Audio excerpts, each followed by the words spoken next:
Hello, everyone. How's it going?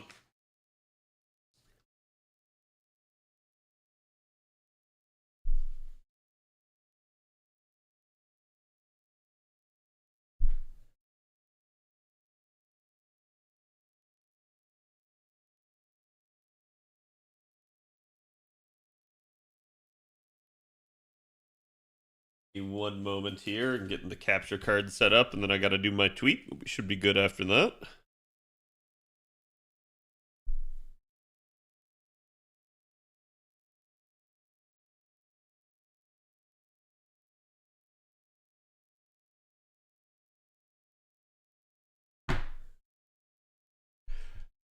Eh.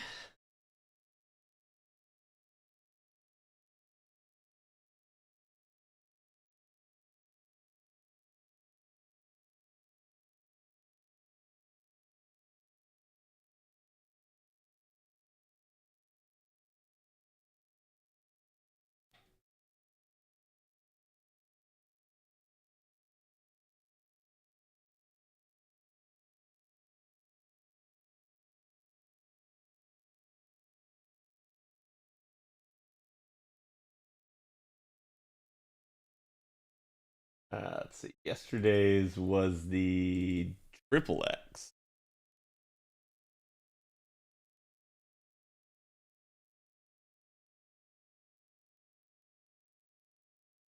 All right. The tweet is live. Do me a favor, chat. Go give it some love. My capture card is not working, though, and I'm not sure why, and it's confusing.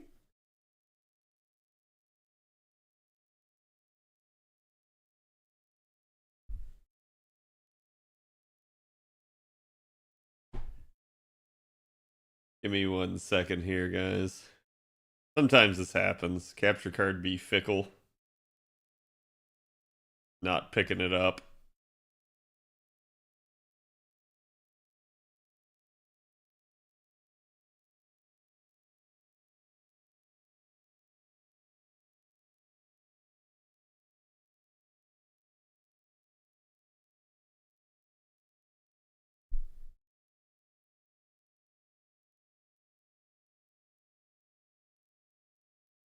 Gonna get a rerun is ending, and I haven't finished the store. Our gold statues, Nobu, Katsu coins, and XP fodder C's worth spinning apples. If you've done a lot of FP rolling, the coins aren't that big of an issue. Um, Same thing with fodder C's. I'm gonna say statues are in the eye of the beholder. Okay, this is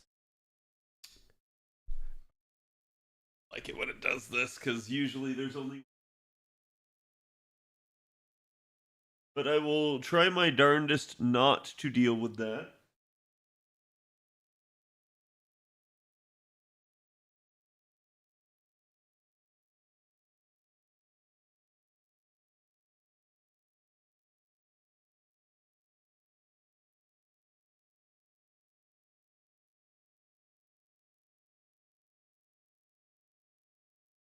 Gonna see if I can brute force it.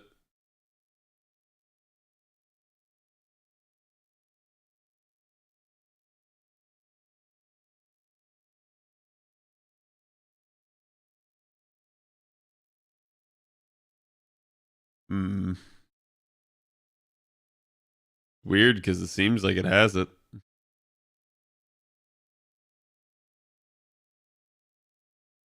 Right, deactivating and reactivating it.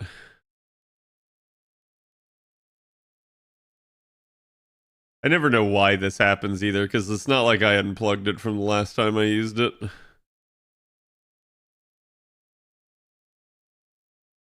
why I say, like, sometimes this stuff's just fickle.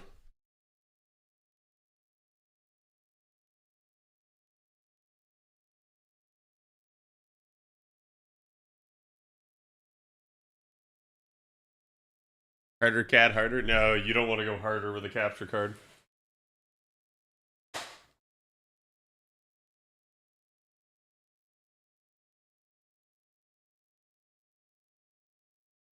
Need like a technical difficulty page or something.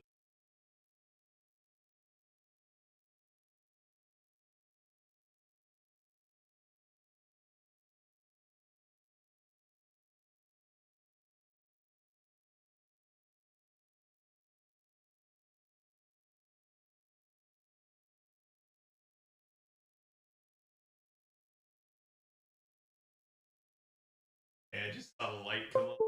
So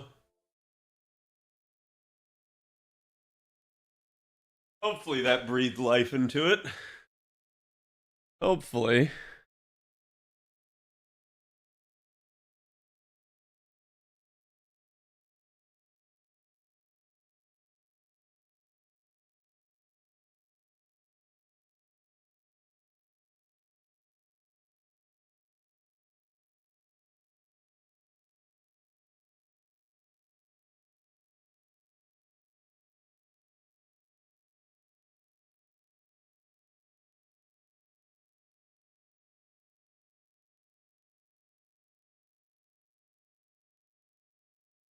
Maybe.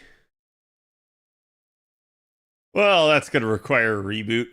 Thankfully, that does not take stream offline, since this is usually how it works whenever I have this sort of thing happen. I try everything I can. Sometimes it fixes it, sometimes it just requires actual hard reboot of the computer. When that happens, there's nothing I can do, but the two computer setup allows me to still keep stream live.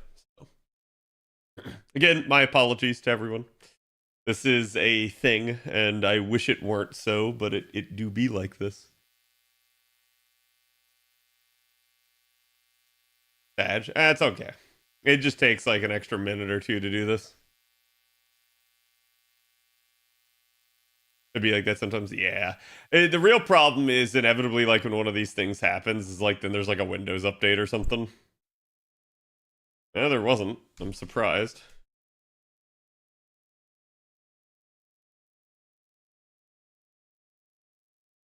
Okay. Let's give everything a second. Honestly, it takes my computer longer to go through the entire like run on startup list of programs than it does to actually boot itself, which is just wild to me. I need to like go find the list of programs that do that and like just turn all of them off because it's just God, is it annoying? All the pop-ups I get. Like some of them, like Steam and Discord, I'm just naturally gonna get, and I'm okay with that. But there's plenty of others where I'm just like, you do not like Battle.net tries to start on boot, and I'm like, I'm sorry, I don't need that.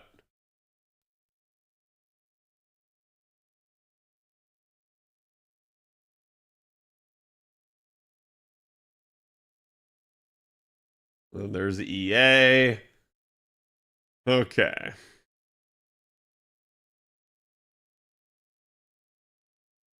Good old Soul Eater. Is it still not working? All right, I saw some life out of it right there. That might have shocked it.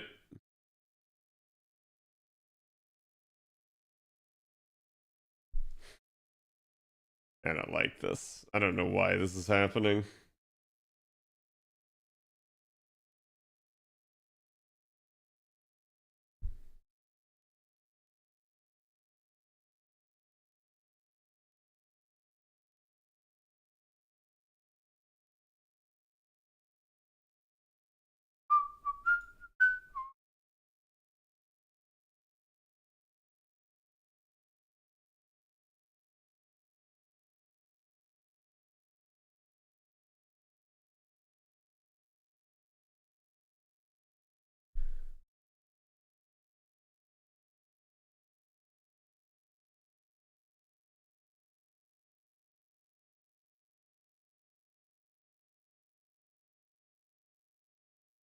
Give me another minute, chat.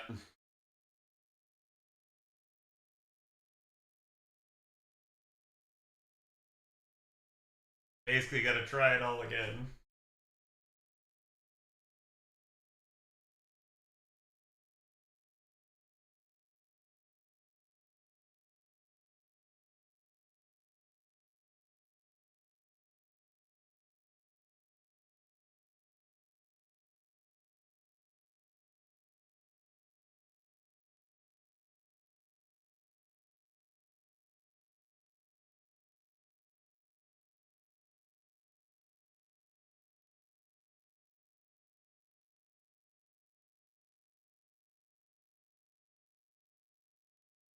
Pretend that you don't want it to work. Trick it. I mean, we might have to cancel stream if it doesn't work, chat. Not much I can.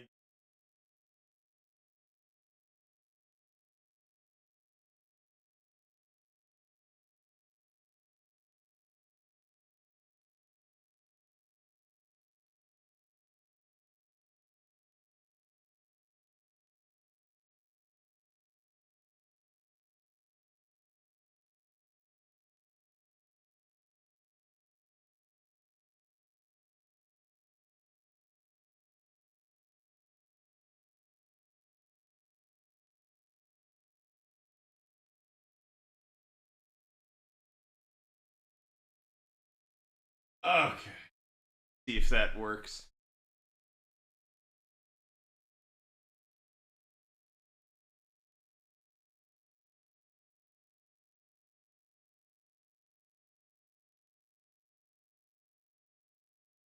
That's at least a change. Not detecting it, but because it's picking up a second one.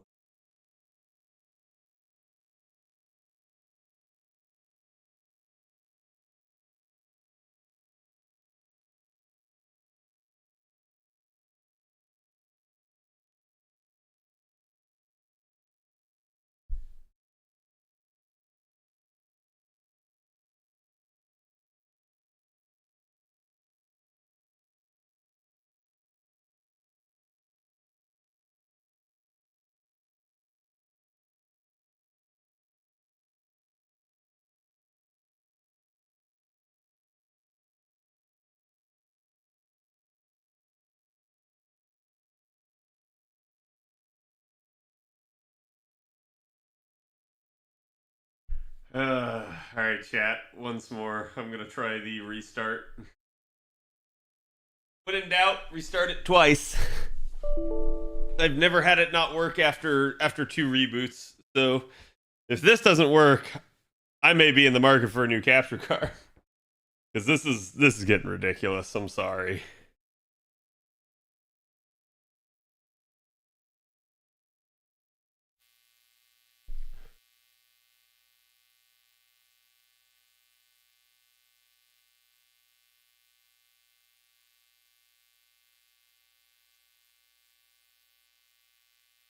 I thought this event had another 2 days. No, no, you still only have a couple more hours. But I mean, if you were to like pop apples and stuff, you can get through it. I would recommend at least completing like stories so that you get like the Grail and lores and stuff. But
okay, well, the good news is, chat, while I was waiting on everything to boot up, I found my startup list of programs.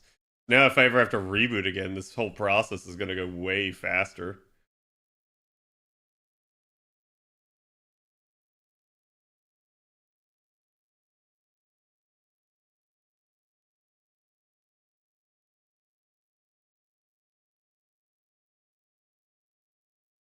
Good thing.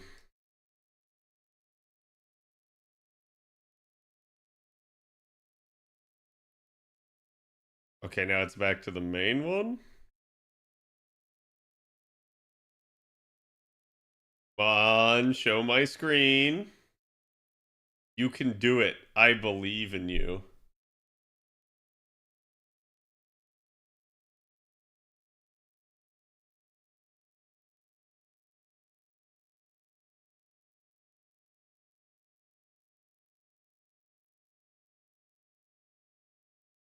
Why? Why is it not working?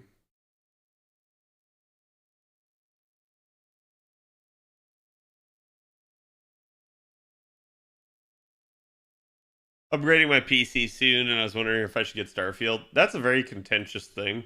There's a lot of people out there that want you to hate the game. I personally felt like the game has some issues, but it's still really fun. I will probably be going back to playing it soon because I've been keeping my eye on the modding community, and now they have some pretty good, robust mods.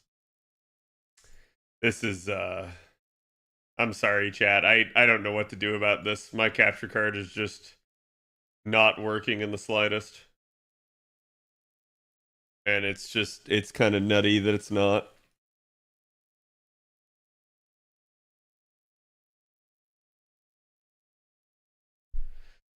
Oh, what could be causing?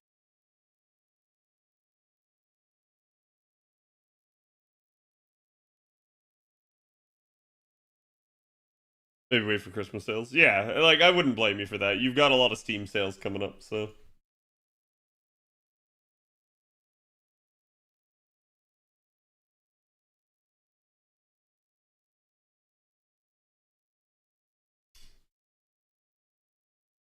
we listen to more than watch you anyways. That's very true, but you're not even getting to watch me right now. I can throw this on intermission for the time being. So that you guys can at least see me. Oh, it looks like my chat box is a little messed up. I haven't had to use this scene in a hot second. Yeah, I don't want you guys to think that there's just like nothing and I'm not actually sitting here. I am. It's just like I have no idea why this thing's not working. Capture card chans being tsundere. It's wild that it's like this.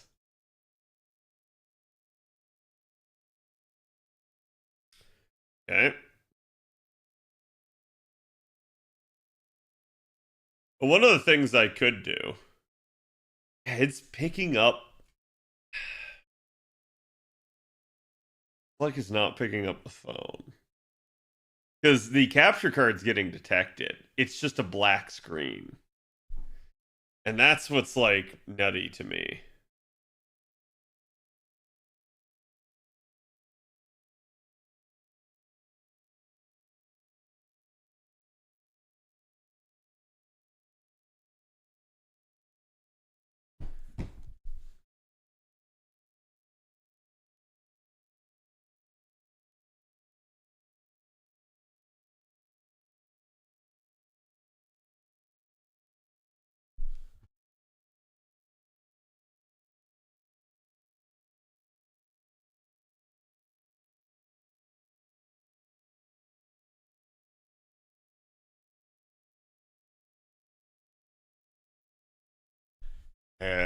Let me try one more thing. Try power cycling. Device itself. Which I'm gonna warn you, Chad. I've already done this twice. Plug it for.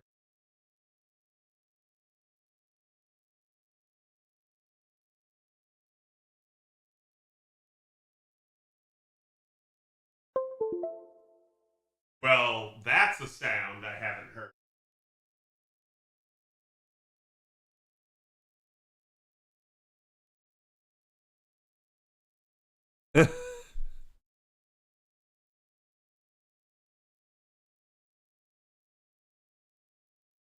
I'm wondering if this is what was connecting and disconnecting the other day.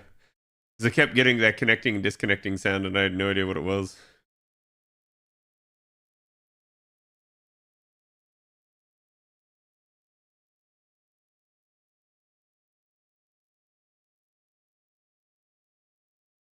Okay, there's one other thing I can check, which is the USB below the computer, not the actual power cord.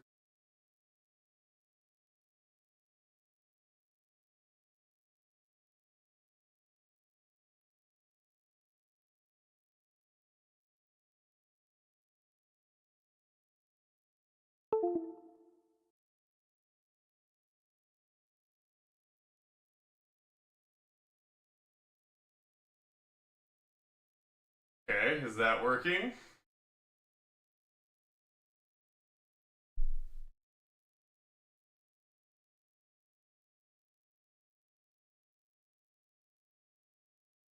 Have you tried threatening the involved technology yet? Ah, ah. No, I have not. But I will get rid of this capture card if it doesn't start to work.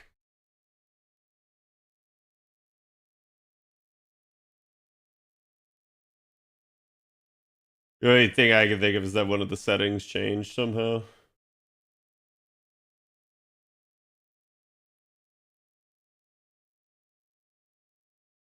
Yeah, it's just showing black screen. What the heck?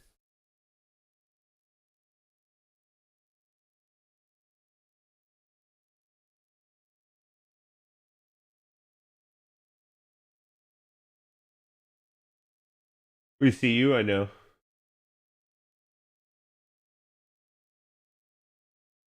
Software updates, it doesn't do updates.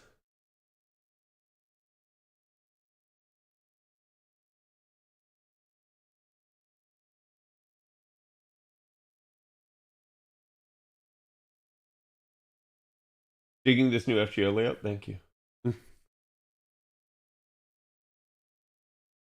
We try another hard reboot. This doesn't work, I don't know what to do, chat. Like, like I said, this is kind of just nutty at this point because I haven't done anything other than plug it and unplug it from my actual phone connector, which happens on a day-to-day basis. And as far as I can tell, there's no damage to the connector. Like, looks perfectly fine. No bending or anything like that.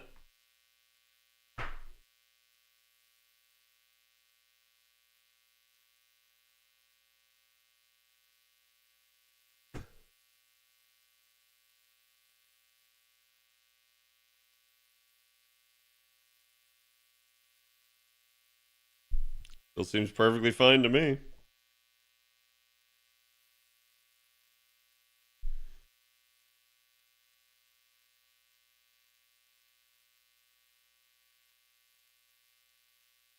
Did I tell it to shut down? Yeah. Oops. I told it to shut down instead of restart. Just do interpretive dance of FGO and Fate SR gameplay. I can actually play Fate SR with you guys because that just is it, like capturing my screen. What's broken is the specific capture card that deals with my phone. I have two. So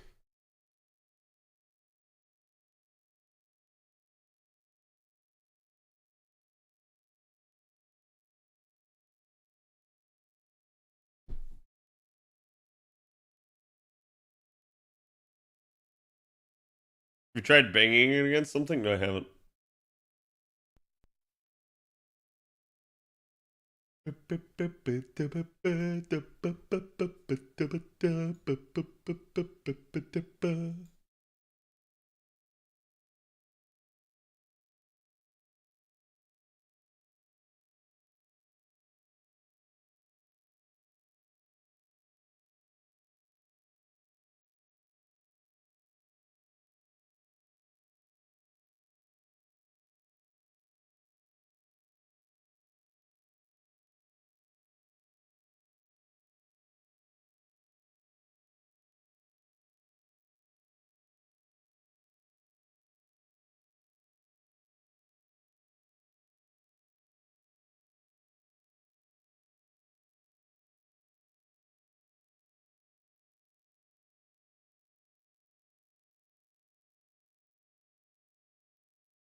I'm checking this setting on my phone real quick.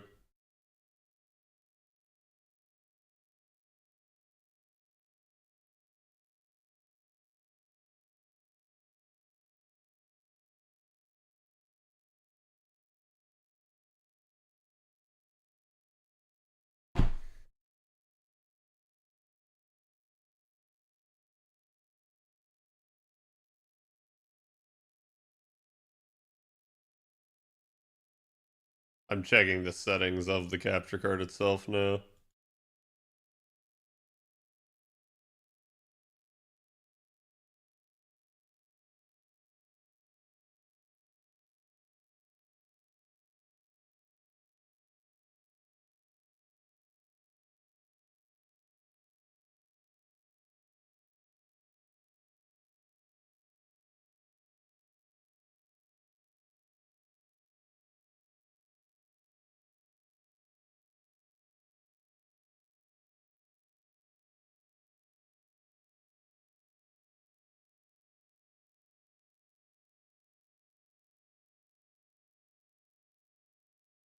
It's picking it up.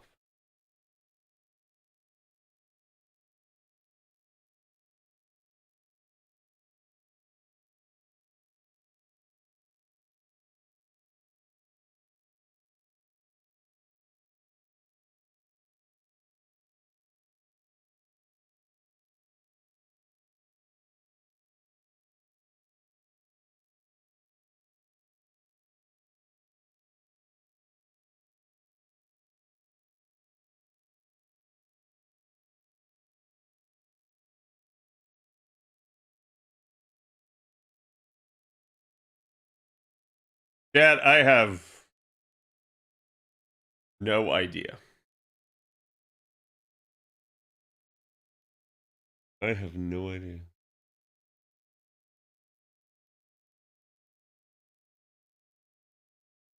Try one more thing. This doesn't work, chat. Change of plan.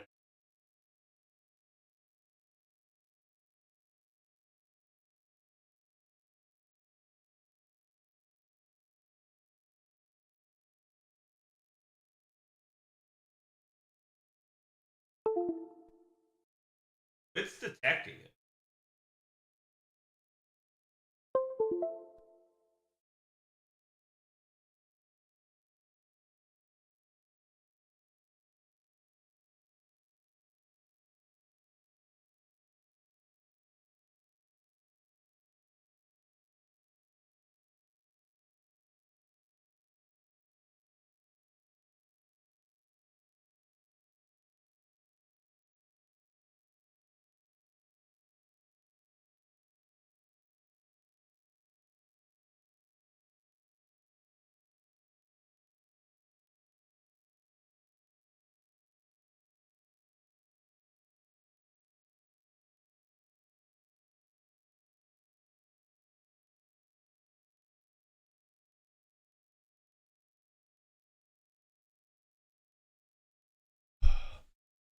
So I actually got the lights on it to flash white instead of red, which is good. Capture card to the phone? I'm not really sure.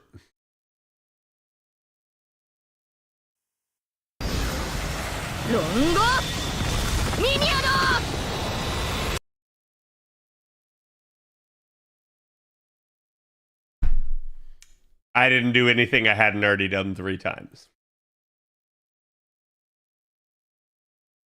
It's times like these where I feel like a wizard, and then it's times like these where I'm also like, but I didn't do anything. The capture card just decided it wanted to work finally. That's it. That's the only change. Like, pretend confetti went off there, chat. You mean party time?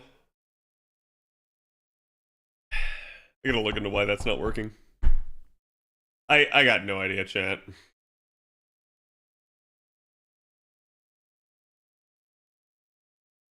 All right, now we can. After it wasted basically 40 minutes of my time. I'm not gonna say I was on time today, but I certainly wasn't this behind. So let's get farming, chat, while it works. Cut down by a tuna, apparently. Anyways, how's chat's day today? Let me grab you guys today's artwork. There's the artwork. Go give the artist some love. Let me get it for you guys on the YouTube side of things. YouTube chat's a little less popular than Twitch, but we're here. Hey, I do read it. Like I said, in that regard, if I don't answer you guys' questions right away on the YouTube side of things, rest assured I will see them. I'm just probably prioritizing the Twitch chat because it's moving a little bit faster, but I do see it either way. And let me actually, speaking of which, scroll back here. Hold your phone up to the webcam. I've actually done that before. I've had to do it because people doubted that I was actually playing. I think there's a lot of botters out there nowadays, especially amongst the content creators, because people are lazy. And at the end of the day, like, I think because I was criticizing some of that back in the day, people were like, oh yeah, but he's doing it too. And I'm like, I'm not. I have not bought it a single day in my life. At least not on FGO. I'm not going to say I haven't bought it in some other game. I mean, like, back in the original MMO that I played, Star Wars Galaxies, we had loopable macros in the game, and so you could basically automate farming and stuff in that. Yeah, do you guys want me to play Zenless Zone Zero? I'm getting offered to play it. No, yes. The duality of chat. If it'll make you money, sure, it won't. I'm just being offered a key.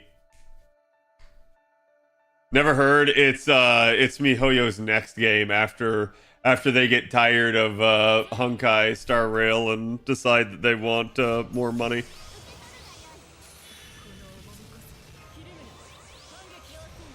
Is it good? I have no idea. It's not out yet. Apparently it's the beta or whatever. They're trying to get every content creator they can. Cad bots everything since he's a bot. Man, I wish. I wish I were a robot at this point. Then I wouldn't have aches and pains, and I probably would be far more productive. Is that the reason MiHoYo can keep a game running? MiHoYo spends a ton on, like, outreach and marketing. A ton. Up to you, Mr. Streamer. Yeah, I don't know. Like, does anyone actually know when the beta is? Because the one thing I'm going to say about this email that they're sending me is, like, it is devoid of actual information. Which is kind of nutty.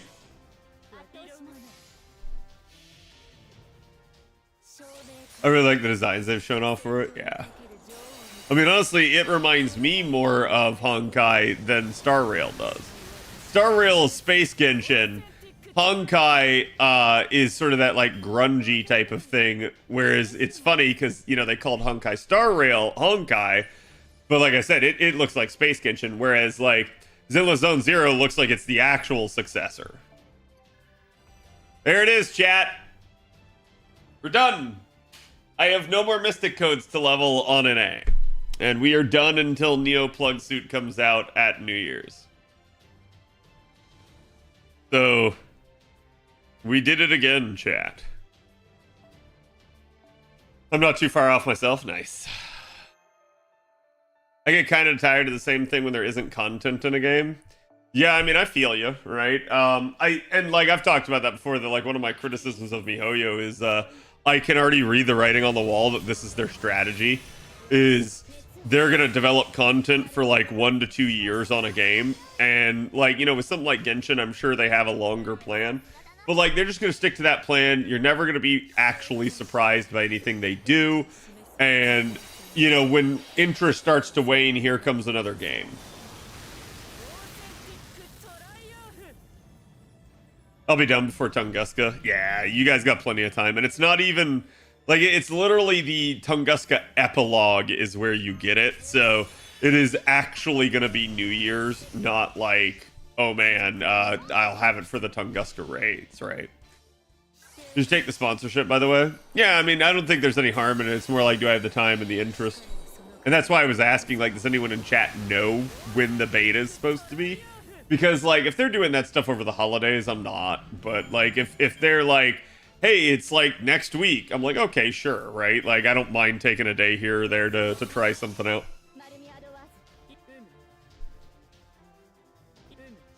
That's probably a CZ question. That probably is a CZ question. He usually knows everything about those. CZ's really good at keeping up with all the gacha news. Whereas I mostly tend to FGO. Megamin Akiyama, thank you for the follow. Welcome. Cat doesn't need bots. Farming is what the dogs do when they're off camera.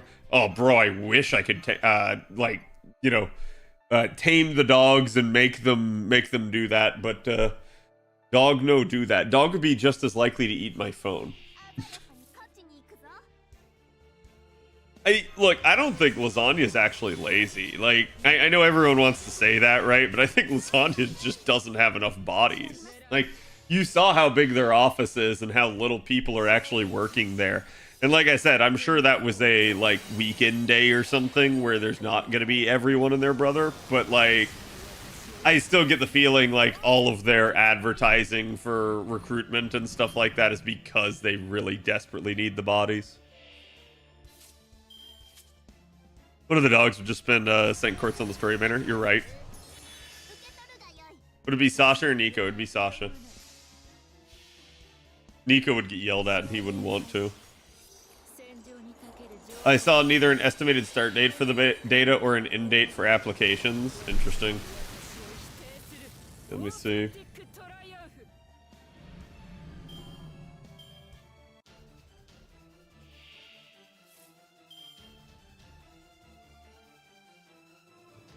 Yeah, I guess it's just the sign up time. I will say this, and I'm dead serious on this, okay? As someone that doesn't, you know, basically trip all over MiHoYo and hang on their every word, it's really smart of them to reach out to content creators that they think would have interest and make it aware, make it known, offer them a key, that type of stuff, right? Like, because not every content creator has the time or the care to do that. Whereas if you give it to them, if you make it easy, then there's plenty of people who will try it out. Reaching out with no benefits. Yeah, I mean, I've talked about that before too. There's so many games nowadays, and because there's so many content creators that will just do anything for a chance, that like, you know, again, I'm being offered early access, but they're clearly offering it to everyone. I'm not getting any sort of monetization or incentive to actually do it other than, hey, I'm early access. And there is a requirement, which I find hilarious because you actually couldn't require me to since I'm not being paid money. Their requirement is that I actually do like create content for it.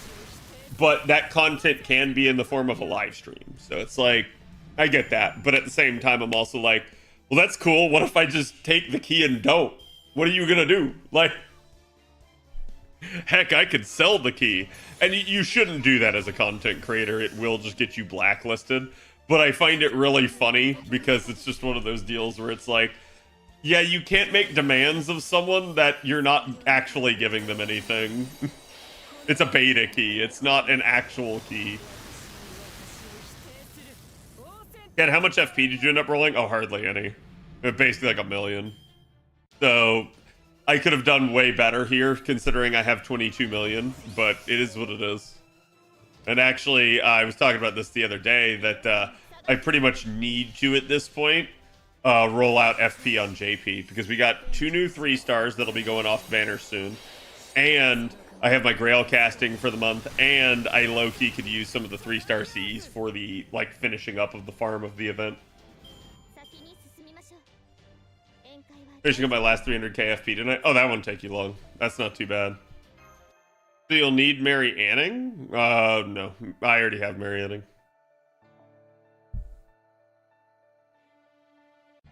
Don't blame you, your FP rolls burn out really fast. Yeah, and like, Chad, I want you guys to think about, like, those of you guys that rolled out, like, millions.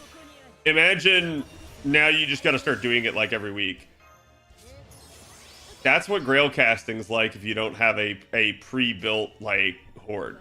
It sucks. Like, it is the worst system in the game for that.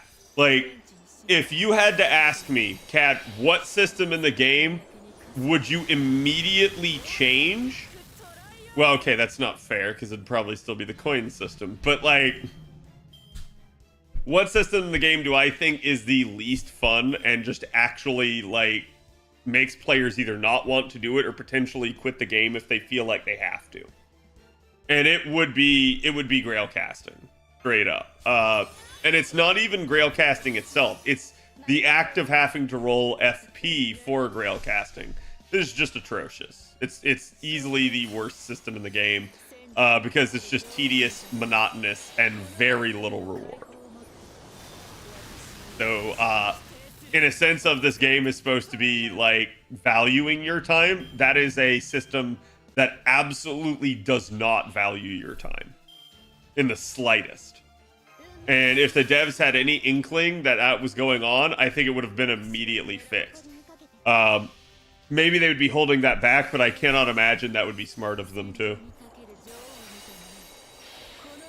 And it's a stupid easy fix. Just give us 100 FP full. I wouldn't say that's a stupid easy fix. Coding wise, you can think about like why that would be a thing. However, what I'm going to say is balance wise, there may be issues with that with regards to rolling out bigger stacks of FP.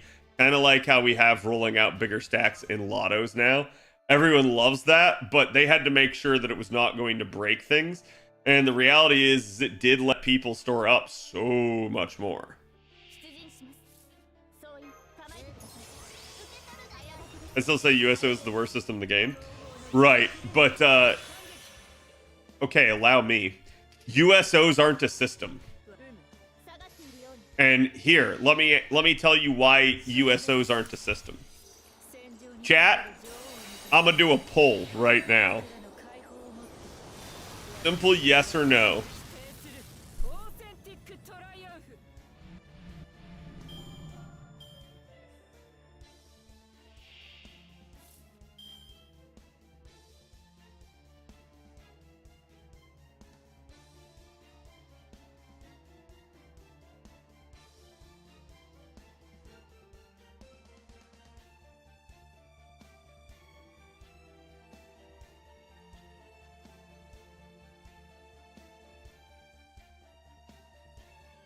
All right, 2 minutes. Go. When is Geronimo coming out? He's already out. What's up, Alter? All right. Have you ever actually used the USO system is what that's asking. I'm not asking have you ever gotten a USO.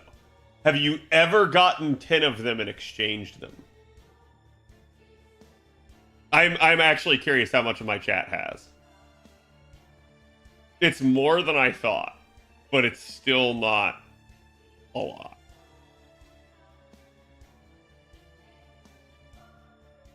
This poll is a Leviathan detector. I mean, it's blind. You can't see the like responses. So,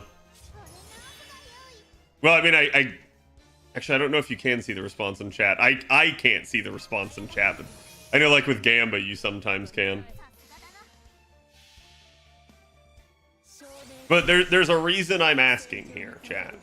And the reason I'm asking that question, I want to know just how many of you there are, okay? And so right now, chat, it looks like it's about 15%. So about 15% of my chat has used the USO system. Now, here's the crazy part that I'm about to spit towards y'all.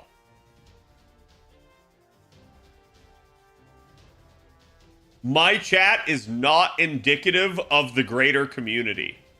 That is to say, anyone hanging out in a streamer's chat, in a content creator's chat for the game, is naturally more involved and devoted to the system than anyone else.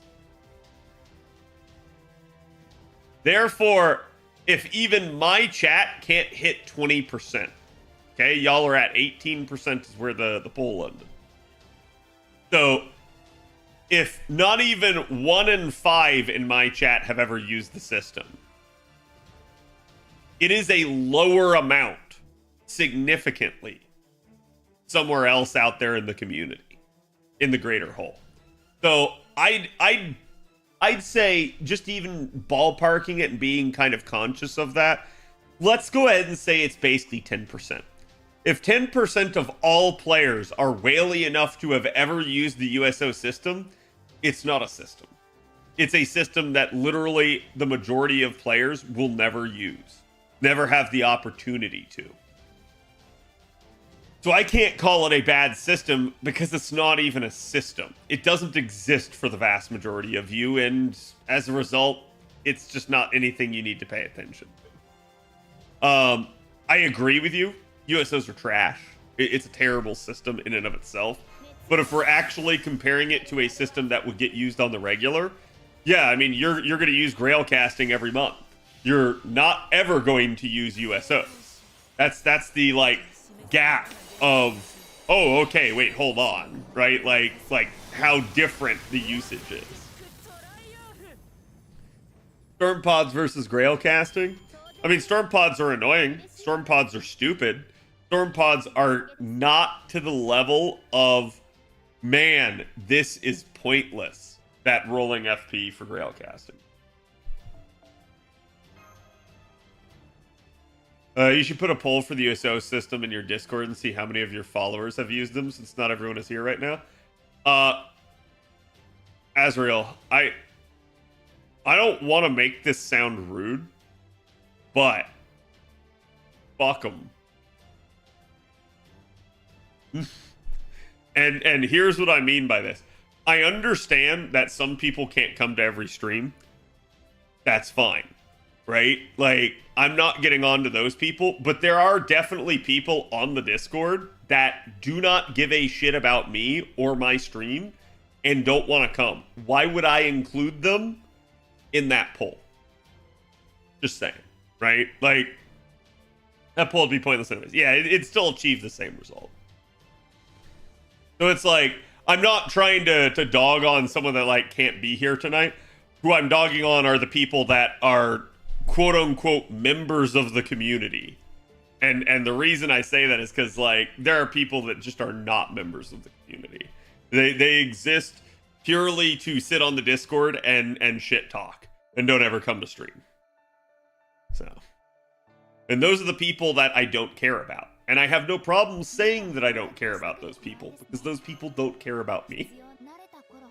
Whereas, like, the people that try to come to stream every once in a while, the people that do hang around, and the people that don't have, like, weird expectations upon me, I'm good, right? Like, I don't need anything from these people at the same time. I like talking to them, I like seeing them, but if the people legitimately don't care, nah. The biggest myth about Cat's Discord is that it's an FGO Discord. I mean, look, I've talked about that before, and that's that we've definitely built a good, active FGO community on there. That's easily like the biggest community we have on the Discord is that. That being said, you know, and we've talked about this before, that there are times where like I get people that are like, man, I don't even know why I'm on this Discord anymore. I have unironically seen people say that, knowing full well that they know that I am in that conversation and watching. And I've just been like, let me help you with that.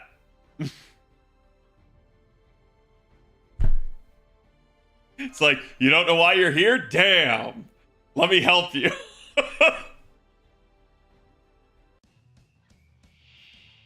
I finally leveled Ocean Flyer to level 100. Nice.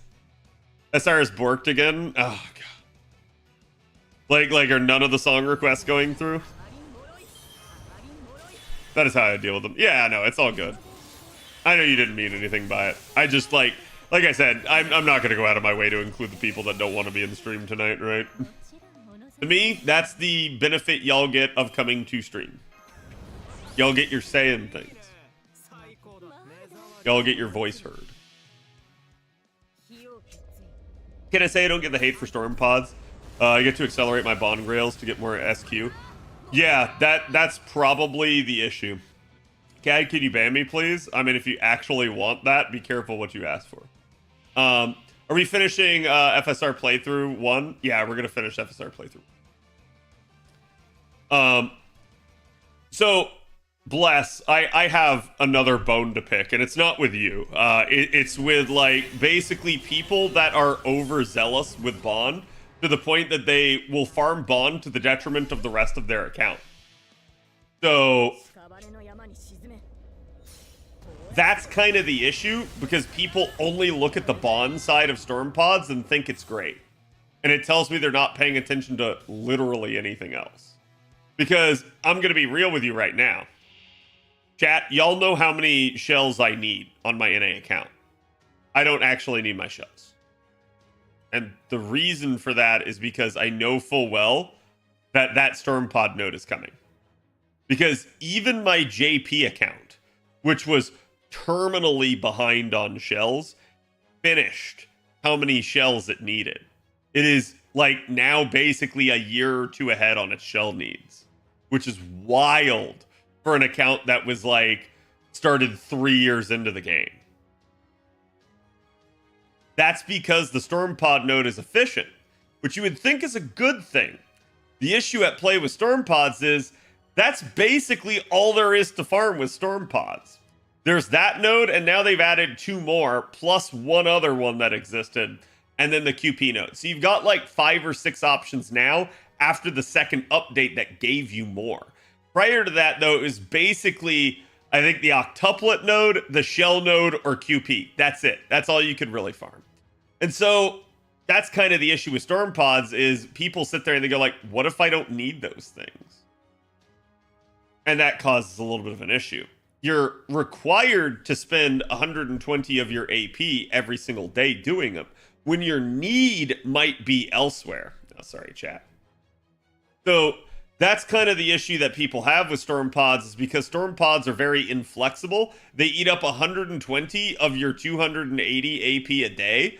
So you're looking at not quite half, but you are looking at over a third of your AP getting swallowed now on a day-to-day basis. That just wasn't the thing before. Now, that would assume that this is a total loss, and it's not, but it may not be where the person wants to farm or what they want to do. Add in the fact that it is a gated material, that you only get 3 a day, and then add in the fact that it is not turned off during events, and I can absolutely see why people, myself included, have issues with this. Like, if you want to be efficient, storm pods can help you be efficient in very select ways, but outside of those ways, they're bad.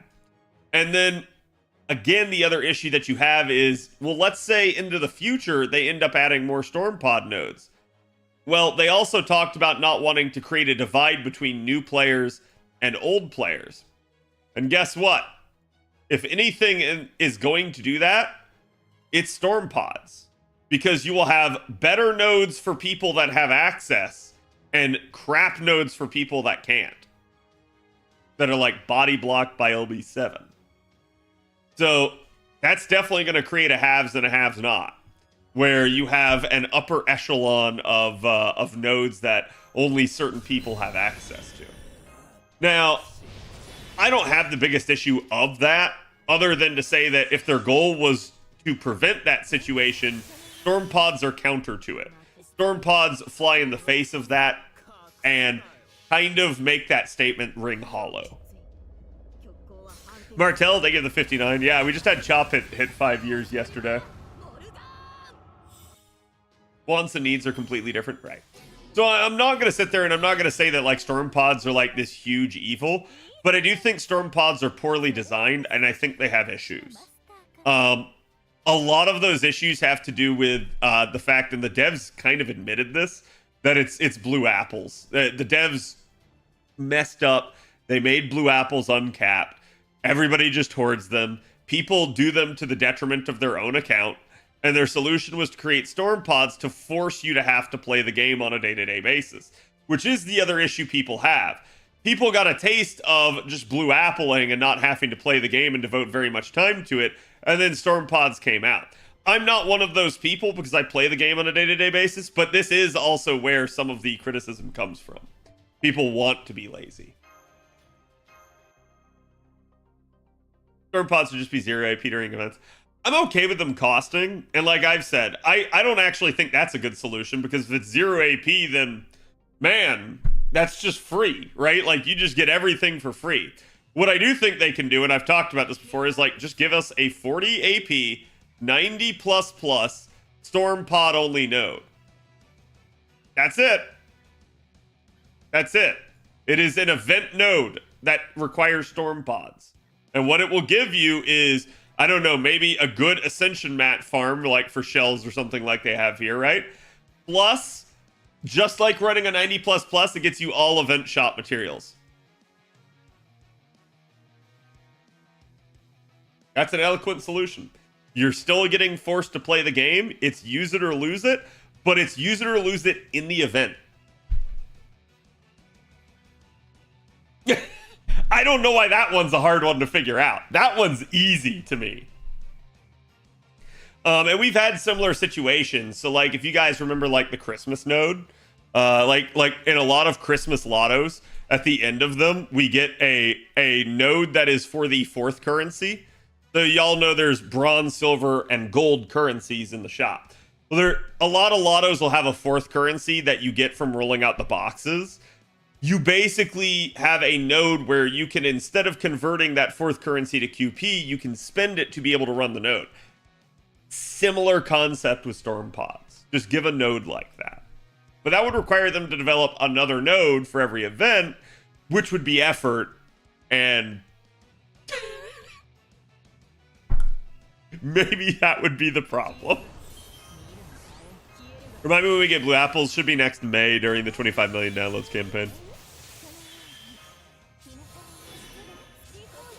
Storm pods are the reason I still have blue apples in reserve. Yeah, I think a lot of storm pods designed to just make it so you don't make blue apples. And yet the reality is it hasn't stopped people from making blue apples, because all they do is you kind of are incentivized to run 3 runs a day. So people just do their 3 runs and make them all the storm pod runs.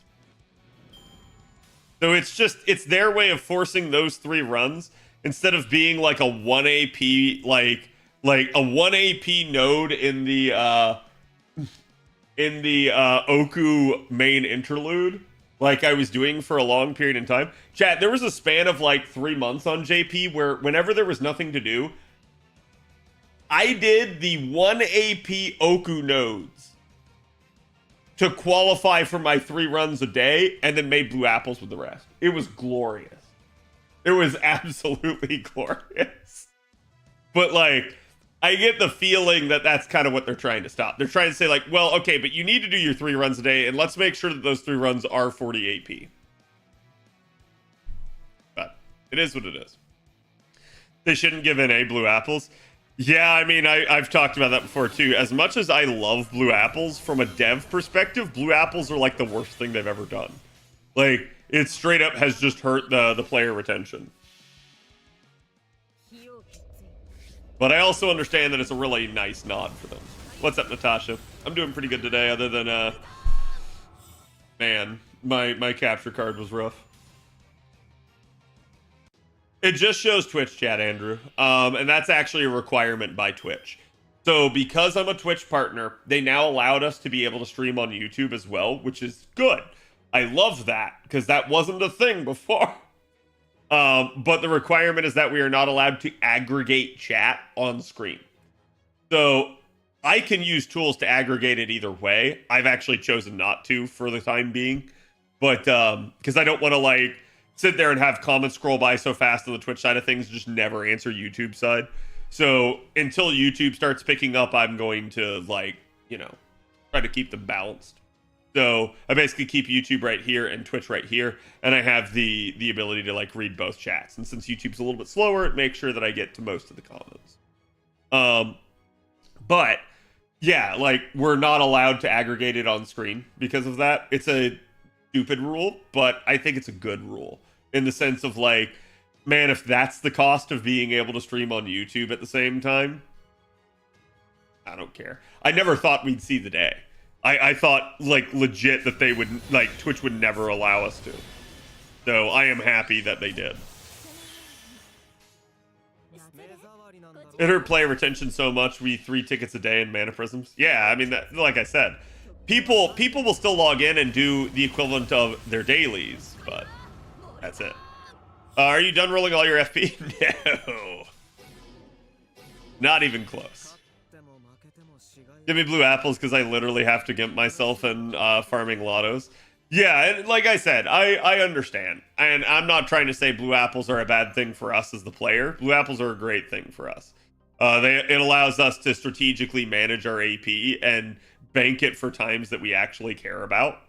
But For the devs' perspective, that's terrible because that means that the players can hoard things and be more efficient than they've ever been before in the game. And the devs don't like that because that means that you get done with their treadmills even faster and they need to set up more treadmills. Probably why they haven't fixed stuff like the coin situation, but it is what it is. I never have to farm shells again. Yeah, I mean, you guys can see, like, I really shouldn't be on this node, but I'm not actually sure I need any of the other nodes. So. When in doubt, shells, right? And my thought process is eventually they'll give us a new ordeal call update that actually has nodes I care about. And when that happens, then I won't have to bide my time anymore.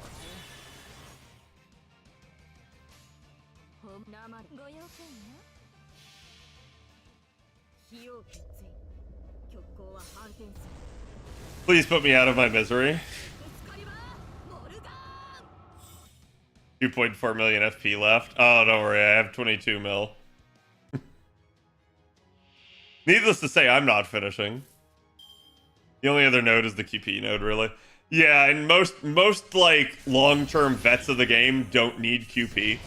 The reason being is you get done with most of your like intermediate QP needs, and your bottleneck becomes instead like essential materials. So you actually have to find creative ways to spend your QP so that you don't waste it too much. I do have a lot of days where I just hop on only to log in and F people. I mean, chat, when I am not on stream, I basically on JP do my 3 runs and create blue apples if we're not in the middle of an event. Like, we're in the middle of an event right now, so leftover AP ends up getting spent on the event. But it's pretty wild. And I've also said this. So they try to give you apples to make sure that you still do both the event and your storm pods. But what I've taken to doing is I just prioritize storm pods, and then I only pop apples for what I need to finish the event in the end. So far, chat, this is the 3rd event now that we've had this happen. The first event, I had to pop 0 because I rolled that event and I was so efficient because I figured out that you can just do 90 plus 6 slot and don't care about 3 turning.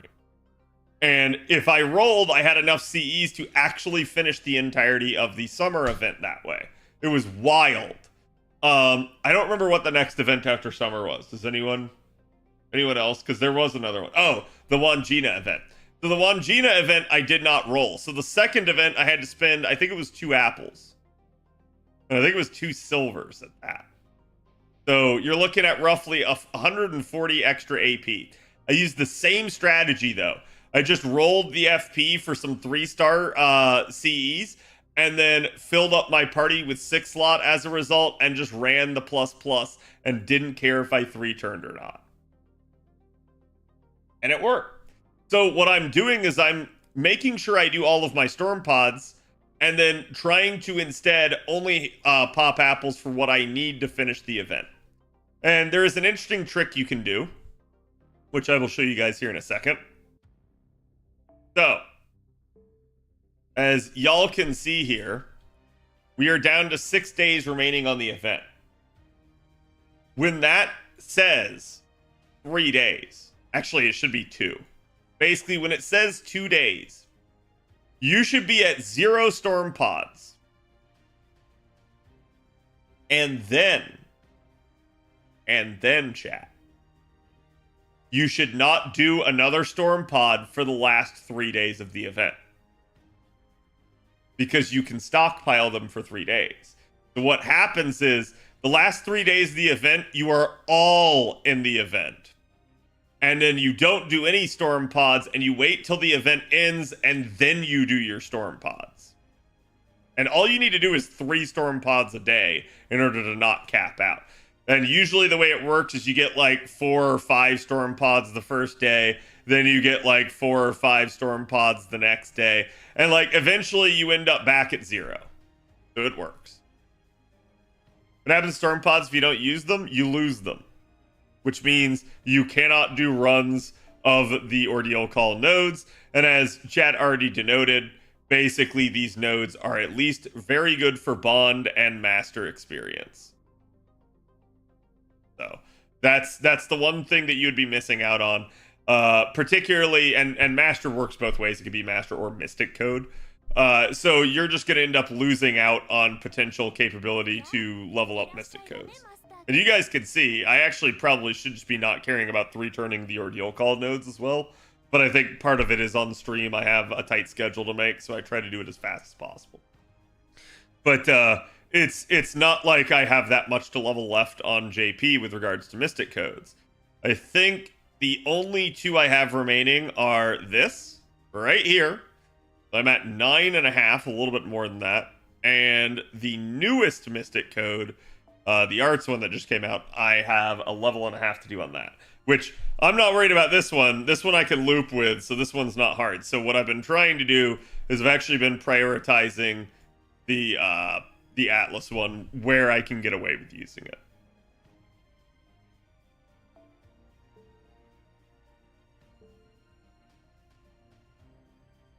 Are you surprised that Iskander or Waver didn't get a buff for their banners? No. Like nothing. The devs doing disappointing things doesn't disappoint me in the slightest because I've already accepted that that's just how they are. That makes any sense. Chat, I get it. You don't like my song request, but I just want to say if y'all don't like Kiss from a Rose by Seal, you're heathens.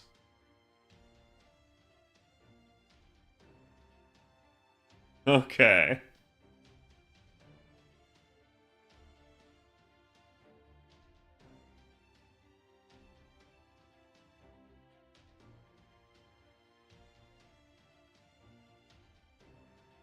Chat, did y'all clamoring about song request, and the very next one is Rockstar by Nickelback.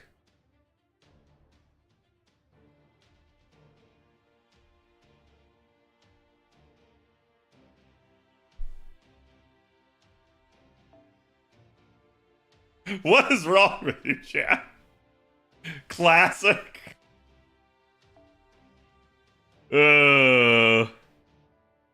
Man, there are not a lot of people.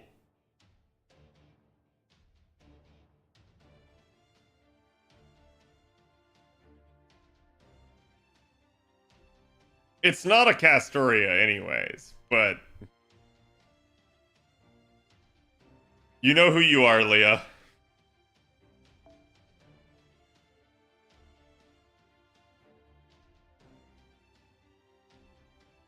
Yeah, you guys can see I'm just not caring about 3-turning, and I'm running the Mystic Code, especially because I'm actually running a backline of 2 Mystic Code Cs since I don't have enough CEs because I didn't roll this event, and I haven't rolled FP like I should have. My bad on the Nickelback. No, it's fine. I'm just ribbing chat over it. I don't actually care. As like, there's only one Nickelback song I truly hate, and chat, you know which one it is. Oh shit, I was not supposed to do it this way. Well, whatever.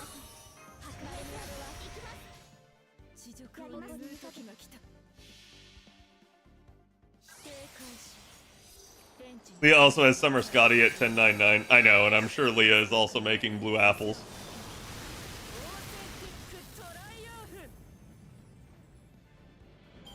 Take a look at this polygraph.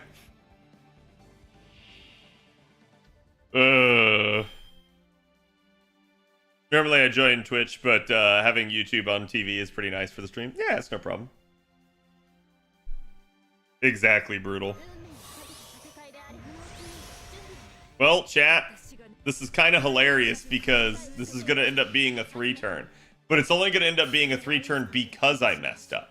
Hera, I don't know how I missed you, but thank you for the 58 months. You are 2 months away. And then you'll be 5 years old. Again. I'm used to it, I know. Because Hera's like Teemo, he just hides in the greenery. Song reminds me of a hilarious radio moment I had. This new rock station was dunking that they weren't, well, I'm not going to say that so I don't get censored. And the other rock station in town, and the next song was Rockstar with the word drugs notably censored. I mean, that's probably also not the DJ's fault, but yeah. Yeah. I didn't catch up on the VODs earlier. How was the Rider reveal on SR? Now it made impatient. I want to play Rider so bad. So I will wait to probably talk about that. Like, if you want, ask me when I get to SR. But I don't want to talk about it in front of Twitch here on FGO in case someone doesn't want spoilers. That's the only time I heard the variation in the song. Yeah. Well, that happens a lot of the time. There's radio edits where they just change a word. So, like, instead of saying the F word, they basically end up saying, like, I don't know, like stuff or something, right? Like, they basically end up changing the word around. Spoilers? I know. There you go. That's the only time I never heard that. Oh, yeah, sorry. In P5 Habanyan, nice, congratulations. Now your suffering is over until the next unit that comes out. But yeah, y'all can see there's 6 days in the JP event. I have most of the shop already done, but it's the bronze mats are what's really lagging behind for me. So I'm gonna have to try. Oh, I'm at 398, so I can't even buy the entire stack of foes. That's annoying. Forget you? Yeah. Yeah. I mean, honestly, it kind of works both ways, but yeah.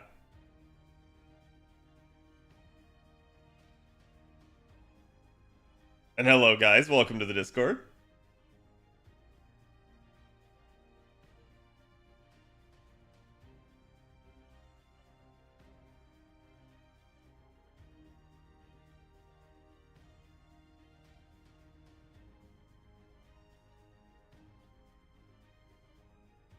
Okay, chat. It's time for review.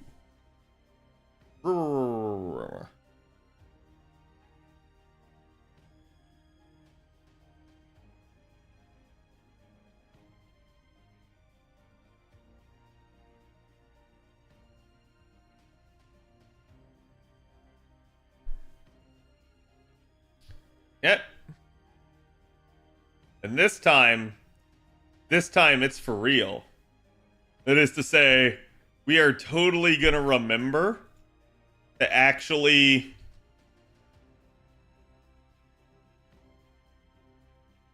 put CEs on here. Granted, it's really easy for this one, so.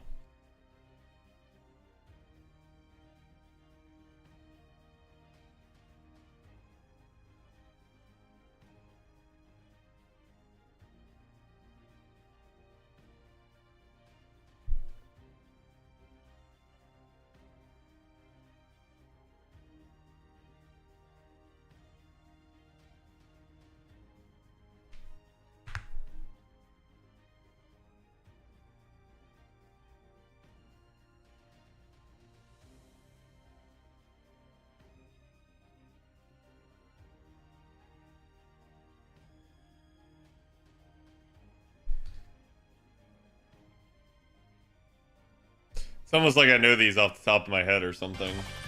Wild, right?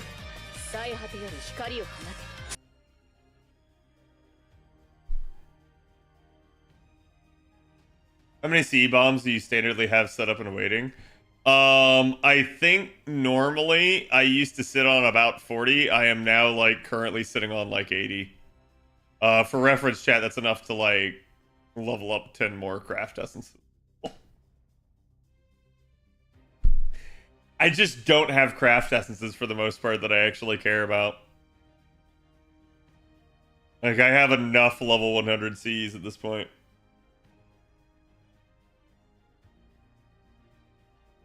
I'd be more impressed if you played for years and learned nothing. Yeah. You're not wrong, right?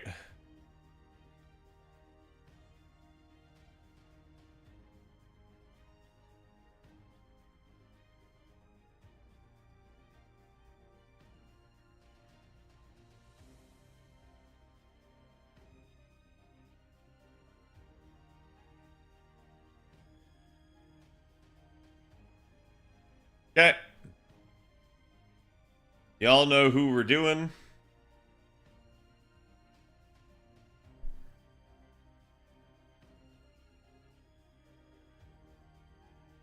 I was gonna say, it better give it to me for typing in Maou Nobu.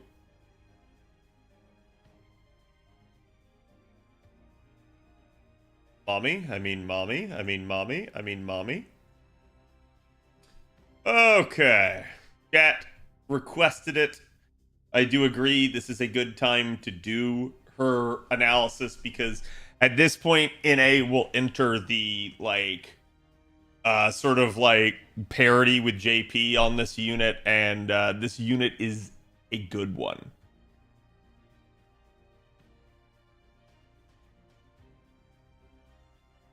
Let me check one thing here real quick.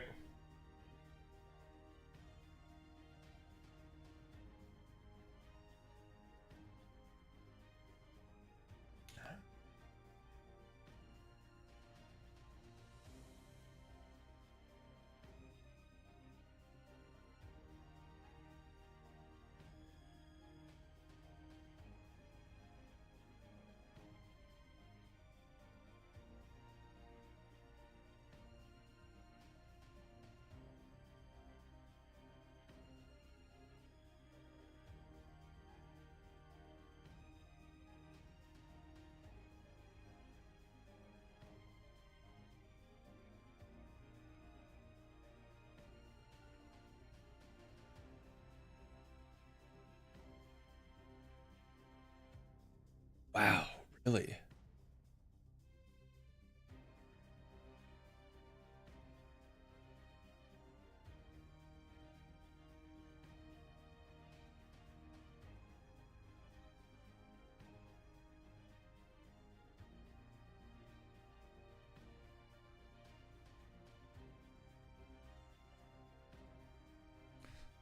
So then hold on.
So close. So close.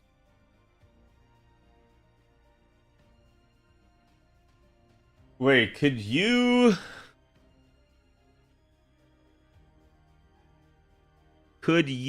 do Kuro substitute on the third one? Could, but it would be, you wouldn't get the third support then.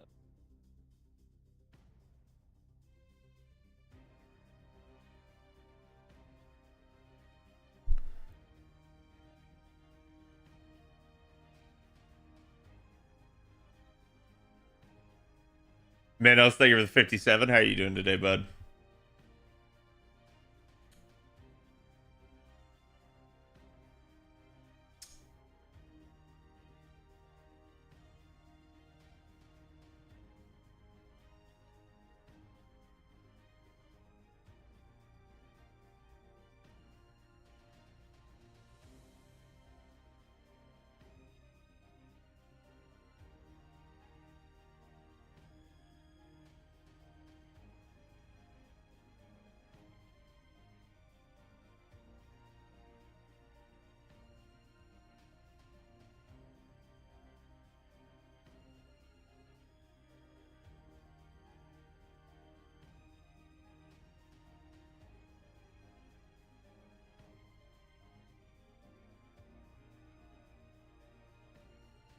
Yeah, he's...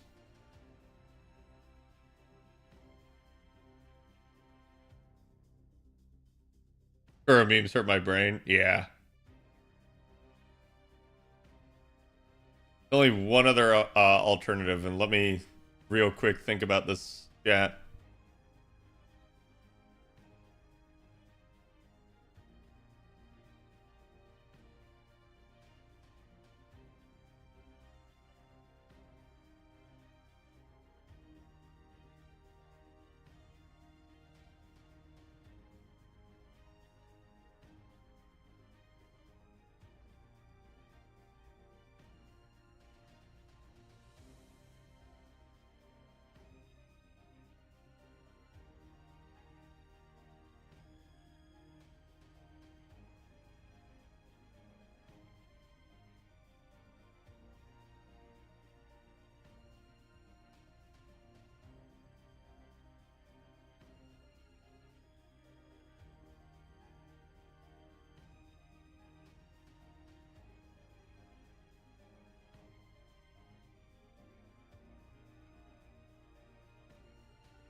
Oh, wait. No, they're... You can do double Kuro.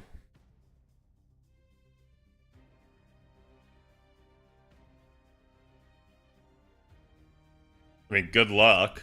You're looping with an SSR, so your party cost is going to be atrocious. But theoretically possible. What's my turn order there? It's Maou Nobu.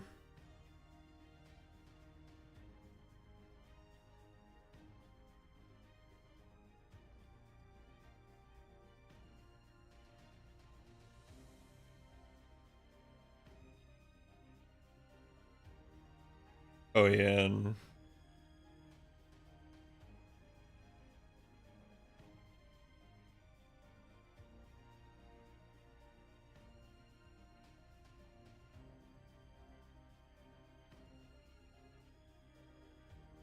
You have that slingshot out, which pulls in.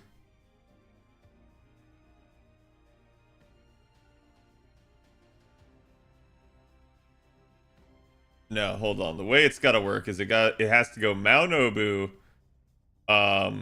Kuro 1.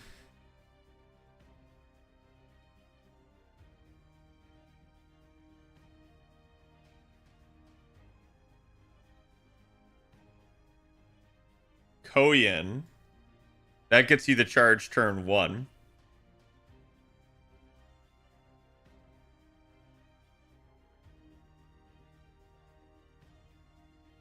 Send her out so that she rotates. This pushes in another Koyan. No, this has to push in another Kuro.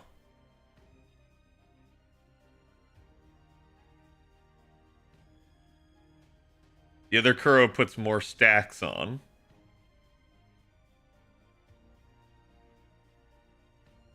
And then also redeems and rotates herself. So that she leaves that same turn.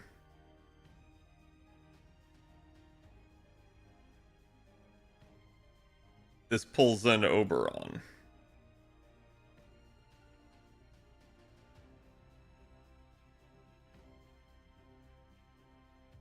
Oh, I never look at Bonsi, Marta.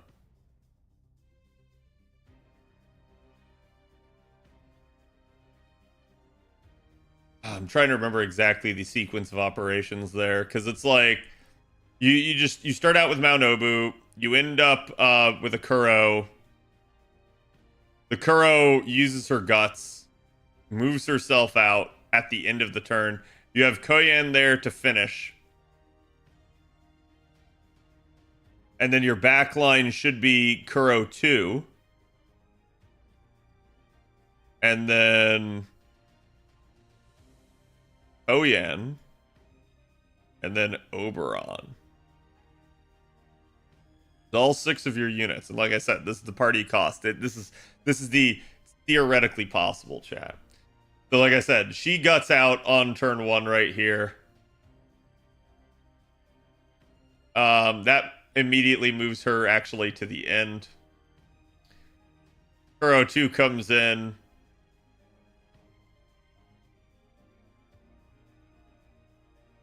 Also sets up her guts so that she goes out, comes back in.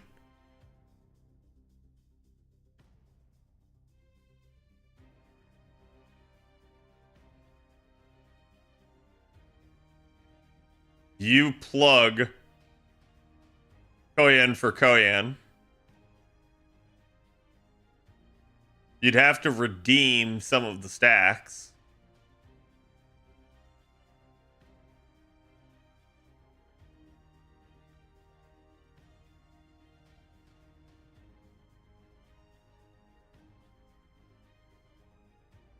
He rotates Oberon in.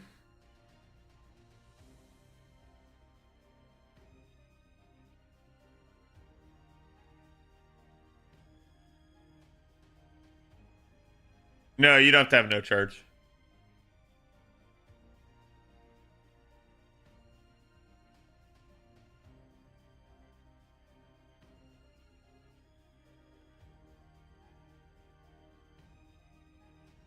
Not the right way to do it, though.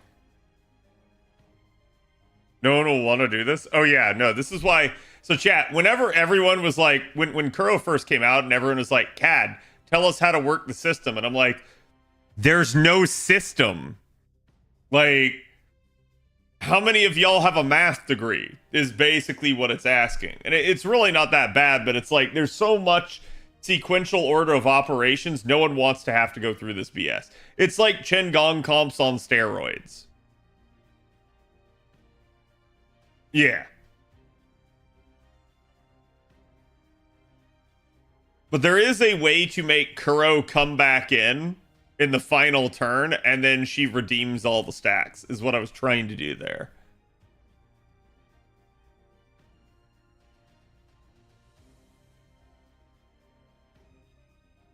I'm totally forgetting how that exactly works. Anyways, it's theoretically possible. Let's not worry about it. It was all to figure out, would I be technically correct if I said that she could start from Black Grail? The answer is no. Yeah, actually, it's very similar to electrical engineering. You could see my diagram of like, this goes here, then this moves up, then this comes in, then this goes here, then like an electrical circuit.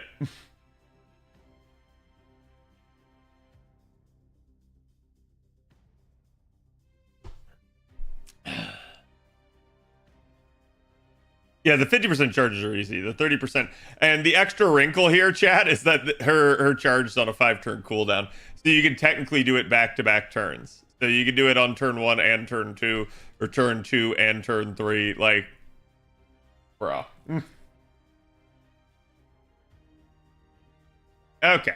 Anyways, let's get this party started. Oh my god. And then her extra append is alter ego, which is weird.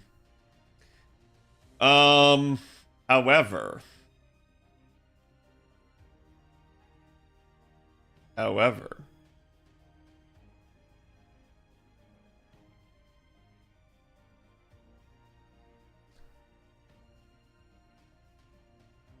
yep.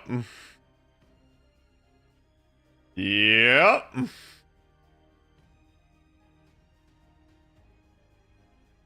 Now the question, chat, how many of these are also Sky? 0 for 1. 0 for 2. 1 for 3. 1 for 4. 1 for 5. Okay, it's definitely not as good as I thought. 2 for 6.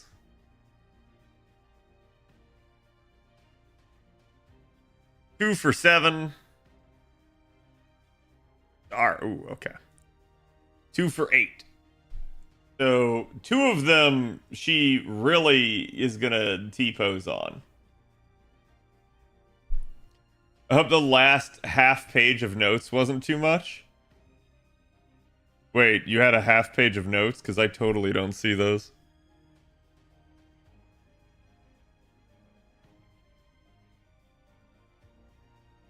Oh, you just baked it in. Okay.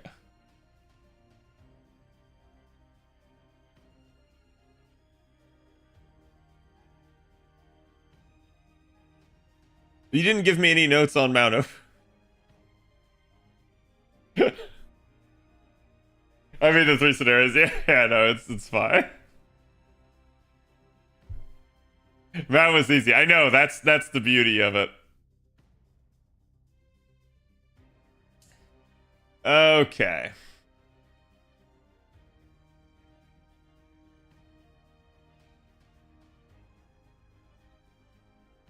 No, I ain't listened to this while I song request. I won't be able to concentrate. No, you're good. You're good, Jay.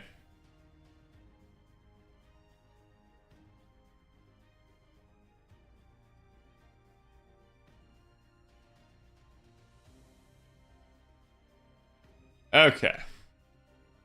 Let's get this party started, chat. Oh, geez. Why did I just grab Twitch chat? That is not what I meant to do.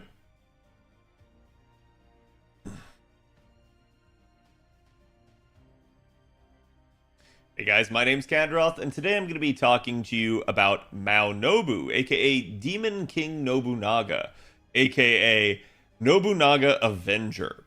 Now, Nobu Avenger here is a very interesting unit, as when she came out originally, she was quite the controversial unit. I can safely say that the community was very much viewing her in a negative light.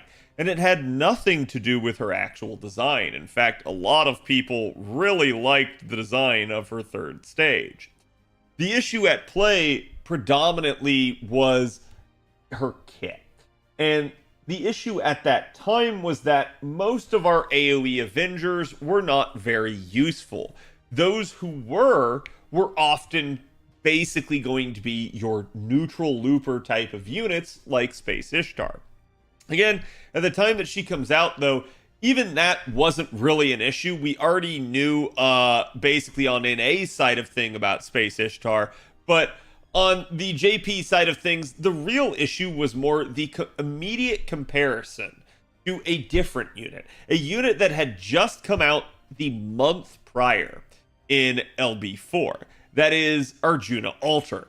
Arjuna Alter hit the game like a tidal wave, as all of a sudden everyone was just like, wow, he is an amazing unit. He is, going to be our best AoE farmer ever. We're just going to love using him in all sorts of challenge quests.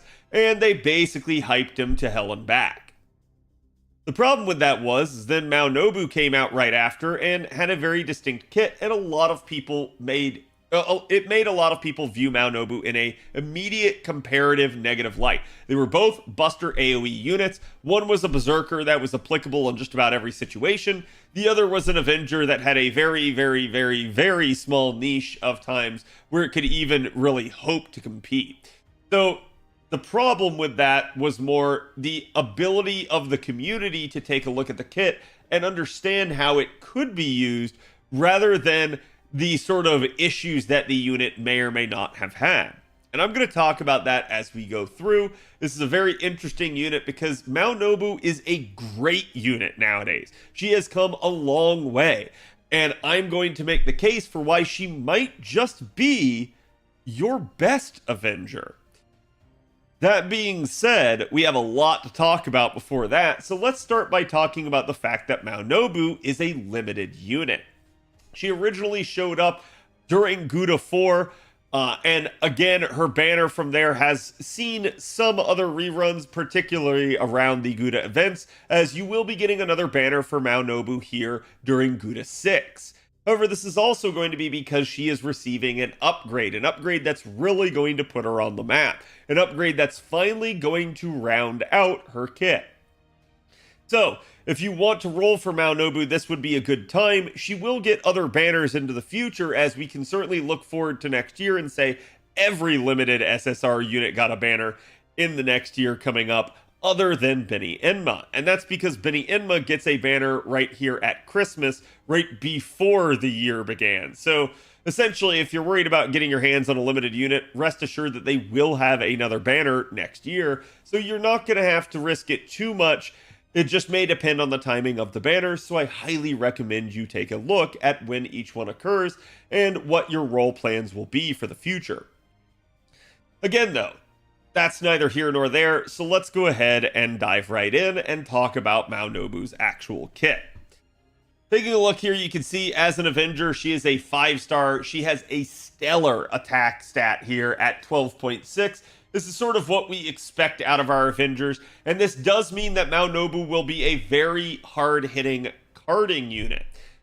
And that's before we actually talk about the kit that makes that even more gross. So, again, I think we can definitely say that the attack stat is a boon to Maou Nobu. However, when Maou Nobu originally came out, this did not translate into good NP damage. So it's something to keep in mind, as again, this is why I always tell you guys, a high attack stat is not necessarily indicative of a unit's overall performance. It's just one piece of the puzzle. Again, though, Maou Nobu ends up having a rather anemic HP stat. This is your concern with Maou Nobu in the long run now, but it's something that we can definitely take a look at and say, hey, it's not that big of an issue as long as we're taking either healing for long-term duration fights or cleansing in order to help it out.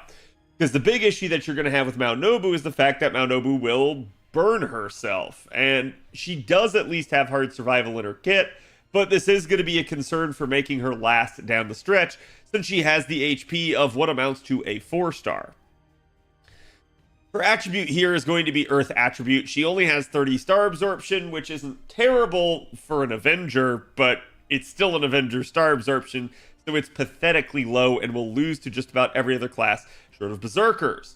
So the thing to keep in mind here is this is one of the original criticisms of Maou Nobu, is that Maou Nobu had stars per turn in her kit, and everyone ended up looking at her and saying, well, that's useless. She's designed poorly. She can't use stars because she can't soak them. People are dumb, is all I can say, because there are easy ways that you can fix any sort of star management issue in this game, including, and the most obvious one, flooding the party with stars, which became even more apparent with how they handled later buster supports of Koyenskaya and Oberon, since they all have star bombs in their kits. So flooding the party with stars means, hey, you're just going to be guaranteeing a crit regardless. So again, it's always been the easy solution for Maou Nobu, but when she first came out, people couldn't see the forest for the trees and just were looking for reasons to criticize her.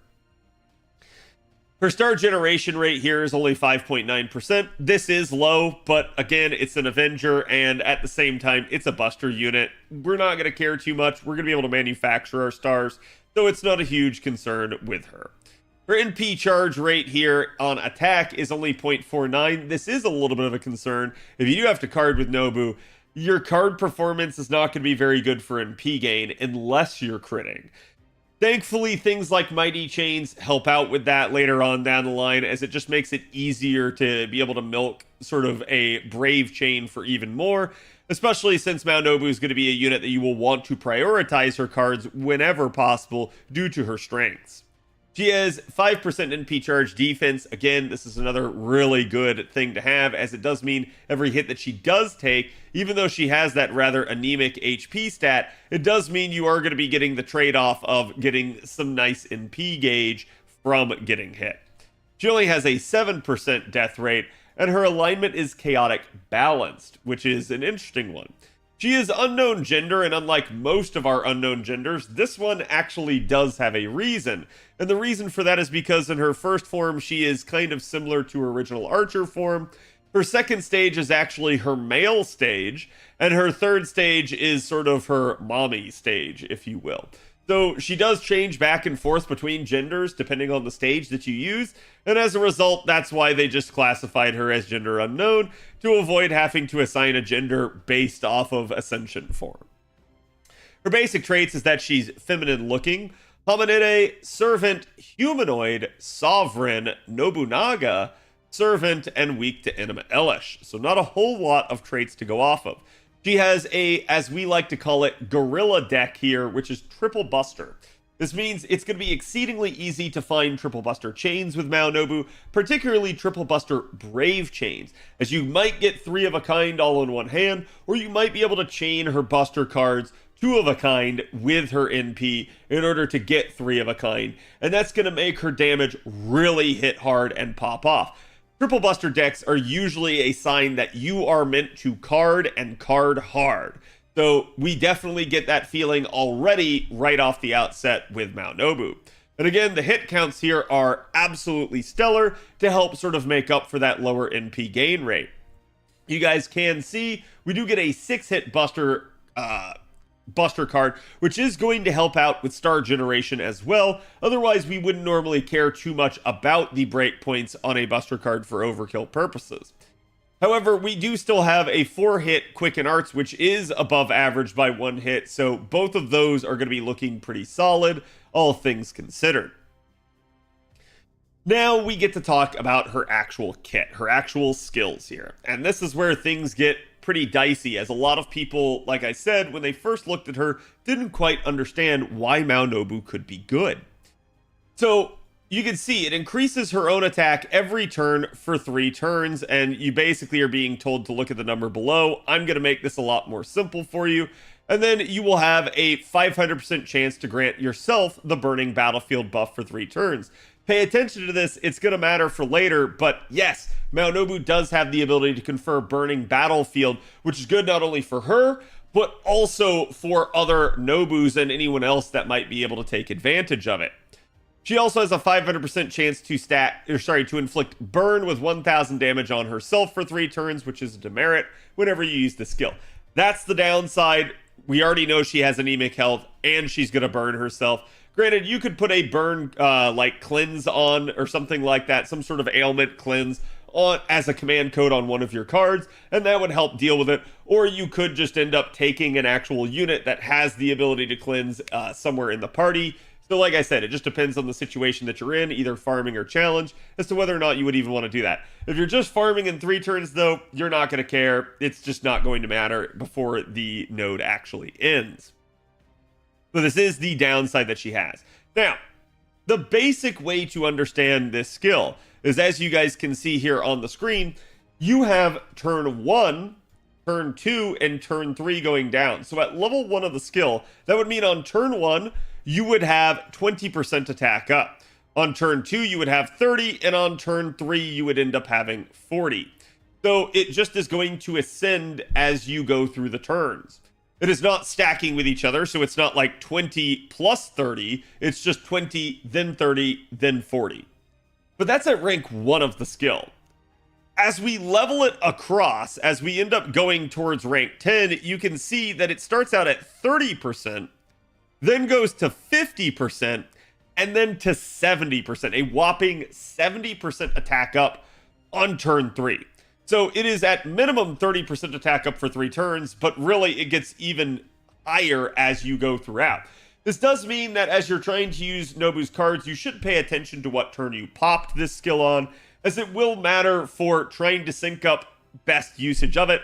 But again, if you're using Maou Nobu, it's probably a good idea to just try to always use her cards whenever possible, unless you have some sort of other goal like trying to get everyone to their NPs or something like that, because Maou Nobu's cards will be hitting very hard for you. But again, 70% is nothing to sneeze at. That is a really, really powerful attack, and it is all on a 5-turn cooldown. And because it's on a 5-turn cooldown, we can start to mention Koyanskaya. As again, Koyanskaya is a unit that's going to function really well with her as of this most recent buff. Prior to this recent buff, she could not actually function in a Koyanskaya setup, at least not efficiently. You could do something like double Oberon in Koyanskaya, but not a double Koyanskaya setup. Maou Nobu is really going to be able to take advantage of a double Koyanskaya setup, as a lot of other units, it's actually a closer call as to whether or not you should run double Oberon versus double Koyanskaya. And the reason for this is because it boils down to a couple of other factors, like whether or not you care about waves 1 through 2's damage, whether or not the enemy is man trait, And again, whether or not your unit is Buster or has the ability to sort of stack their own modifiers.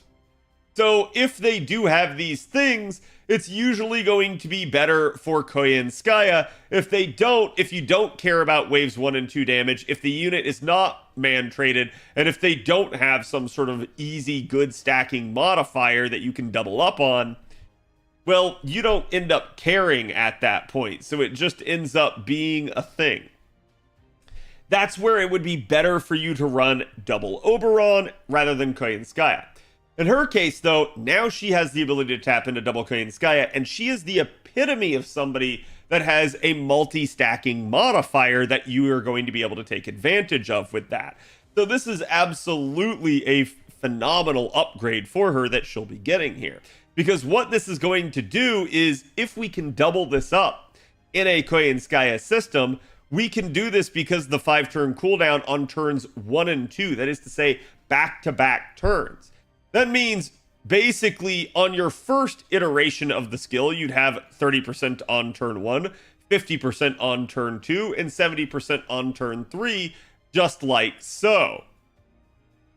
But since we get to pop it a second time, it's going to be 30% extra there on turn 2, and then 50% extra on turn 3. We sadly won't get the benefit of the 70% because we don't have enough cooldown reduction to make it happen in the same turn, nor would we really want to. It would not be very efficient and we would lose out on other things in most cases. But this does mean that you would get 30% in turn 1, 80% in turn 2, and a whopping 120% attack up in turn 3 if you double up this skill. Yeah, that's gonna tip the scales back in favor of using double Koyan. That's going to be really powerful for her as you're adding 80% extra modifiers that you just didn't have before. So now we get to her second skill. All of that was just the first one. Second skill is her hard survivability. It's self-invincibility for 1 turn and buff removal resistance up to 100% for 1 turn, all on a 6-turn cooldown. Now this is significant for a couple of reasons. One, she desperately needs the hard survival, as we already talked about, due to her anemic health and the fact that she burns herself.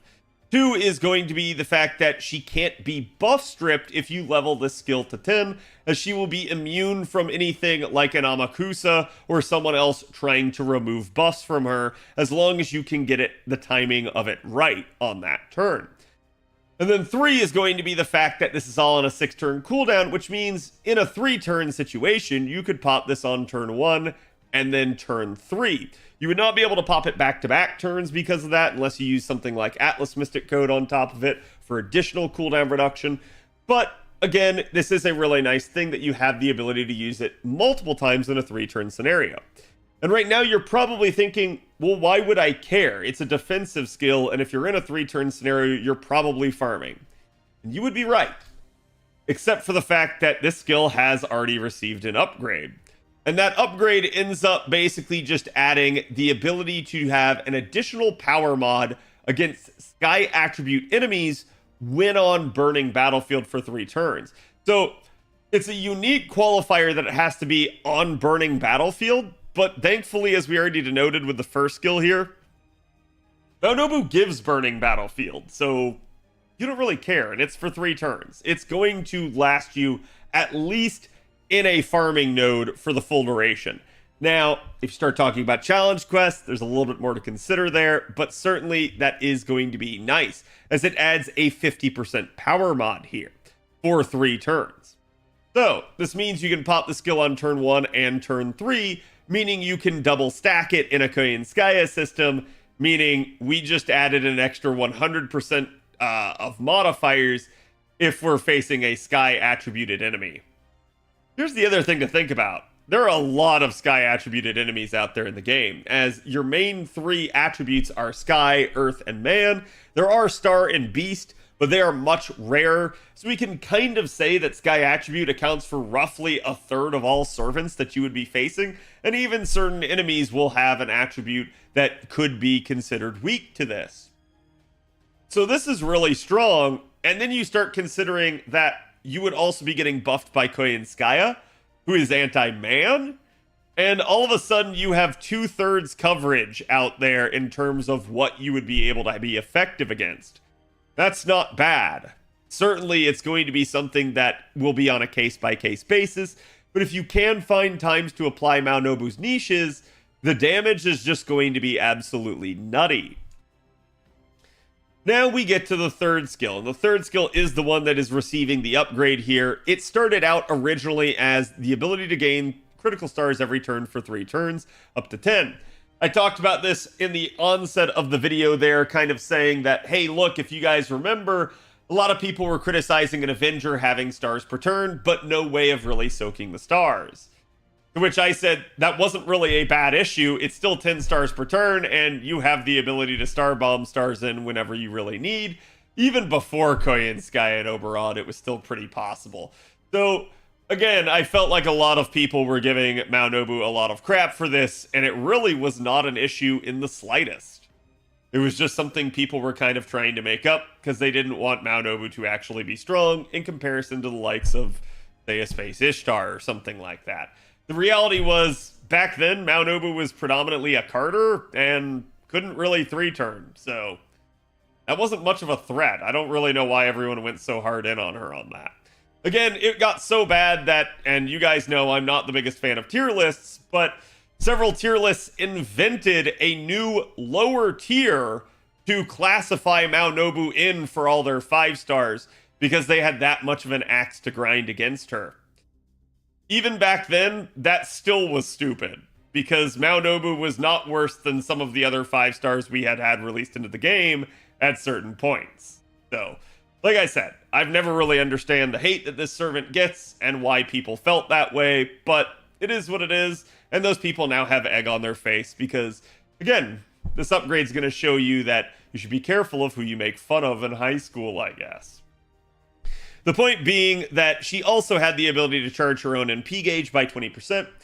When Oberon comes into the game, any unit that can charge 10% can be made to 3 turns. So already that was a quality of life upgrade for Maou Nobu, as it made Maou Nobu finally able to 3-turn, which helped out with one of the key areas that every extra class has if they're AoE. And that's that there aren't a whole lot of effective scenarios that you can take them into. As a result, you can view them as sort of a neutral looper, but only if they had the ability to 3-turn. And sadly, a lot of our other AoE Avengers didn't at the time. You basically were relegated to Space Ishtar and Edmond Dantes. And again, it still kind of depended on what you were doing and how effective those units could be, and in a lot of cases it relied on higher NP levels. Then along came Oberon, and 3-turning became possible. But what really changes here is this buff and what it does. You should denote as well that this is all on a 5-turn cooldown, which means that when this buff gets its upgrade that increases the NP charge to 30%, Maou Nobu is now a Buster 30% charger, just like Arjuna Alter, which means Maou Nobu can 3-turn with Koyenskaya from a 50% starting charge CE. This makes Maou Nobu very good and a lot more powerful than she used to be. And when you consider the first 2 skills and the fact that you can double both of them up, and the fact that they scale up kind of over time, Maou Nobu across every turn is just going to start hitting harder and harder and harder until those buffs start falling off. So it's really a good thing for her. But they didn't stop there. They also said that they were going to increase her own Buster performance whenever she's on Burning Battlefield for 3 turns. Well, if you've been paying attention, you know that she can already provide this, and it's a 30% steroid, all on a 5-turn cooldown, which means this can be popped on back-to-back turns, and functionally made so that you could have, again, 60% extra Buster up.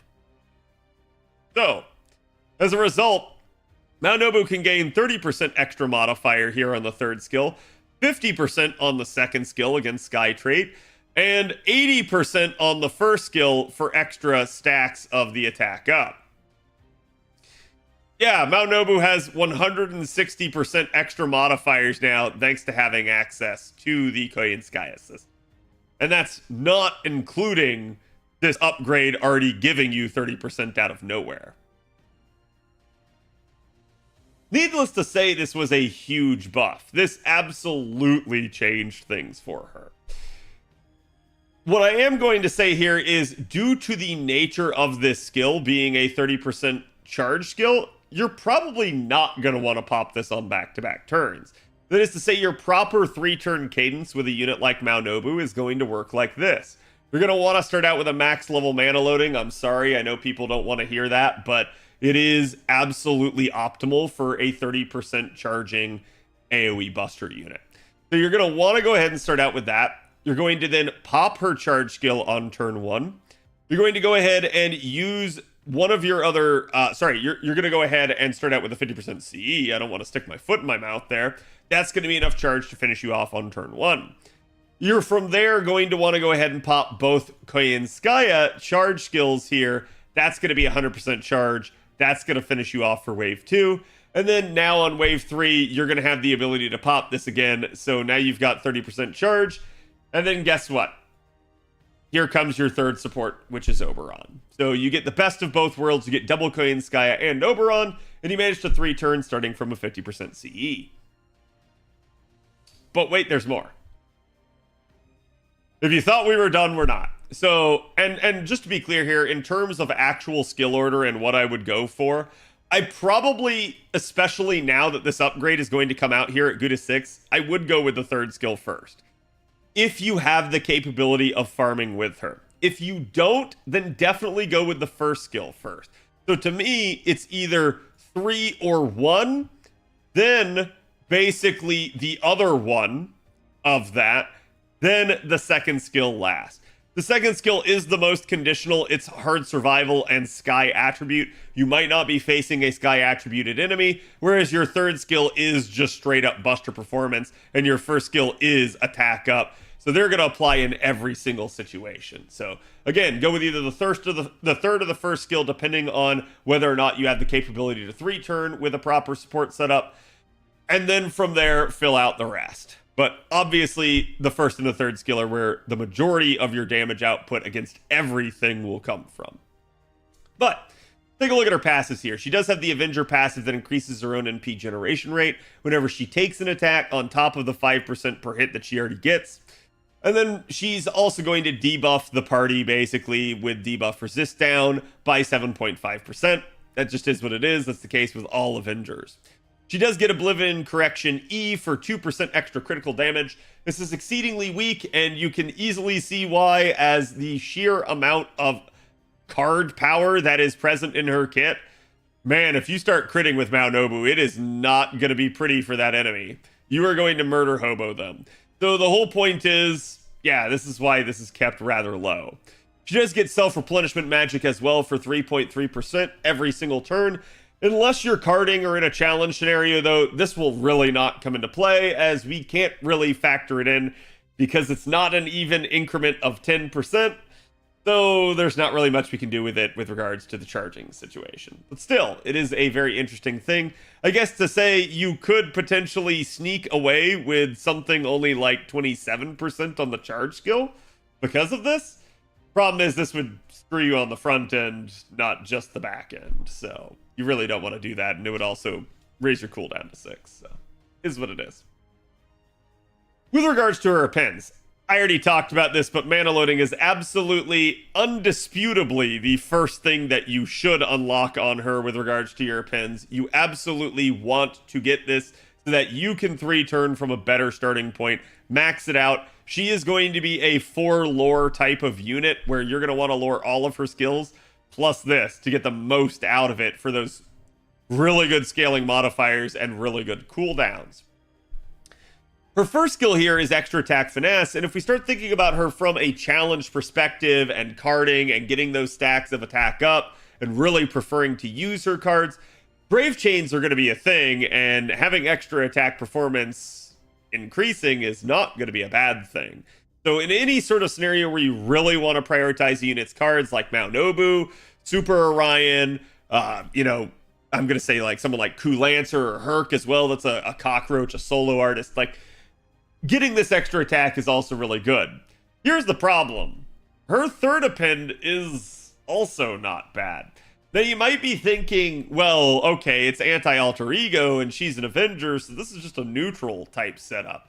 And you'd be right. It's 30% extra to alter egos. Alter ego is a rare niche to have. There's not too many units that are effective against it. But there's a ton of them that are divine, and Maou Nobu does extra damage to divine units. There's also 2 of those alter egos that are divine that are also sky traded. Seednai is not gonna like Maou Nobu in the slightest if you end up facing her. So again, this could be situationally useful. I'm gonna say it is still the odd man out, but as far as third appends go, it's not the least useful append I've ever seen. Her Noble Phantasm here, as we already denoted, is an AoE Buster Noble Phantasm. It is 6 hits. This is going to be nice, though. Originally, this NP was considered to be rather weak. It removes all Divinity enemies' defense buffs activating first. Little side effect of Maou Nobu's NP that a lot of people tend to forget, because everybody remembers that she does extra damage to Divine. They don't remember that she also strips their defense buffs, so good luck stopping her. It's really, really nice in that sort of regard, as it's just going to make Maou Nobu an absolute Divine killer. She's then going to deal damage to all enemies and inflict burn status on them for 1000 damage for 5 turns to them. This could allow you to work with something like Honey Lake, where you could maybe get extra damage from burn ticks. Just keep in mind that unless you're putting burn command codes on her, you're going to have to wait basically for this NP to go off for the stacks of burn to be a thing. But still, you could manage to work something like that in.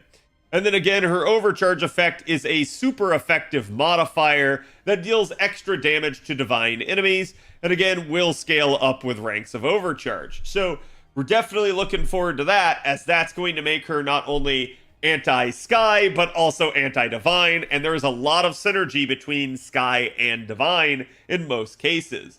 So again, this just means that when Maou Nobu's niches are in play, Maou Nobu's gonna get to double dip quite a lot. So this is why the scalability of Maou Nobu ends up being quite insane, and why I can make a claim that Maou Nobu might actually be your best AoE Avenger. Again though, let's talk about that here real quick. Let's take a look at our actual damage numbers. As we start to look at a unit like Avenger up here, who's already kind of showing high on the raw NP damage list here. Remember, this is neutral numbers. This doesn't include support buffs, doesn't include buffs from a Mystic Code or Craft Essences, so it's just a unit under their own power. However, in this case, it assumes that did in fact charm the enemy, which most of the time you can probably assume, but I mean, against servants, they might have magic resist, so that's not a guarantee you might miss. It's the same sort of concern that we have with someone like, say, Arjuna Altar, where you can run into scenarios that it just won't work too well. But again, as long as you're cognizant of that, that's going to be fine for you with Avenger. But this does mean that Avenger shows really high on this list, where she might not always be, or again, someone might have scaling niche damage that could outscale her. Again, a unit like Dante's is actually pretty good. He's a very solid Black Grail looping option, and this definitely helps out his damage. Same thing with Space Ishtar, though you're probably not going to be doing that as a quick version of her. Gorgon can be made to 3-turn nowadays, as she does have charge, but it's not a pretty 3-turn, and definitely involves Oberon in the mix. So you're not going to be doubling up anything, as you're going to be needing to use double Oberon in order to make that happen. And then you get to Space Ishtar's actual arts and buster farms, which are certainly her more viable farms. However, this number here is a little bit lower because it is assuming failure of her third skill to actually proc the color type buff that she would need, where again, you do have only a 20% chance for that to actually happen. So 1 in every 5 you'll get a failure, but 4 in every 5 you'll succeed and actually deal these numbers over here at NP1. So certainly not nearly as bad in comparison, as that will put her pretty high up the list.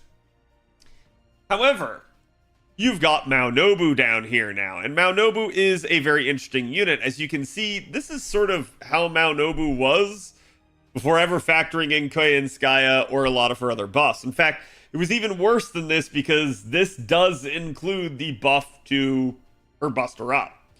So subtract out 30% Buster buff, and that was what her numbers were on release, and you can see why a lot of people felt the way that they did about her. However, that being said, even at release, you had Gorgon also a lot further down the list, as she didn't have her attack up upgrade at that time. And again, you didn't really have someone like Kamavenger out or Dantes being a Black Grail looper at that point. So it still wasn't nearly as dire back then. But that being said, you can see Maou Nobu does get 4 slots here on the list, and right away, just coming in here to look at sort of the special ranges, you can see if the enemy is divine, it steps up to 39k. That right there alone already puts Maou Nobu on the top of the list. If it's sky attributed, this wouldn't put her on top of the list, but it would put her very high up the list. And again, with the turn 3 attack up that's not factored in here, this gets even higher. So it's a little bit of a weird thing, but yes, to say it simply, this is your actual true number, is 34k. Then you would be adding in the sky trait and the divine trait potentially. So you can see 69k neutral is what it would be if you combined everything. Odds are you're not going to be able to get that number, but odds are you probably are going to be using her in a situation where it's, I don't know, maybe sky traded at least. So you're going to definitely be doing a lot more damage. And to give you guys an idea of what those actual damage numbers are, you're kind of looking at in, wave 1, only about 63k neutral damage for NP1 Maou Nobu with double Koyan Skya, Oberon, and a level 100 Cranking C. We'll talk about our CE options here in a minute, but only about 63k for wave 1. Wave 2 is 87k, and wave 3 is all the way up to 312k. So you can see the huge boost being provided by Oberon, as well as just sort of everything kind of snowballing as she just starts to get really, really powerful. Now the trick here is, that's just normal damage. Again, sky traded, it's going to be 81k for first wave, 113k for second wave, and 403k for wave 2. And if it happens to be both sky and divine, you're, well, oh, sorry, no, this is just divine right here. You're going to be looking at 85k for wave 1, 118k for wave 2, and 421, almost 422k for wave 3. So already you can see the scaling. Now, if we manage to get Sky and Divine, then it's 122k for wave 1, 169k, very nice, for wave 2, and a whopping 605k for wave 3. That's neutral damage, and that's not using Black Grail. That's the point I'm trying to make here. That is a ton of scalable damage. That's really nutty if you actually manage to line everything up. And it's not unreasonable to line things up. Most divine enemies will be sky traded. Not every sky traded enemy is going to be divine though. So it just depends. But yes, there is a lot of synergy there. Now, suffice to say, I'll just give you the wave 3 numbers at what NP2 would be looking at. You'd be looking at 416k on wave 3 at NP2 neutral. 538 if it's sky, 562 if it's divine, and a whopping 807k at NP2 if it's sky and divine. So really, really strong. Now, how does this factor in against some of these other competitors, as you guys can see here? Well, Space Ishtar, assuming failure with a double Castoria and Oberon and Black Grail comp, yeah, you're looking at 341k. Not assuming failure, you're looking at 375k. So certainly that's enough to beat Maou Nobu still, because of the ability to touch Black Grail. But only if one of Maou Nobu's niches aren't in play. The second one of her niches comes into play, she loses.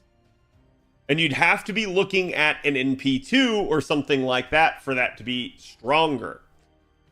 Now, I'm not trying to sandbag Space Ishtar. She's still a very strong unit. but this has been sort of what they've been trying to do with Maou Nobu and Edmond Dantes and Summer Kama. Space Ishtar was a jack of all trades, but really a master of all trades, or card types, if you will. I think they kind of tried to walk back in and say, hey, look, let's make her the jack of all trades. She works in every card type. She's still strong. But let's try to make somebody else who's specialized into their card type a little bit stronger. And that's kind of what we see across the board with each of these. But still really, really good for Space Ishtar. Summer Kama would only be 278k at on wave 3. But that's not including Charm. With Charm, that goes up to a whopping 417k with Charm. So even in that place, that's still going to beat Maou Nobu with only Sky Niche. If she does have Divine Niche, though, that beats her. So you're neck and neck on that one as to whether or not a Calm Avenger would be stronger or not at NP1. And again, remember, scaling, with multiple MP levels gets different, so definitely some units will scale better than others. Maou Nobu is getting a lot of strength from her actual modifiers in her kit. And then for another really good comparison, I could compare Nito Alter, but I'm not going to try to because she's still a little bit further into the future. But I will say, let's take a look really quick here at Dantes. So Dantes at NP1 with 2 times OG Scotty and Oberon with a level 100 Black Grail is going to be 405k by wave 3. So definitely pretty solid there. Remember though, the only issue with Dantes is going to be you really are going to be somewhat restricted to the node type and composition. If there's too few enemies, you're going to care. That is going to be one of the big advantages that a unit like Maou Nobu will have. As a Buster Looper, you don't care how many enemies the node has. As long as you have enough damage to clear, you're good. You're automated in that regard. Now, if you do manage to end up having Summer Scotty down the line, this does go up though, as instead of having defense downs that have to be placed, he has attack up that carries through the waves with him, and you start getting into a really hilarious sort of setup with Neo Plug Suit that's going to end up resulting in 489k. Dantes has come a long way. So, like I said, each one of them is pretty strong. Is Maou Nobu actually the strongest AoE Avenger? No. But definitely up there for consideration, and certainly not the sort of, dead horse that we had been beating for a long time. Now, with regards to her actual craft essences, you could run something like Black Grail, but I'm going to tell you don't do this unless you're in a challenge scenario where you feel like you're going to have to rely on cards, but you can rely on cards to make up the 50% charge differential. Still don't advise it. So you could, but don't. Not right now. Victor of the Moon would probably be a better choice in those scenarios, as 1, it's not going to have a ticking debuff that will bleed your health out, and 2, it's going to make her triple buster deck go bonkers with extra buster performance and critical damage of 25%. Plus, one of the rare CEs that scales all the way up to 2400 if you have it at MLB. For welfare CEs that have come back since then, Golden Sumo is a decent option as it's now permanently available on JP. But honestly, there's probably a better scenario as Maou Nobu does get a lot of attack up in her kit. So the scaling here is not going to be the best on something like Golden Sumo. Holy Night Supper is not permanently available yet, but probably will be in the future at some point. This one is certainly strong with its 50% NP gauge, 15% critical damage, and 15% NP damage that can be doubled up by Oberon. And then a much more recent addition as a welfare, as well as also permanently available now on JP, Aerial Drive. This one's going to be absolutely phenomenal for her, as it's still all attack scaling, 50% starting charge, 10% NP damage that can be doubled up, and bust performance by 10%. But it's still not the end-all be-all. If you guys remember, I said Cranking was the CE that we used. Cranking is a welfare CE that's going to come out next year with the Bunyan collab event on NA. Definitely make sure you grab it, as it is sort of a improved version of aerial drive. If you want to think about it this way, it's like an ocean flyer version of aerial drive. It's all attack scaling, still 50% starting charge, only 8% buster performance instead of 10, but 15% NP damage instead of 10. And remember, the NP damage can be doubled up by Oberon on wave 3, so even more firepower for wave 3. Cranking is going to be the C that you're really going to want to use the most on her. But again, aerial drive is going to be your adequate solution in the interim, so certainly we can do some really solid damage for her. Let me know what you guys think about Maou Nobu. Which Ascension form is your favorite, and do you actually think that Maou Nobu is very strong now? Or do you think that she still has some concerns in her kit that need to be addressed? I'll be curious to read your thoughts below. I will see you guys for the next one, and good luck with Guda 6.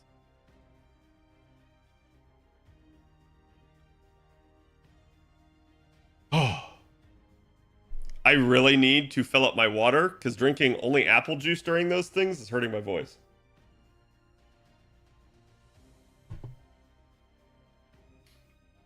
Oh, is it buffering? Is it buffering on the YouTube side of things? Any of you guys over there having issues? C is gonna be nuts? Yeah. Smooth here on YouTube? Yeah, then it's the Twitch Invest servers. It happens.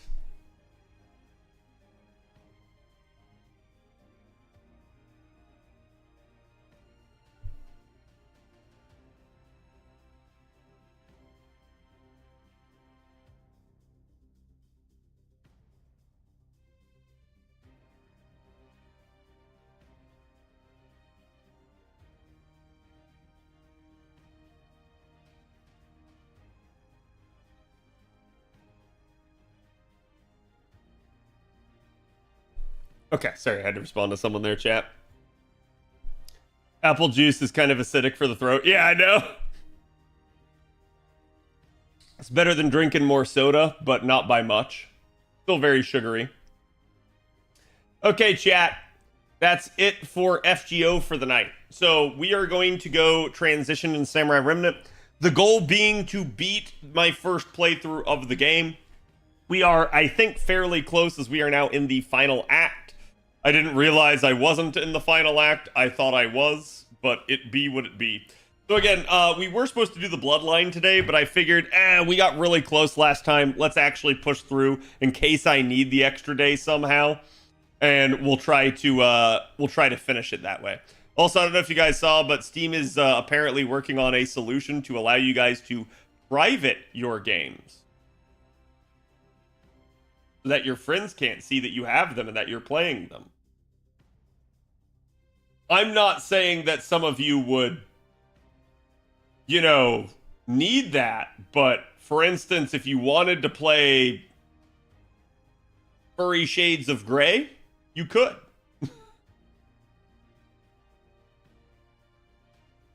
Anyways, I'm not judging, just saying.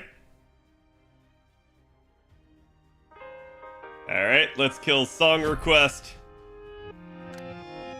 Ah, there we go. I'm not gonna get DMCA'd. Feels good, man. Switch over to Variety over here. Let me turn Aurelia down to a more see-through status. And again, obviously spoiler warning for any of you guys that are wishing to avoid it. But we're gonna be going pretty much right in on Samurai Remnant. Overwatch League is dead also. Or what does that mean?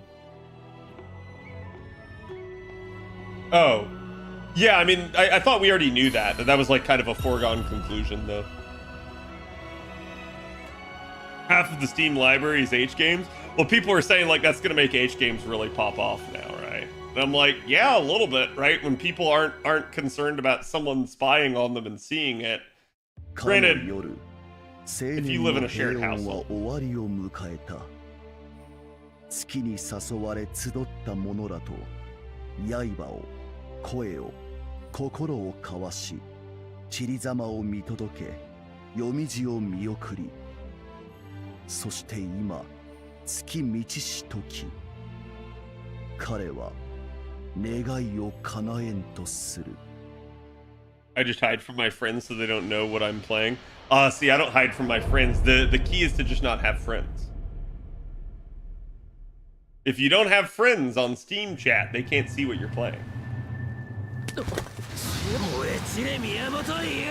Alright, so we're gonna go ahead and skip this because we had already seen all of it. The issue at play was I got thrown right into a battle immediately.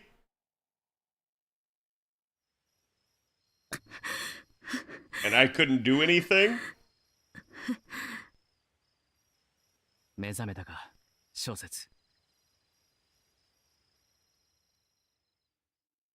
Oh wait, no, we already saw this too. So like, basically there was no opportunity to save. Yeah. Okay, yeah, and then we talked to him.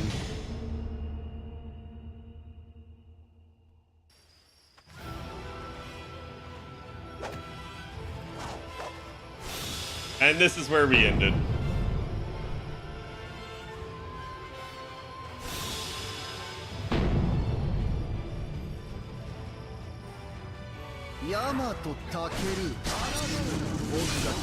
Bro, I don't know what that is.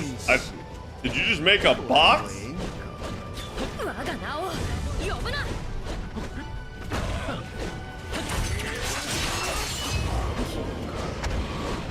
Oh, what is that?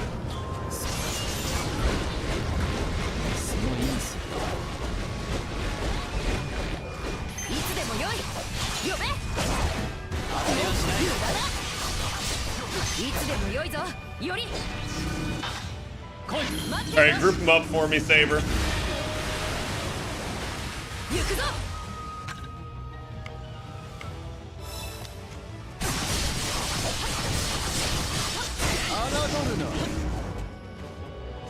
Bro, what is that box? What's in the box?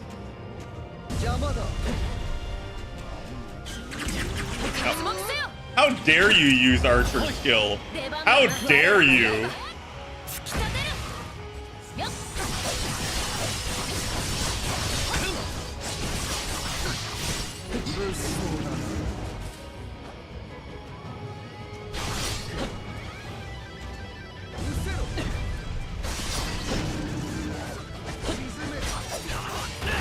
Oh, geez. Okay.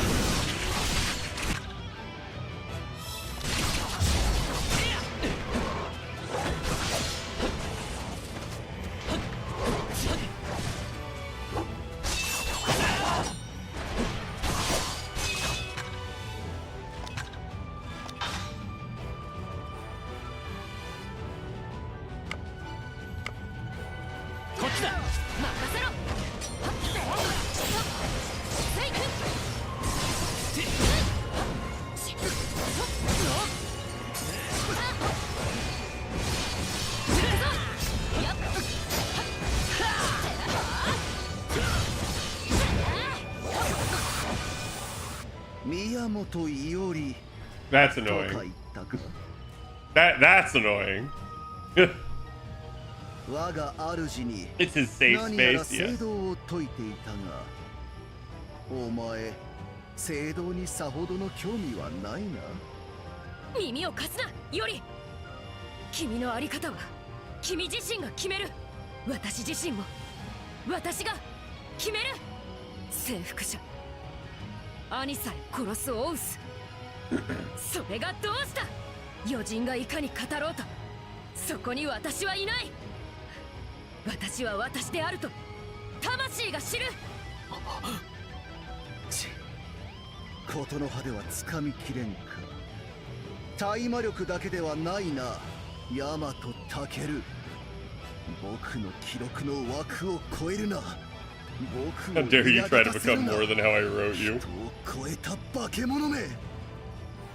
なぜ人理の影ごときが己を疑わ How dare you be all that you can な be? ぜ人理の影ごときが己を保つのだ。な、そこまでだ、キャスター。戦場で無駄口を叩くな。冷めたものだ。いや、お前は酔えないのか。だが確かに潮時というやつだ。 Oh, do you want me to use another stance? Is that what it is, Burning? That way you're getting on to me? 逃げるかキャスター。流行るなセイバー。怪異を倒し後を追う。合図をくれより。 Ow!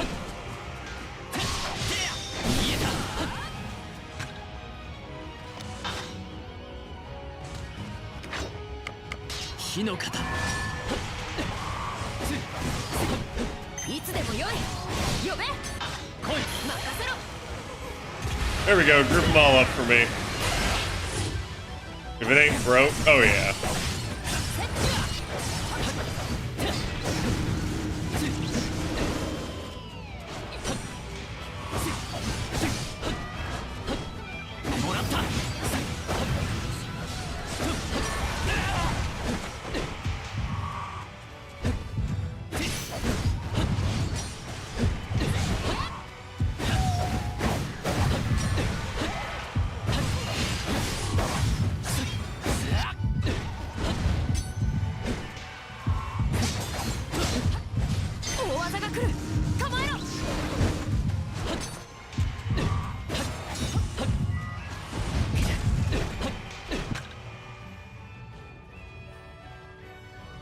Hey chat, want to see something cool?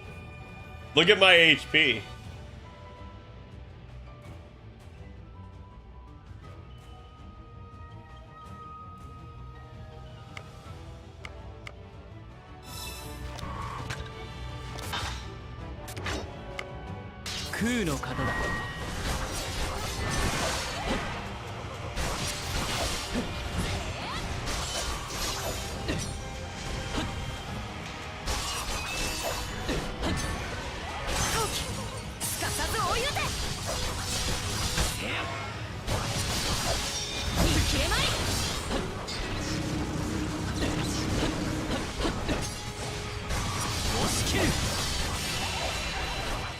Okay.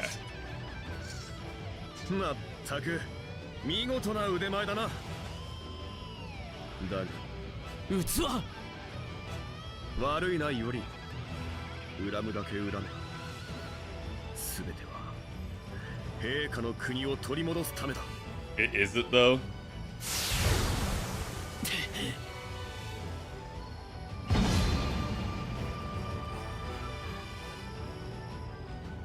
器をより。追うぞ。待て。頼む。私も連れて行け。しかし傷は未だ深かろうに死ぬ気か。2だと思えば好きに打ち捨ててよい。所詮我が身は短命の定め。宗意見先生は力を尽くしてくださったが、そう長く持つものではない。だからこそこの魂燃え尽きるまで諦められぬ。ライダーを失った。癒えぬ深手を負った。我が手で望みを叶える術はついえたが、それでも私はまだ。小説。あの時私に触れたあなたの手は Harem Pro Tag EX. 温かかった。とても温かかったのだ。作られし我が心にまた一つ思いが芽吹いてしまった。今や私はYep. あなた以外に英月を奪われるのが気に入らんのだ。 Sorry, chat. I'm trying to dodge the information. そうならば小説。貴殿には見届けてもらおう。俺たちが英月を取り戻し打ち砕く。ああ。テイとキャスターは赤坂へ向かった。 I'm sorry for the buffering, chat. I can't do anything about it short of ending the stream. ならば I wish 急ぐま Twitch で would だ。 let you switch invest servers without disconnecting. ああ小説いけるか。私はいつでも支度が整ったら言ってくれ。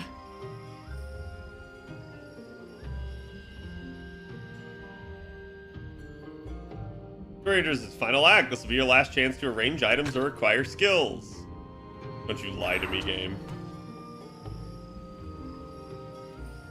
兄ちゃん、小説さんは一人で歩ける程度にはなっている。お前そう。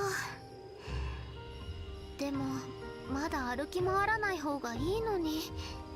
そうだな。兄ちゃんはこれから戦をしに行くの？セイバーさんと一緒に。なあ。そっか。うんかや、俺の願いを聞いてくれるか。何？握り飯ありったけ支度しておいてほしい。 Yeah, make me all the balls. 戦から帰ってきたらまず腹が減っているだろうからな。頼めるか。小笠原殿には悪いが。わかった。おむすびいっぱい作っておく。小笠原の家にはね、兄ちゃんとこに泊まるって言っておく。だから絶対に帰ってきてね。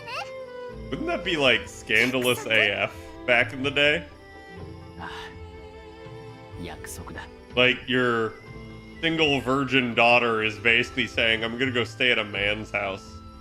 そうだ、これ持って行って。戦の最中にお腹空かせたら大変でしょ。陣中食こさえてきました。ありがとう。では Siblings? Well, they're not really siblings. はい。兄ちゃん。 She just calls him like Big Brother. In fact,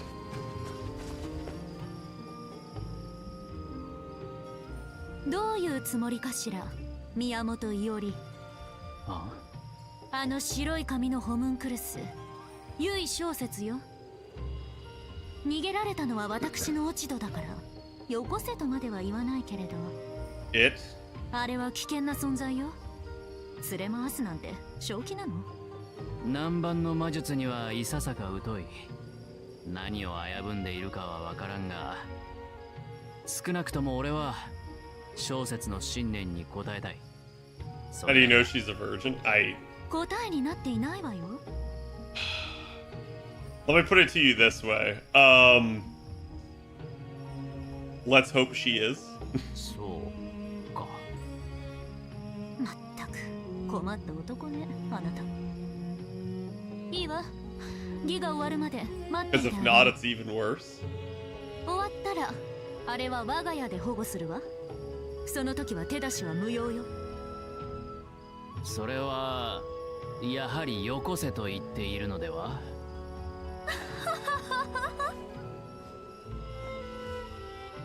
とりあえずこれを渡しておくわ。 JPB 私 wildin' の though? 魔 I 術を mean, it 込め do. た特別性よ。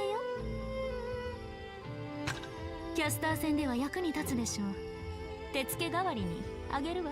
I have no idea what it is. I assume it's a mystic code, which means we're going to be doing a spirit font 手 battle. 付けって聞こえなかった？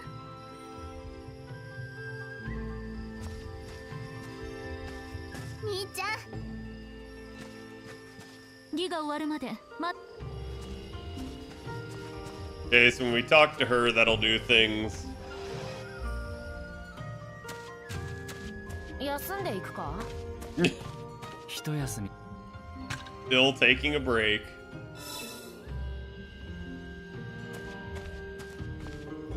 丹念 So に。 chat, I lose nothing going to New Game Plus, right?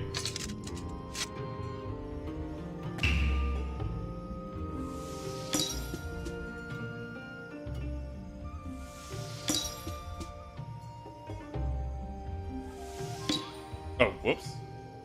悪くない仕上がりだ。ほう、やるではないか。 Oops.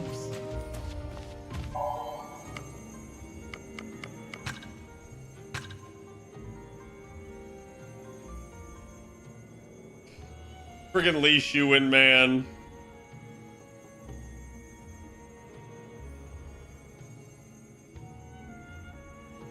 Huh? Oh no, I could learn that, I just haven't.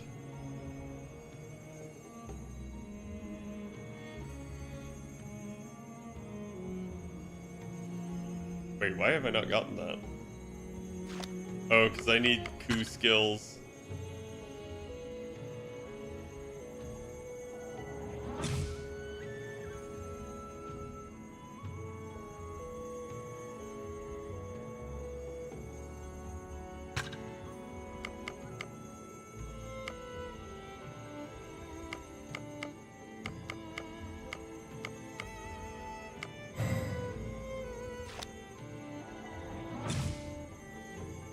Na.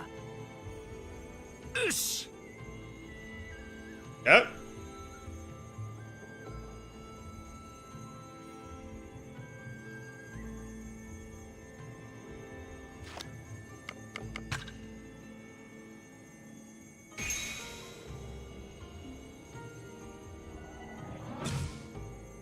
Okay. Wait. This is fire stance. Oh, I literally just have to buy. Oops. 力がみなぎる。ふむ。鍛錬の甲斐があった。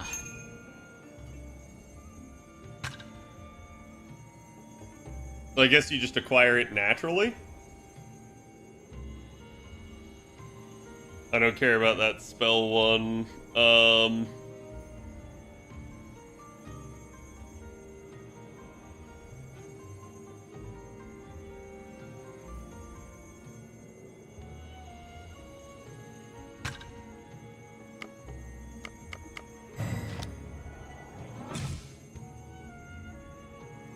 Samson and Tamamo Arias. I need 2 more of Arias and 3 more of Sansons. Definitely gonna grab that.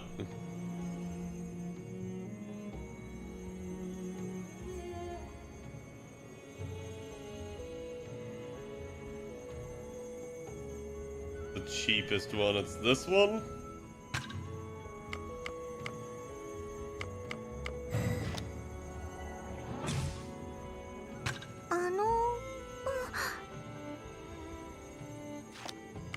Okay. Wait. But I haven't unlocked... Oh no, I can't do anything until next time. Crap. Basically because I didn't do it, yeah. Yeah, that's rough. Oh, I can finally do Li Shuin's.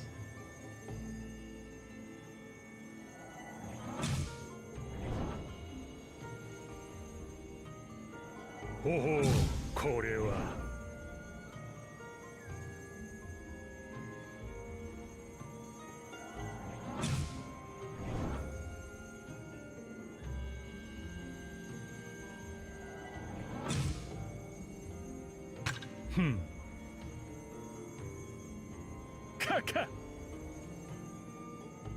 Yeah, I think it's depending on the route that I went.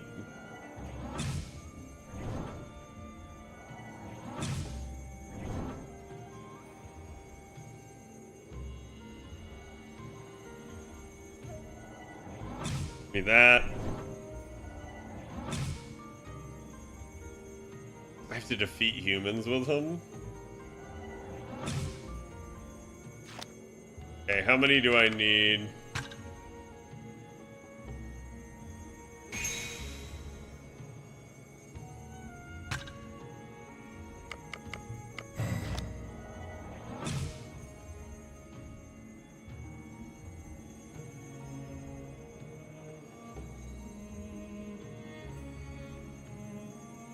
Restores all HP. That could be nice, but probably is overkill. Because you don't want to fall down that low to have to risk it. Wait, chat, wasn't there another one that was telling me to finish off? Yeah.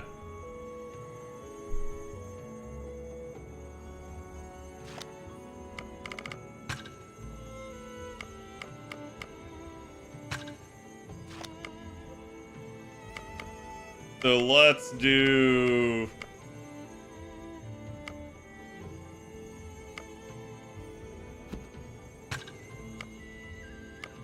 I need 40 skill points.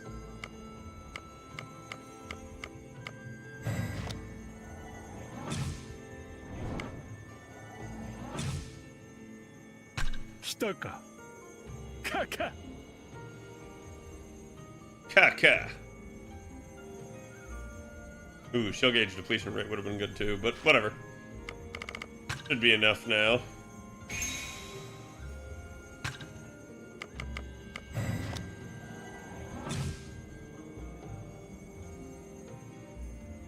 Yeah, I won't bother with the other one. I'm basically just taking free upgrades that are easy.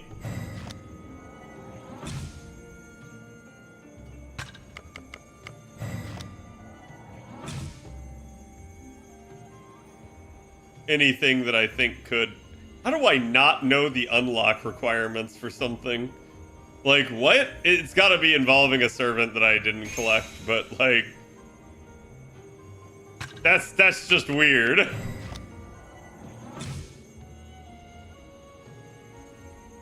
Full Katon heal is easy.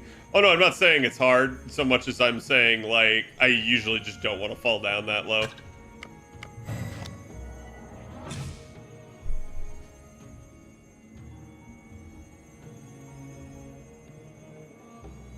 Okay, that's pretty much everything.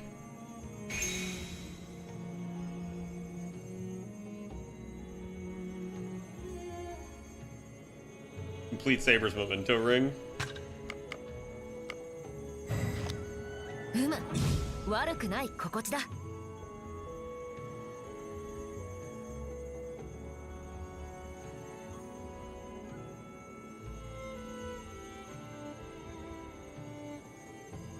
I didn't unlock like half of these because like some of them the move just does not look good.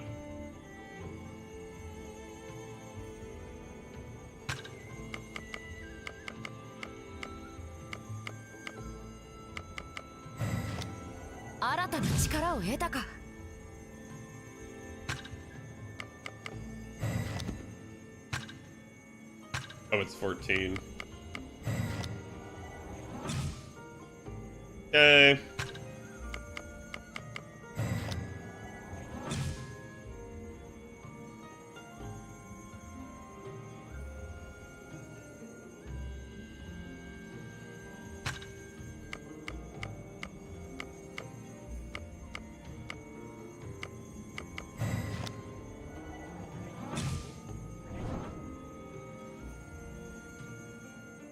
Oh, was that 10 too many? Oh well.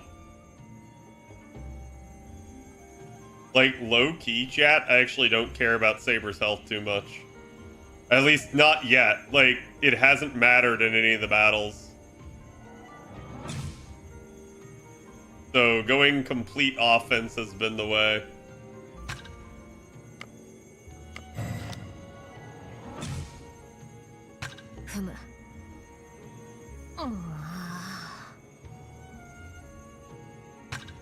Oh, nice. That increased Yuri's defense.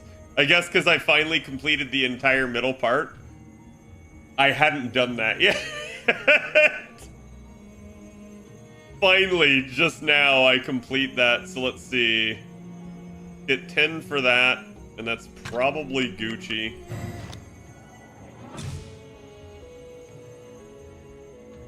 What does Matt even matter for servants? It also increases the rate that they deplete shell gauges. Ever so slightly, if I remember correctly.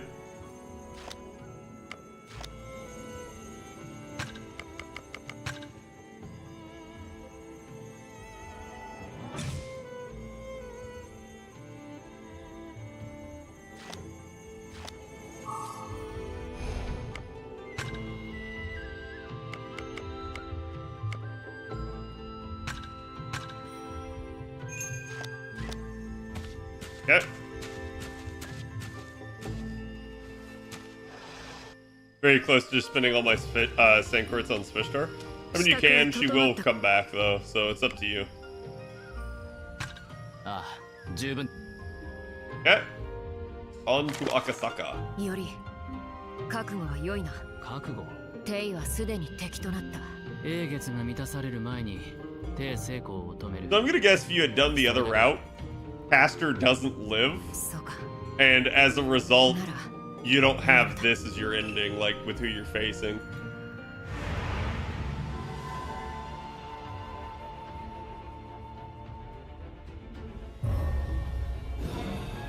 Oh dang, that's a lot. これはまた Not bad, but that's a 多 lot. くの霊地が掌握された。まっとうなやり方ではない。このままでよりすまないが神田に寄れないか。私の用意していたものが。神田かあらまだいたわね。いいえ行かない。日本橋に私の部下を待機させている。本当は他のあなたの手伝いに回してあげるわ。必要なら声をかけに行きなさい。日本橋だな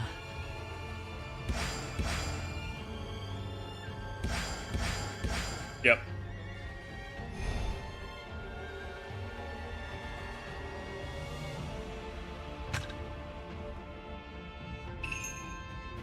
Okay. So, logically, you want to split up. Logically, chat.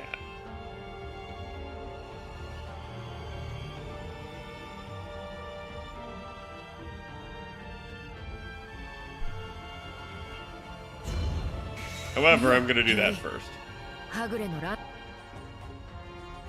今はキャスターの支配下にあるか魔力の供給を断たれておるようじゃ。厳しい状況であろう。こちらに霊地を取り返してやれる余裕。頼むセイバーあ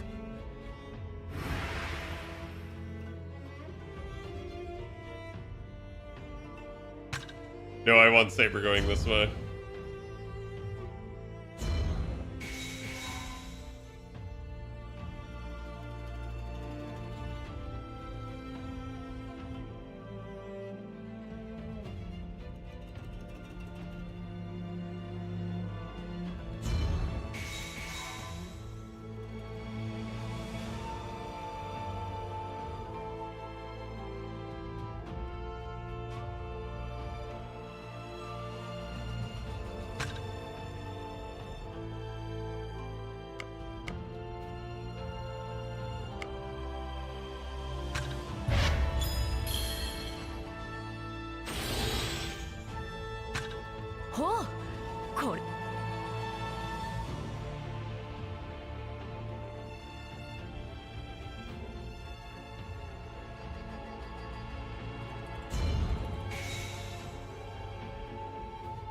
I don't want to do this, but I'll move inefficiently for one.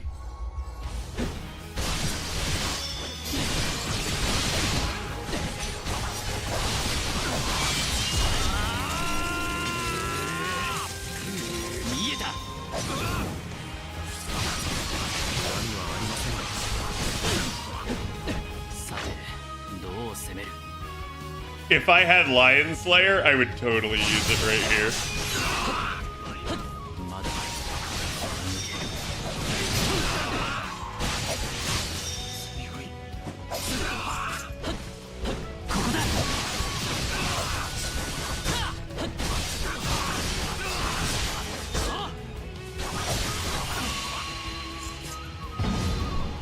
Seven seconds that I didn't have to use anything.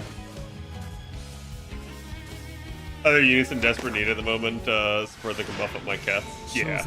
It's usually a good idea to avoid rolling for extra MP levels until later on. You need more functionality early on.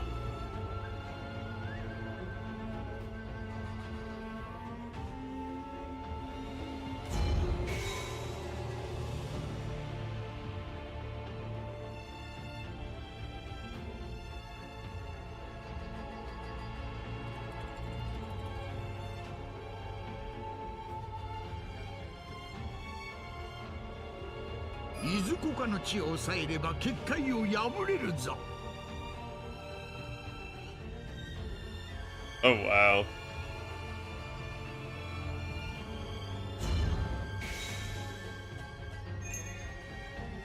感謝するより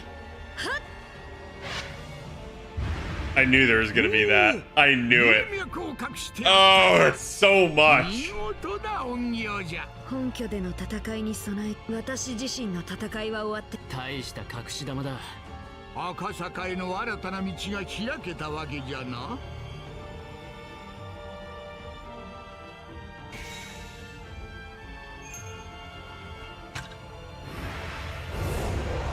先ほどお嬢様から使いが来た。何も言わなくていい。俺が働くのは。 Okay.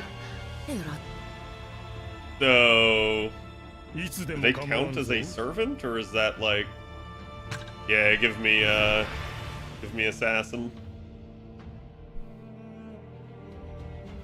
さて、なんとす。すまないが、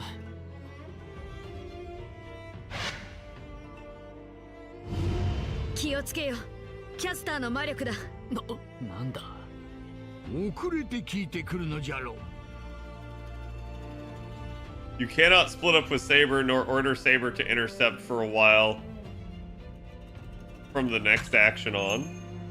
That's only annoying because this already exists.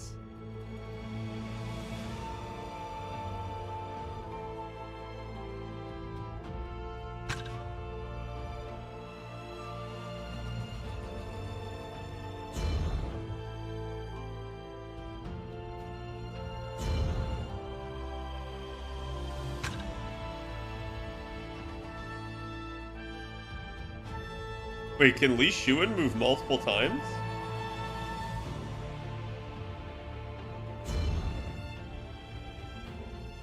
No?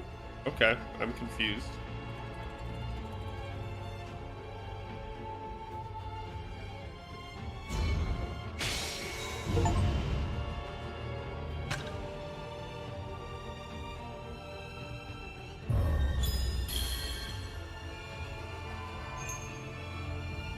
Alright, I'm not concerned with that. 敵の仕掛けじゃ。 Is it a trap, though? Okay, so Saber's just moving straight in there.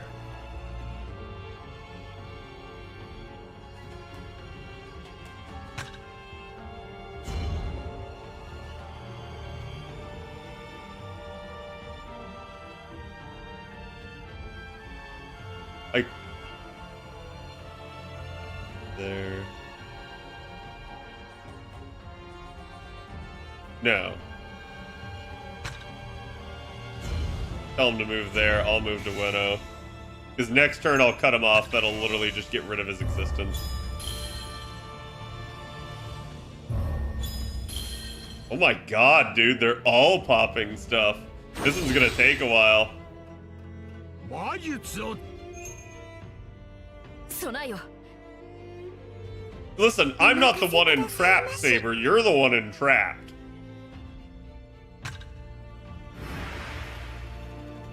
私の思い受け取ってください。私も負けてい。 Yeah.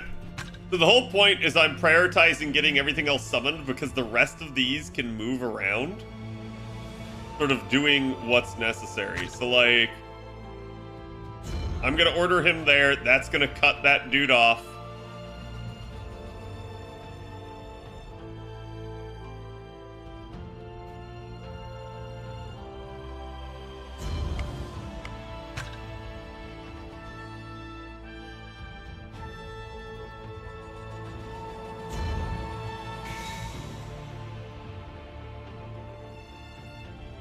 Wow, he's gonna move far that turn.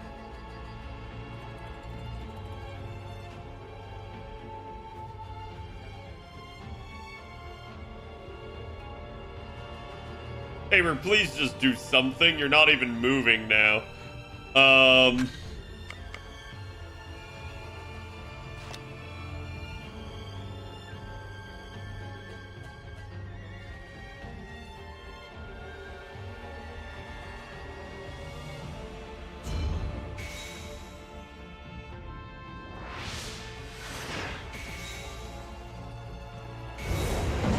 Okay, there you go. He's dead. We don't suffer any attack. 我らが That's somewhat 敵に annoying. 狙われておるぞ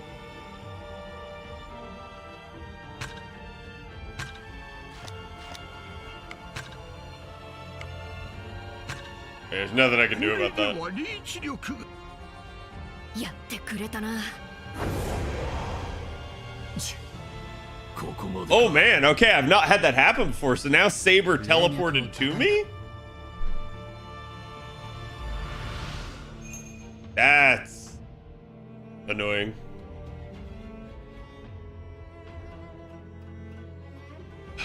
I forgot she just cannot be ordered around. So she's not gonna move, she doesn't defend.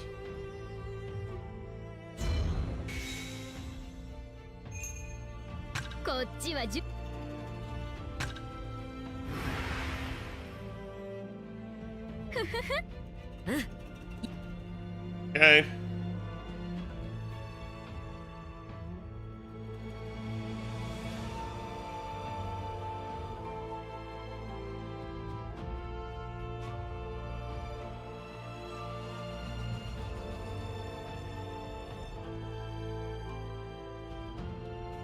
He's moving back to try and take Nihonbashi.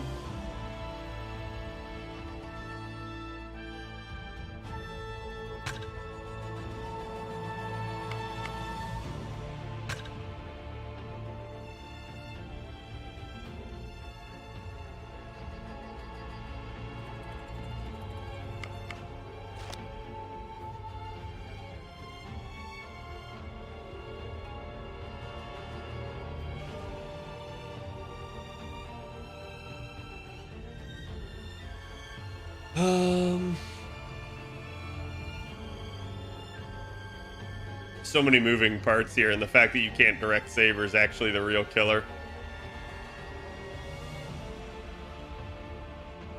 I'm gonna let him take Nihonbashi.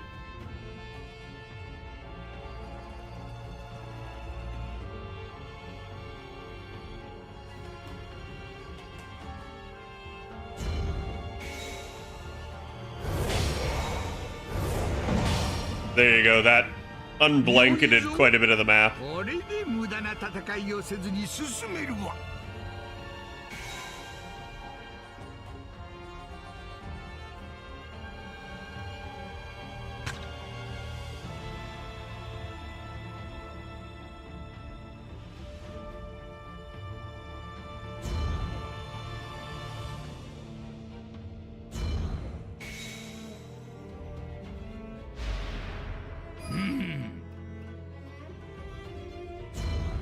Oh. Wait, do I move multiple times before they move once?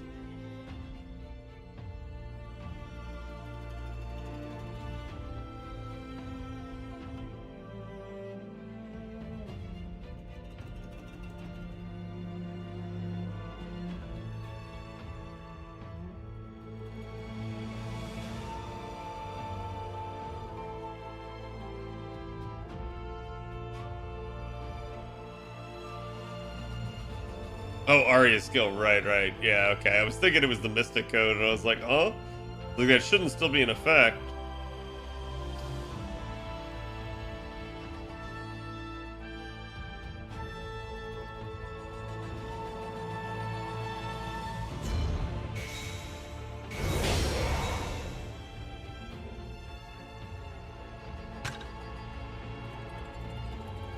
Saber, いけるか？任せておけ。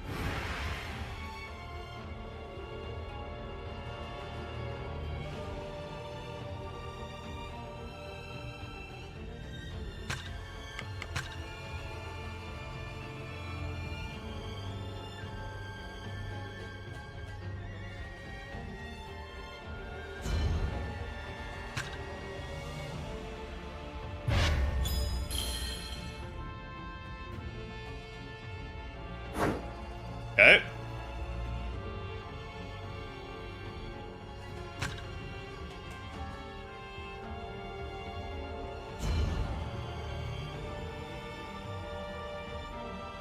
Yep, that's fine.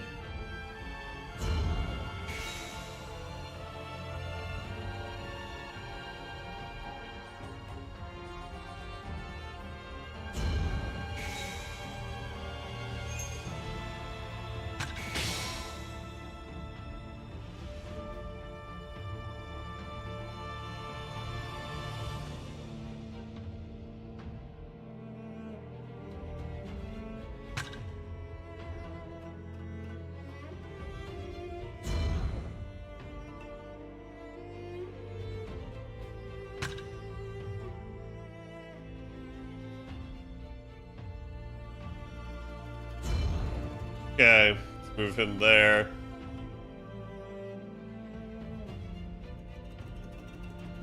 That bounded? I don't think that is.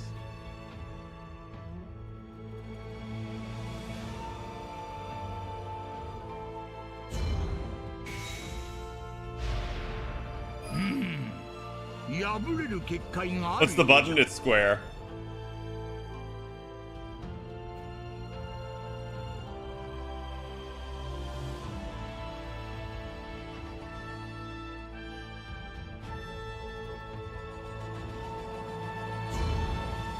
Yeah, why not? Let's go one-on-one.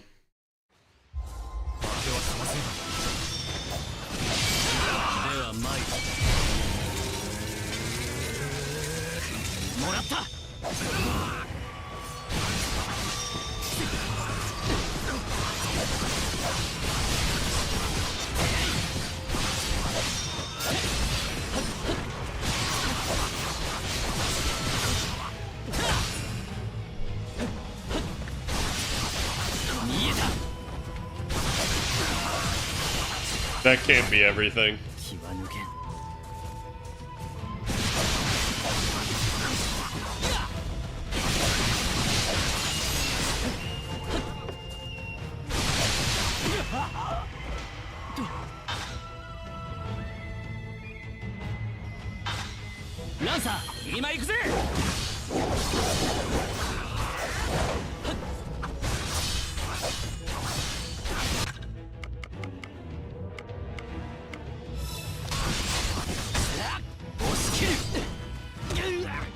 Dude, what? Dude, what? Your delayed strikes are such BS. Bro! Really? Really?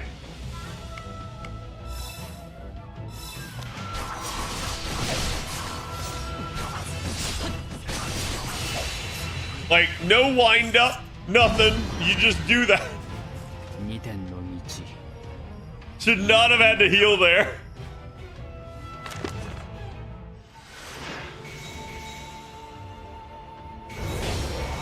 Because I easily had that within the time.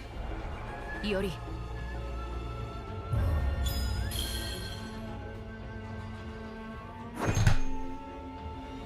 Rerun!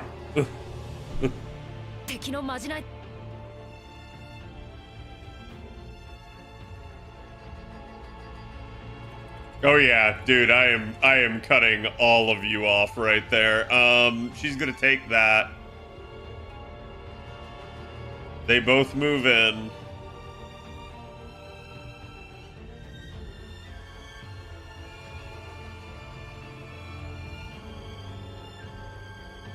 Yeah, I'll capture that node by default because I'll probably move up there to that wedge node.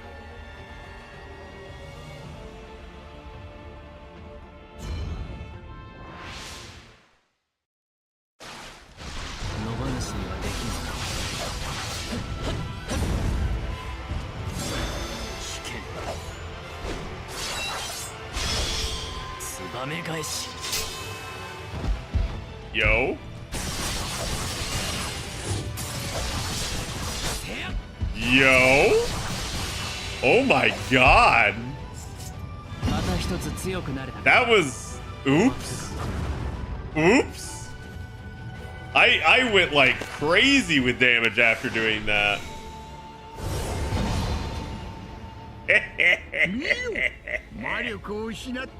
How's it feel, assholes?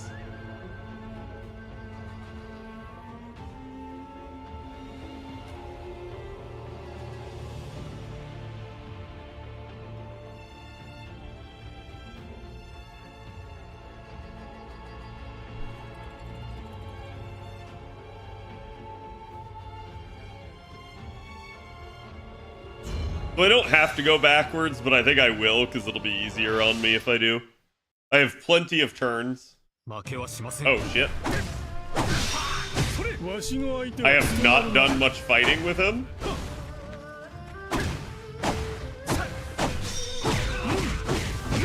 How about a little bit of a taste of your own medicine, Chinese officer?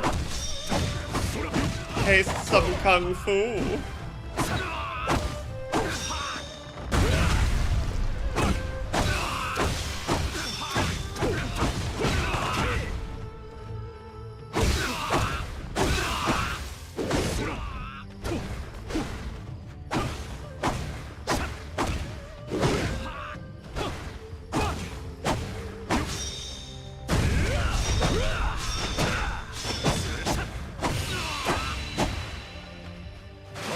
払うのみよ。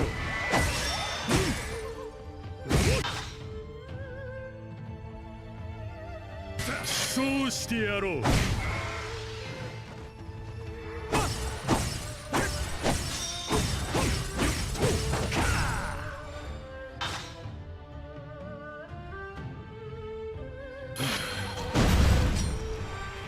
らば死をくれてやろう。 Nope. はっ、これこそが二の内いらず。 Nope. Ain't dealing with this thing. Talk to the hand.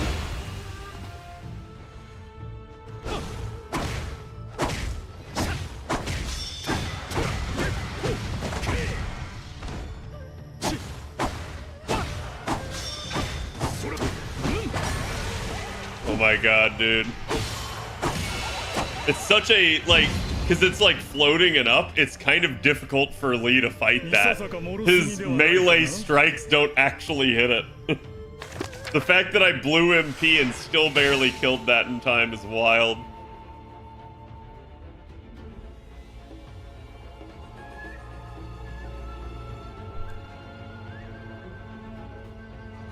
Okay, so Lee defends that.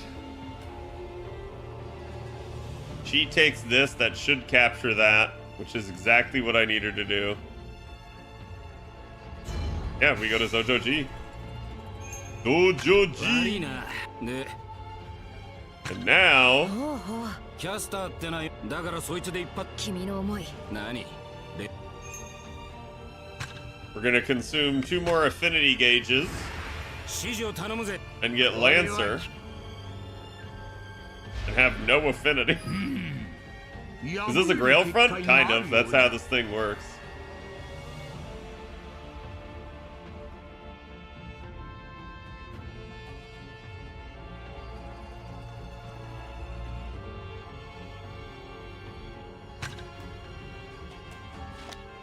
Yeah, God, I got 40 turns. Unless the thing rapidly expands, I have way more.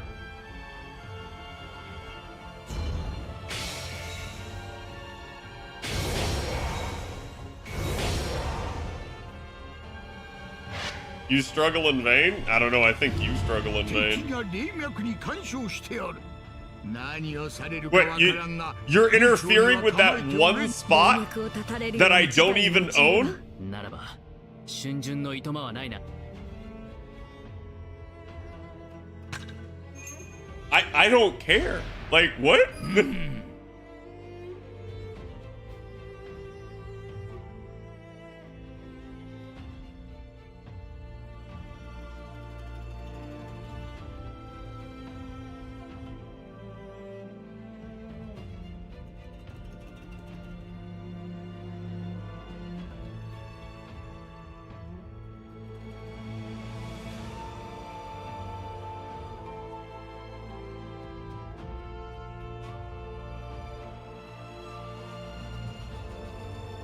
Okay.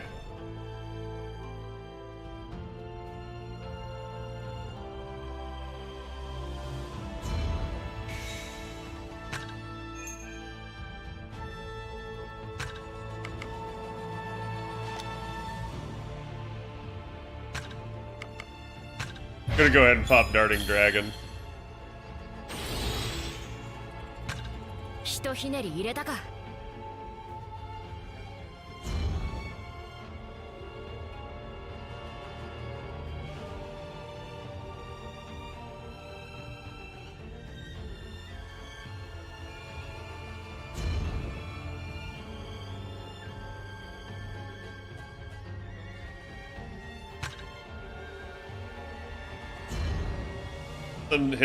Let's send him down there now at this point.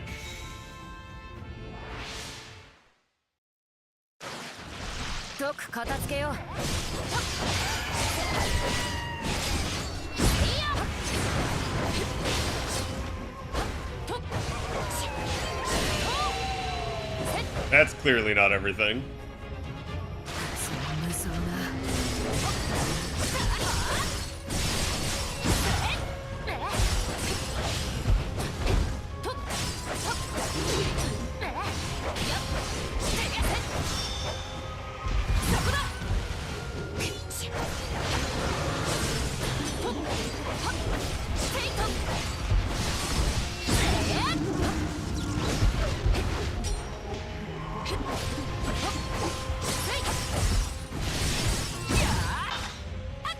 熟した。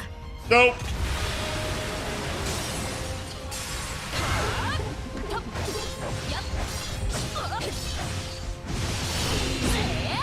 Okay, that was everything. I thought it would be more than that. 相手が悪かったな。 Chat, what if I told you I haven't looked at any of my equipment, though? Since, like, chapter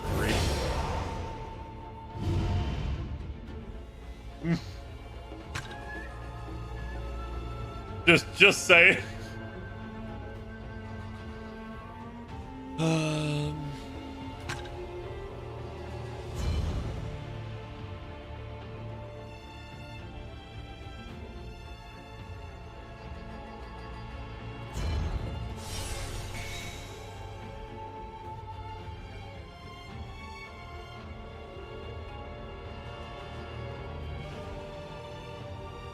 Assassin kind of has it figured out, but that's, like, low-key kind of annoying.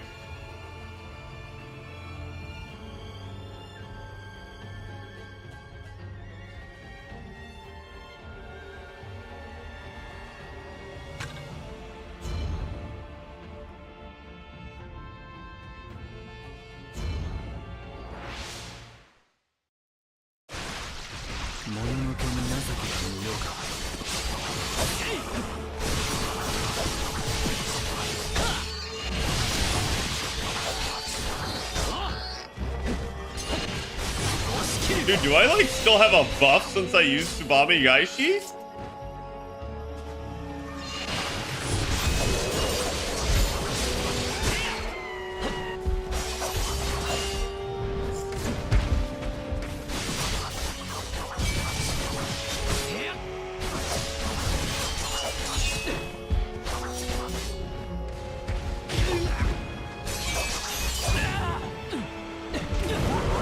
Okay. Okay, this...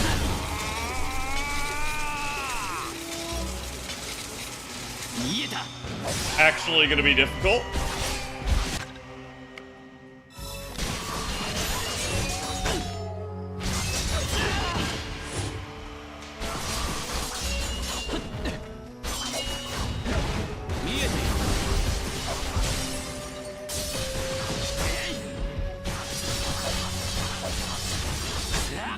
Never mind, the second that thing doesn't have a break bar, it dies so fast. Holy cow. Fire stance blows away smaller creatures. All of my stances do now.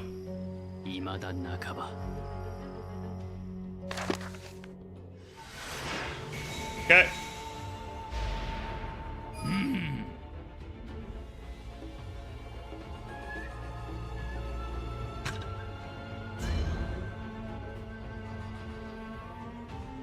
So we have taken the entirety of the map.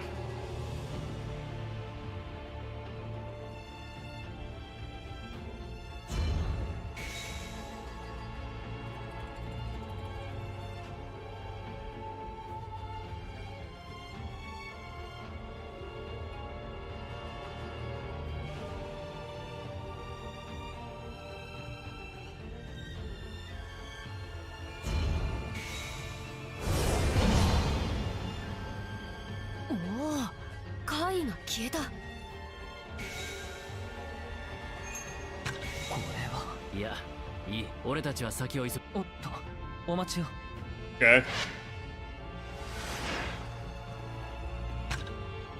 What? What? Did you just kill him?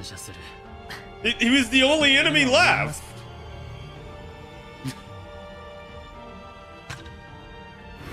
Sure. Why not?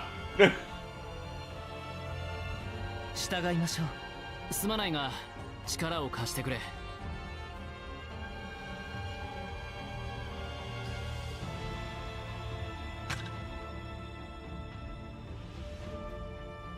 All unclaimed minor spirit fonts.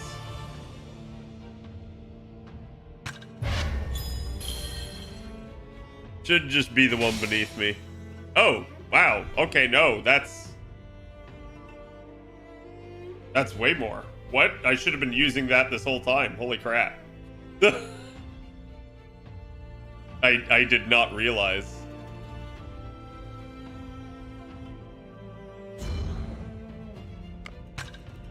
ってきたぞ、より。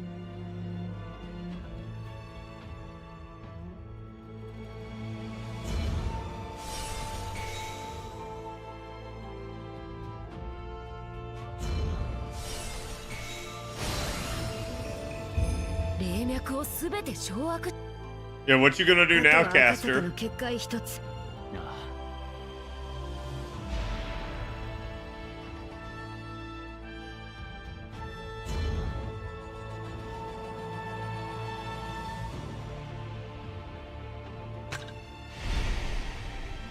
Yeah, so I pulled Ku back in. Oh, okay, yeah, no, you're right, Noxer. I was like sitting there thinking, I was like, okay, well, this would help set it up. But I was thinking I still needed to like go to the adjoining node. 汚れだ。こんなものが永月に満ちていたのか。付近に人の気配はない。 No, I'm pretty sure he tried to make his wish and fucked up. 永月の器は向こうだ。急がなければ江戸が飲み込まれかね。汚れに触れぬよう気をつけ。ああ、小説貴殿は後ろ。心配無用だ。足手まとよりゆいは本気だ。 Predictable. 傷つこうとも退く。今は義の終焉を見届けさせ。そうだな。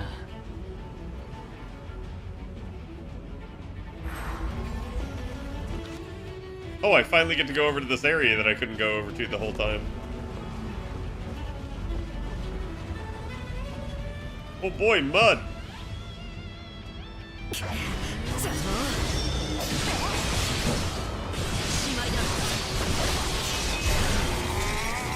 Bro, how you gonna sword lock me from not in melee distance?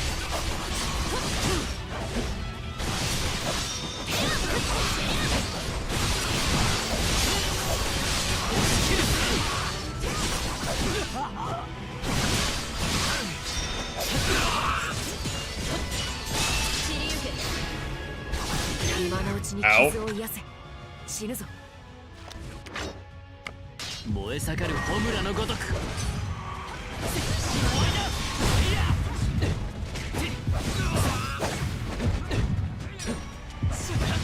受けてみろ。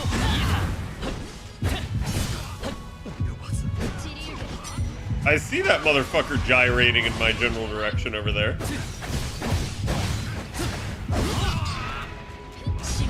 Bro, what was that?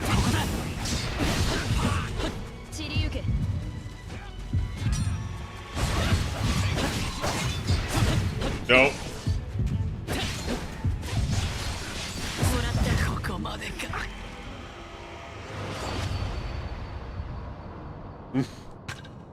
You're hitting another target and then you sweep the leg. Sure, I guess.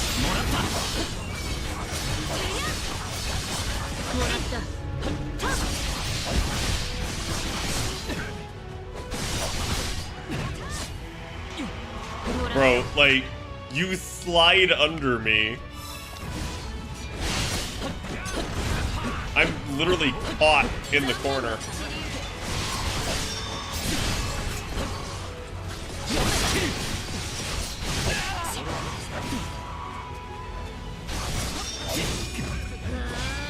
Bro, can you stop like just sliding? You're like doing the electric slide over here.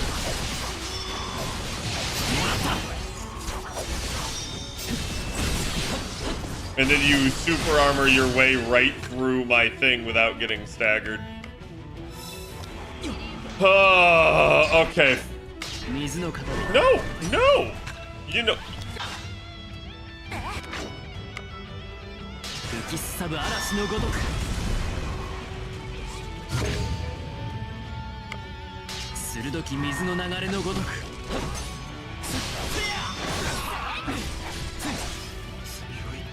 Don't make me pull out the actual best stance in the game, water stance.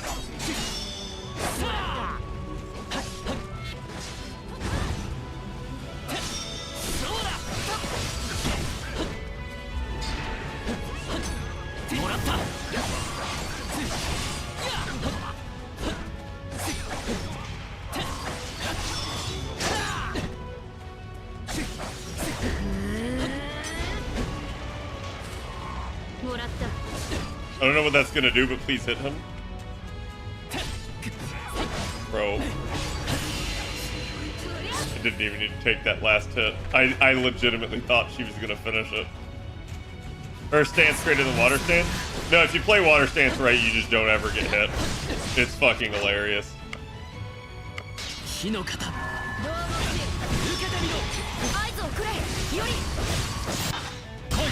Ah, perfect. He's about to hit me.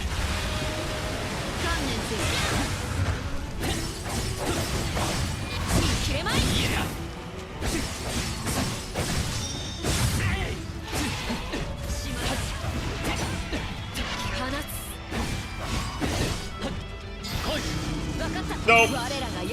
Whatever it is that you're about to do is just no.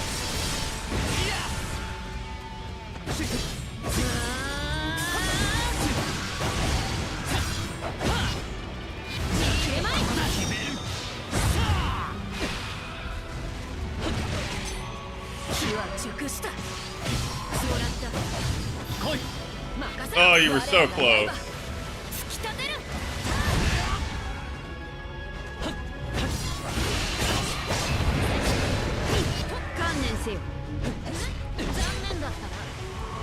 Oh god, Nuez?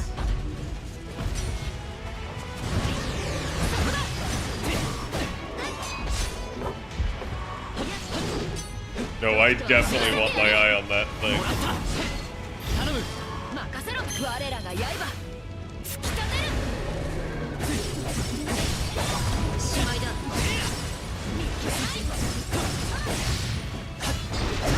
Oh my god! Bro, I hit you like once.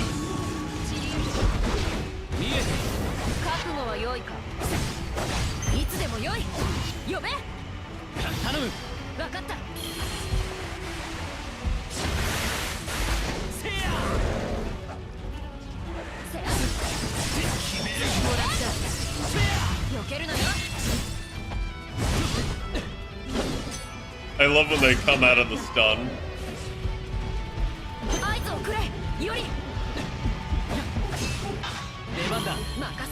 If she's Mac.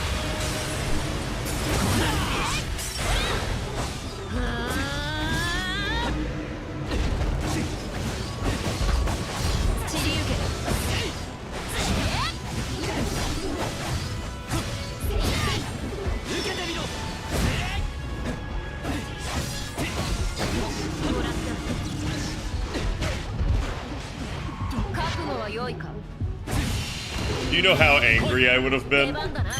Do you know how angry I would have been if he had killed me? I would have been so angry. Also, the fact that I have plus 20 experience for one more battle.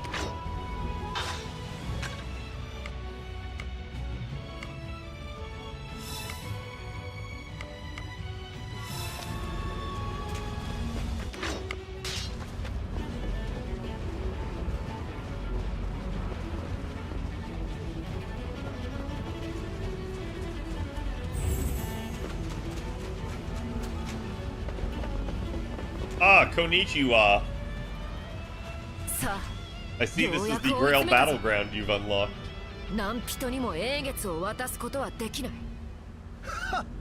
これはまたいかにも冷酷非道の巫女らしい過去もそして今もきっと未来において貴様のご託に耳は傾けぬ。何を言われようと。 I like how he's trying to like use words to like mindfuck her and he just can't. 最後に問う。主の勝利を願うわけではないだろう。とてもそうは Her 見える。 willpower is too strong.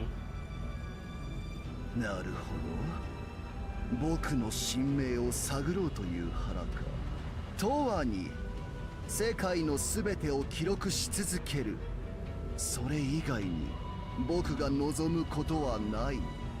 すべては僕が僕であるために己の実在を即席 They hit him with the didn't ask. Yeah. 証明？英月が砕かれればそこで義は終わる。僕も記憶も記録も何もかもが水泡に帰す。それだけは日の本の暁を記憶し記録した始まりのレコーダーとして。始まりのレコーダー、日の本の暁。なるほど、日の本の神話の記述者か。神明を冷えだのあれと言ったところでわかるまい、無知なるもの。さて、我が新しき主よ、分かっているな。無論だ。すでに交わすべき言葉もなく、となればやることは一つだけだ。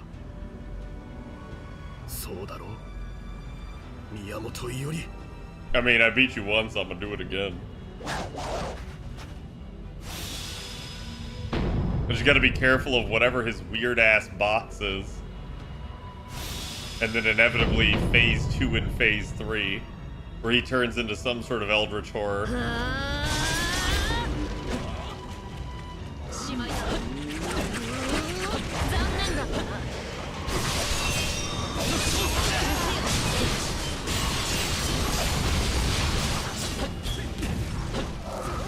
Bro.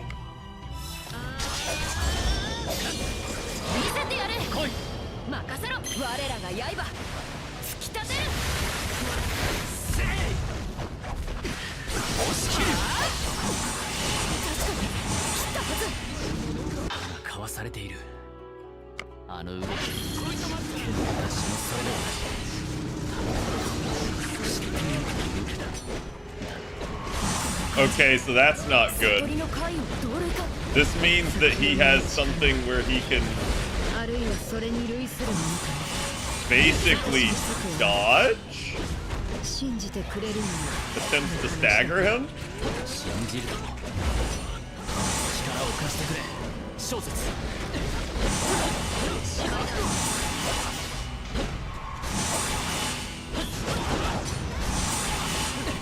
But I can attack from out of range.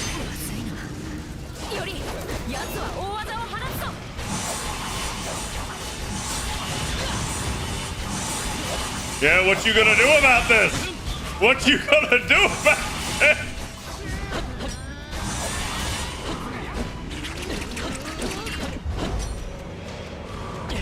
Bro, I don't even... What are those things? They're just wacky, waving, inflatable tube man. Okay, that's a lot of projectiles, though.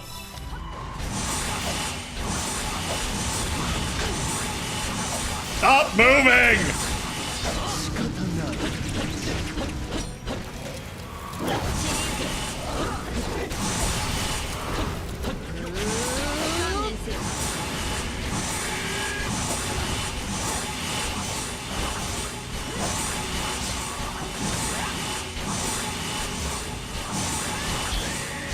Alright, so as long as I pace myself, you can't actually attack me.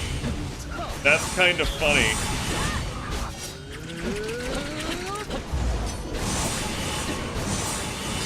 You really don't like Void Stance. You can't handle the Void.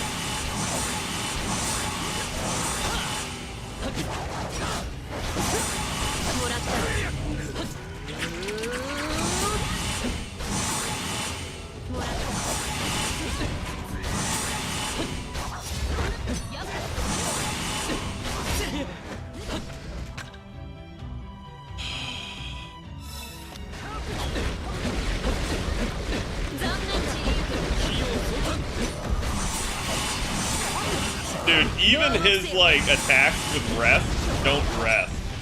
So I'm not sure if it's that I need to actually damage the master. I feel like that's what the game's trying to tell me, and I'm just being obstinate.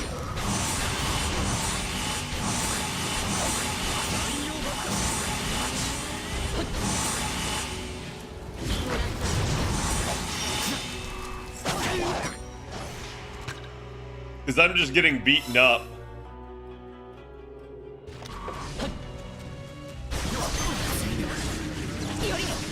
つは大技を放つぞ。同目せよ。 Which is probably then going to make Big Bad Man transform.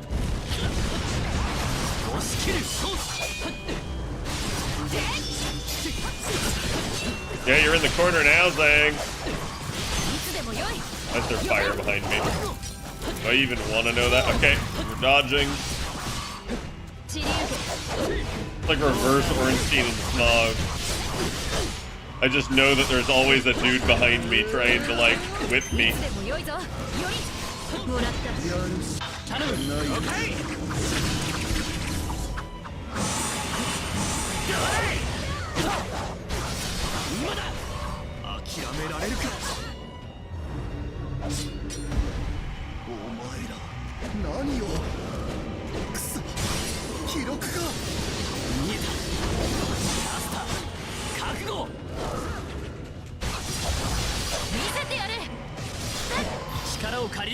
No box for you.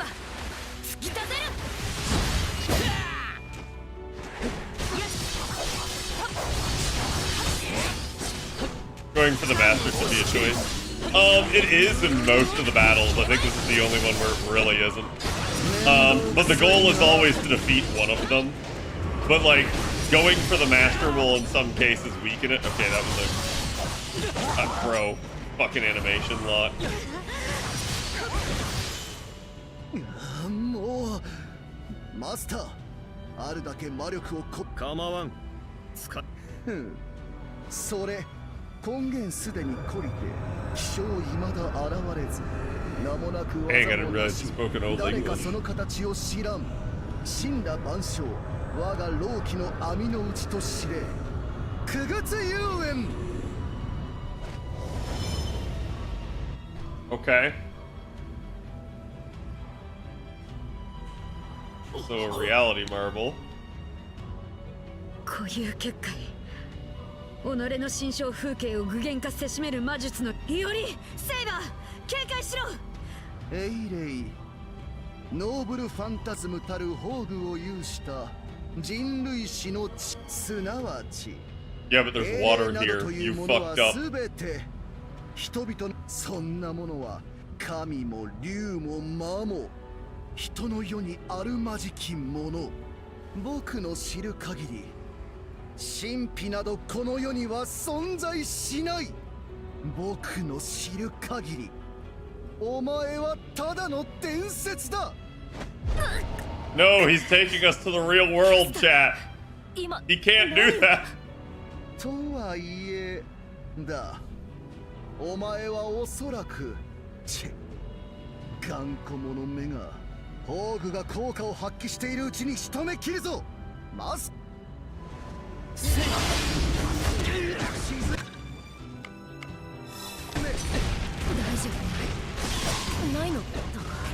Bro, how did you hit me again there? まるで力が入らない。ここは俺がしのいでおく。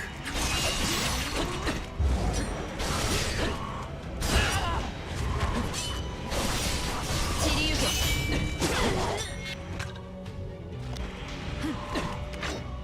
鋭き水の流れのごとく。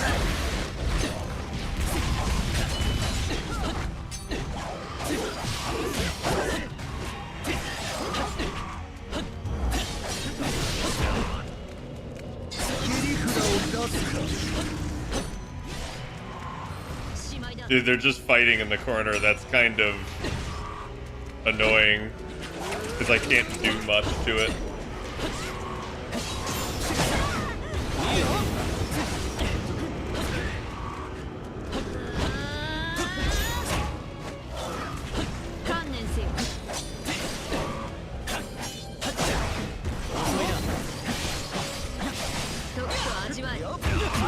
Oh! Bro! Bro! I was already trying to dodge there.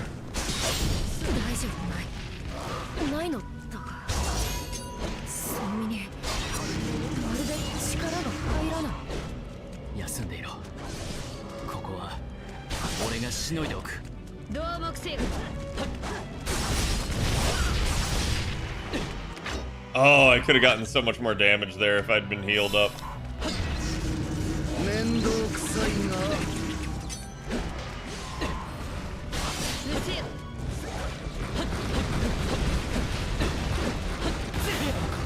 Bro, what is that?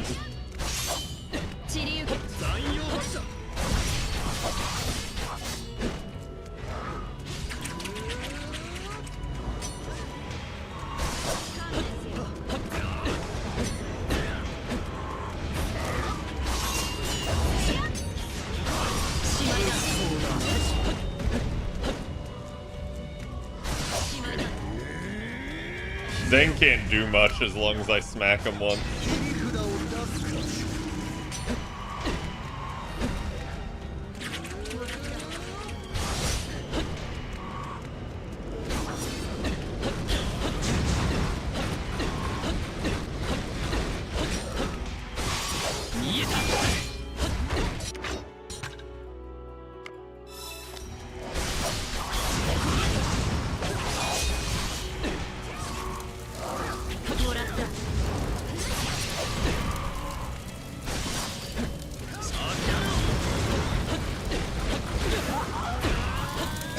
Trying to move in close where that messes with me. Rox is thanking for the 55. How you doing?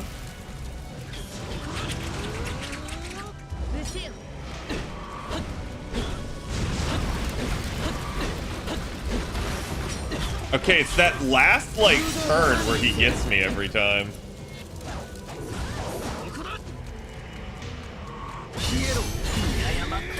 Yeah, don't smash the cube. Smashing the cube is a bad idea. I was completely right to stay the heck away from the cube that clearly means death. I think I have a feel for this part now, though.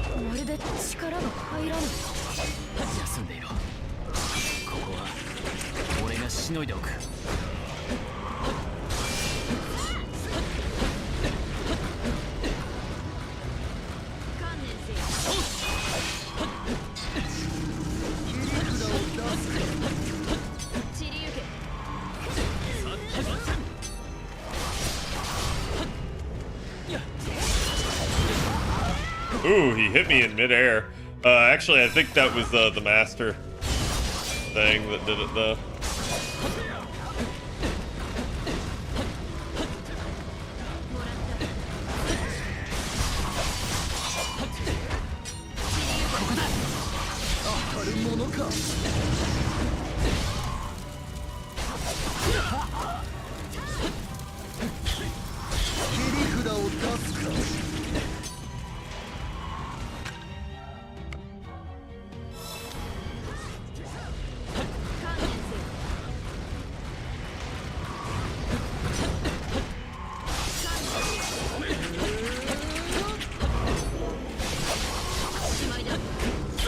I don't know if those wacky, waving, flailing things can even hit me.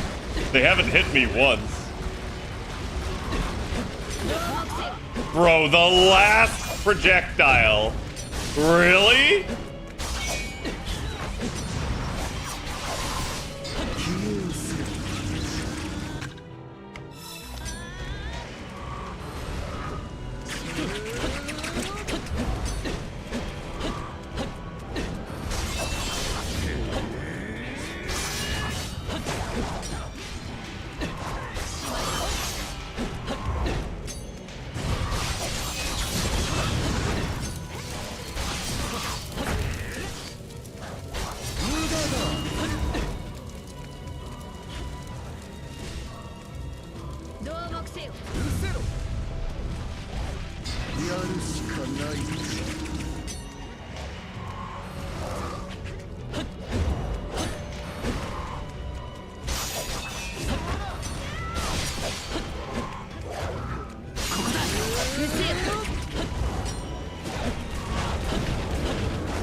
も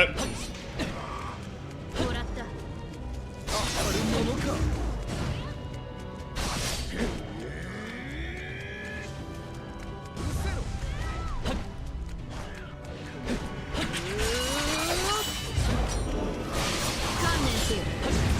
Ooh, ooh, that was a nasty wombo.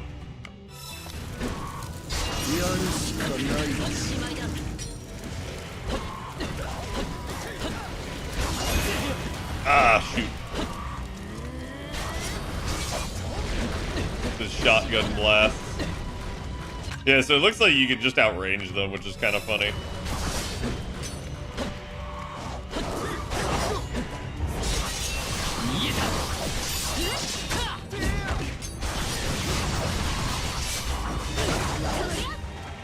Ow, dude, what was that? What? Like, your little clear out move hit me that hard? Yes.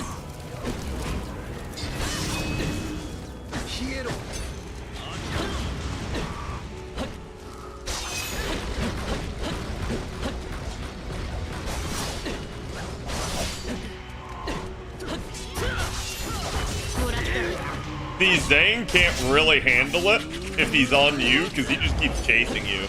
And he's melee, so there's not a whole lot. You just have to watch out for whenever he goes archer. But if you're far enough away and you're just moving around a lot, he's not gonna hit you. My brother.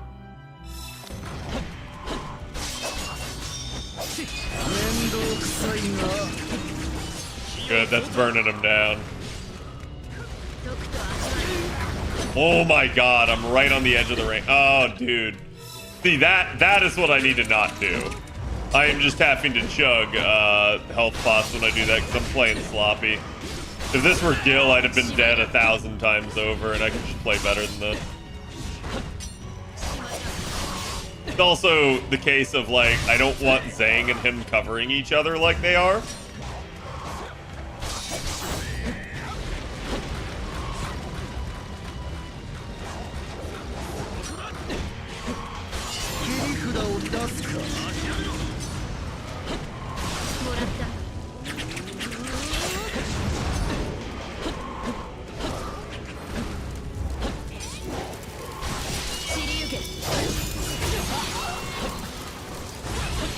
I don't know how you hit me in the middle of all that, but okay.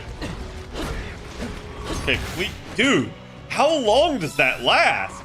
You fire like over 30 projectiles, and then you just keep spamming it so that I can't get in there.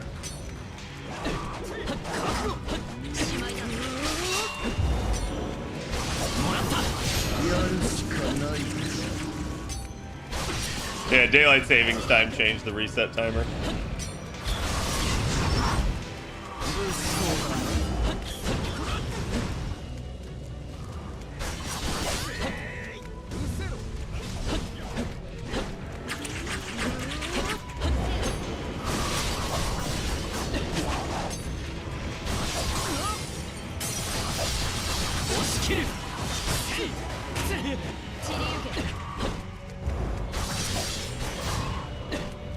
Okay, I don't want to get caught out.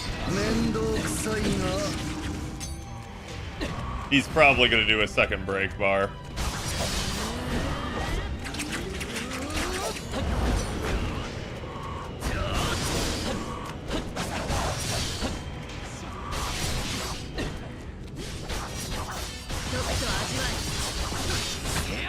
What the heck? They were like caught moving.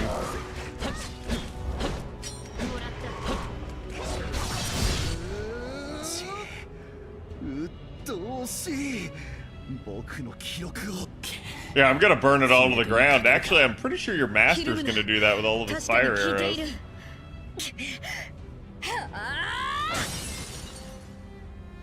Saber, 敵の術を破ったか。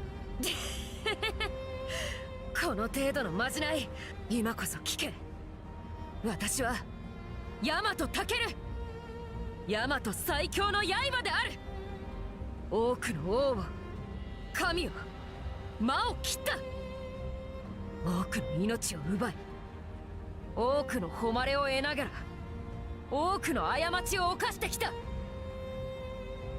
血が流れた。涙もあった。悔やんでも悔やみきれぬ道であった。だがそれでも私が歩んだ道だ。命を閉じて我が妻が開いてくれたただ一つきりの我が道だ。その歩み貴様ごときに消せはしない。自己の最定義だと？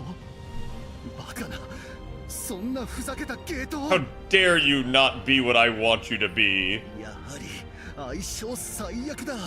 ヤマトタケル、お前は本物だ。 Should I get Nobu or save for summer next year? お前という英雄 It's は up to you. You definitely can if you どう want. 言おうともこの世界に She's a very good 実在 unit した。 if you have the proper supports. そうさ、現実の影にいつも神秘はある。そんなことは知っている。 Is Saber actually Japanese King Arthur? Yes, quite literally. Yamato Takeru is their version of like their closest analog, right? 僕の知る限り Nope! お前は凡人に過ぎ Nope! ない。 Whatever that is, no! ツバメ返し。僕の知る限りお前は記録にない。僕の知る限りお前は偽りの存在だ。 Nope! No! ツバメ返し。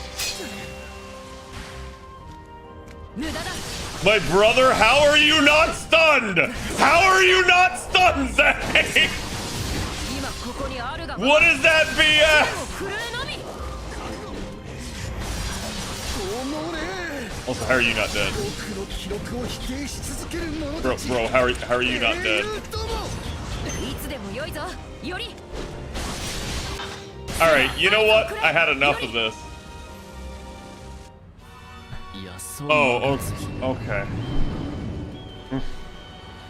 逆祭の神だ。あろうことか。滅ぼせ、疑心よ。 Wait, I thought you said gods and servants and all that stuff doesn't exist here. 大魔術の次は神霊を下ろすか。なんという。やることは同じだ。キャスターを切り、英月の器を I 壊 feel like す。 you skipped a cutscene. I didn't. He just, I guess, transformed. Where I staggered him so hard. Yeah, I was gonna say, he like didn't get to. キャスター、霊樹どころか命ごと持っていくつもりか。 Oh, okay. そうしろと言ったのはお前だ。我慢しろ。何しろ僕は霊覚を捧げている。不満。遅いな。 Dude, he just like staggers you when he lands. I like low-key don't like this boss already. He's just kind of BS. Also, the game deprived me of two of my gauges. 醜くおぞましくありながら神々しきもの。黄泉の汚れより生まれしやそまがつ火の神。その名を王にたがわ My ぬ brother, 我が you don't let me move. He tracked me.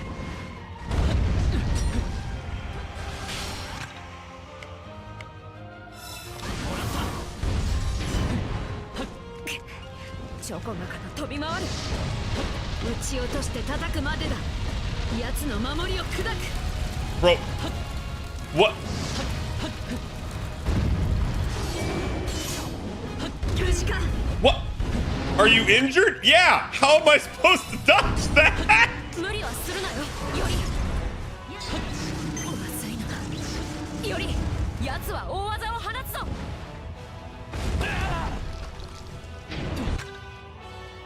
This thing is like perfect tracking. I'm just spamming dodge. 気をつけよ。仕掛けてくるぞ。 Okay, Elden Beast. Okay, Final Fantasy. 動き備えよ。何か来るぞ。 Bro. I guess I gotta just like hold the dodge. Like until right at the last second.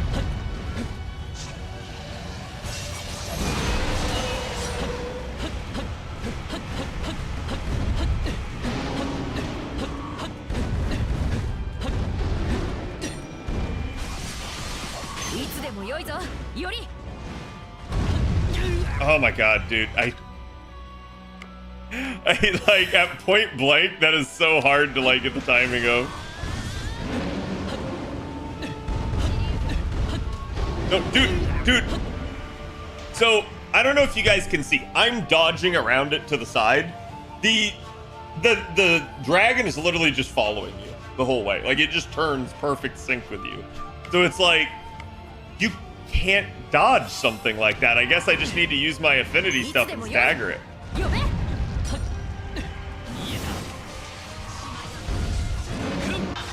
Nope. See, like, he's about to do it again right there. You have to use water? Yeah, I was gonna say, the only thing I can think of would be to go water and try to become faster. Oh my god! Yeah, if I just didn't have a lot of healing, this fight would just be ridiculous, I feel like. This is gonna be hell on Sword Demon.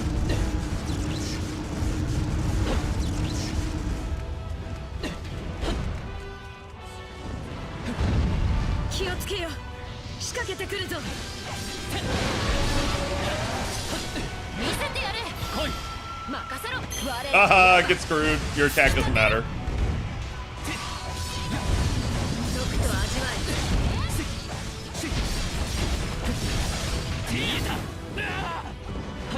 So like every time he takes off and every time he lands, it staggers. It's wild, dude.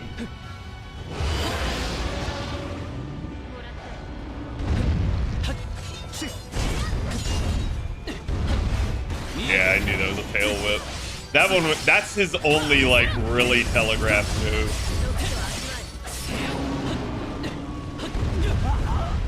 Dude, like what? I'm behind it and it still hit me.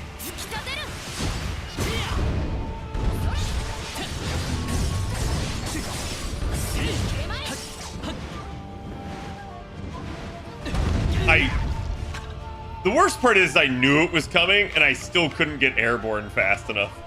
Like,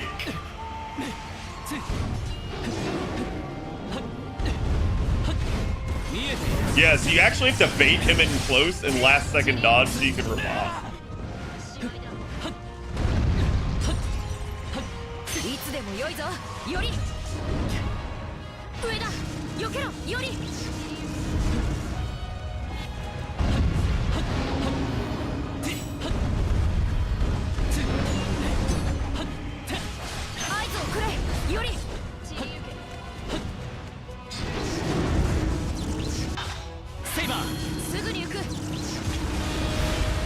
Oh my god, the fact that that hits him. Let's go. Let's go. That is such a broken move. I love it. Ah, darn it. I actually jumped too soon because I was further out.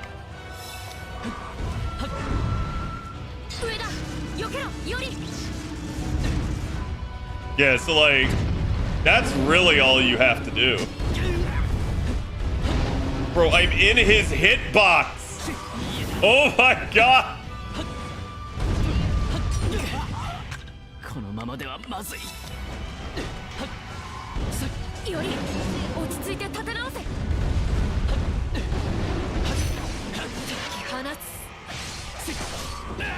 Oh no!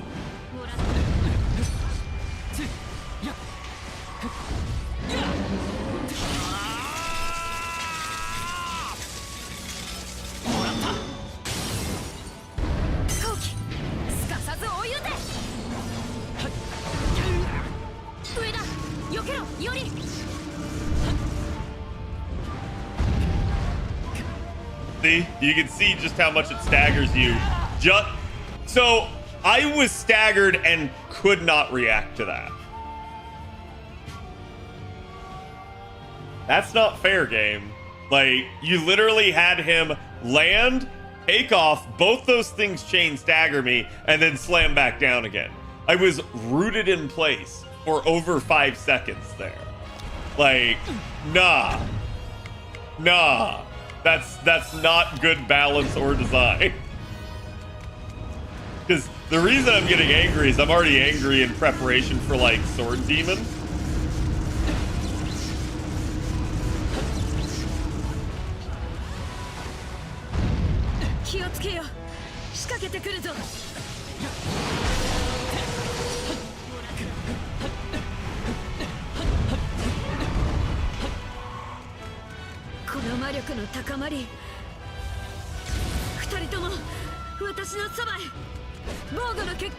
Yeah, this is straight up Final Fantasy right here. It's epic though, I'll give him that. Like if I hadn't played Final Fantasy, I'd be like, oh my god, this is amazing.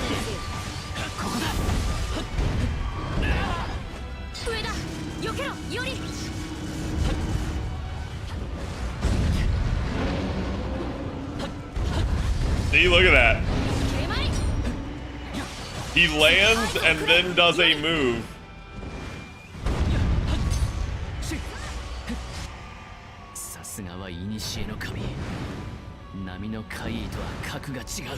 You close up on him when he's charging and taking off. Yeah, it's just like, it's kind of wild because the game just sits there juggling you constantly with it. So your only choice is to run away.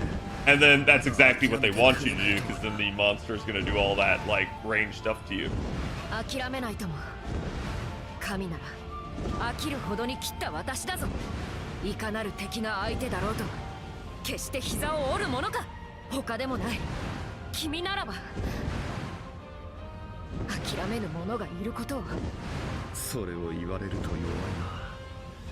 Yes, you are saying. 俺たちがあれを滅ぼす刹那を行くぞセイバーお前の剣今こそ存分に震え言われるまでもない我が健康その目に焼き付けよ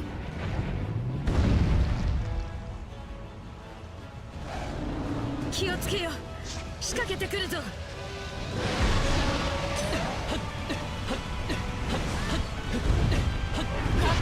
いつでも良いぞより力を借りる分かった Like I almost didn't get that.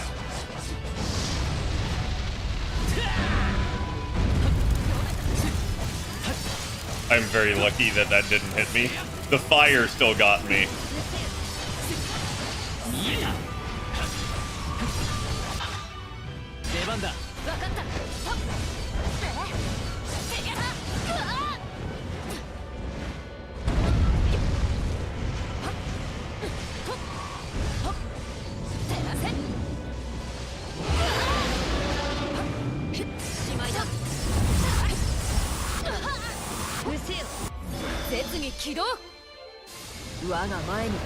That's what I was waiting on.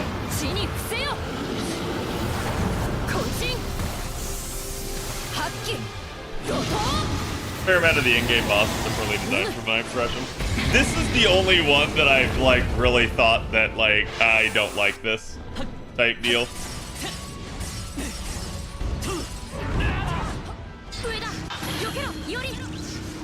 Nope. Please get down. Or not. Bro. If that kills me. Okay, I was gonna say.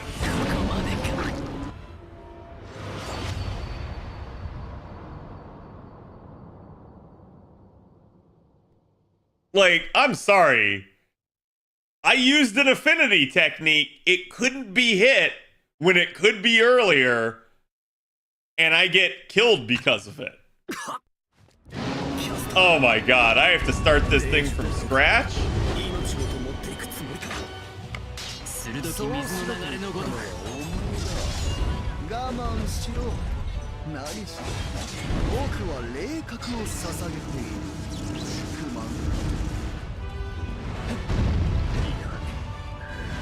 like, even when he takes off right there, I'm staggered.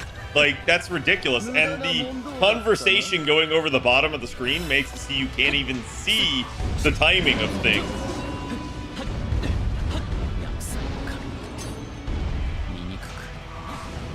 しくありながら惜しきも黄泉の汚れより生まれし八十間がつ日の神、その名を追うにたがわぬまがまがしさだ。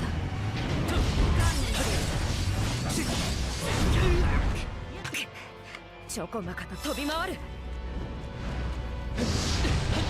撃ち落として叩くまでだ。That's the other one. Like, whenever he has used that, I'm not sure how you're supposed to not get hit by it.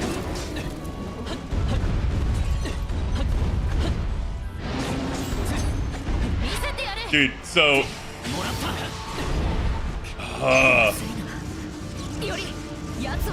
even when he is, like, even when he's missing you... That still hit me? I was already up in the air. Bro, these hitboxes are bad. So, like, right there, until he actually flashes blue, you can't even hit him, even if you wanted to.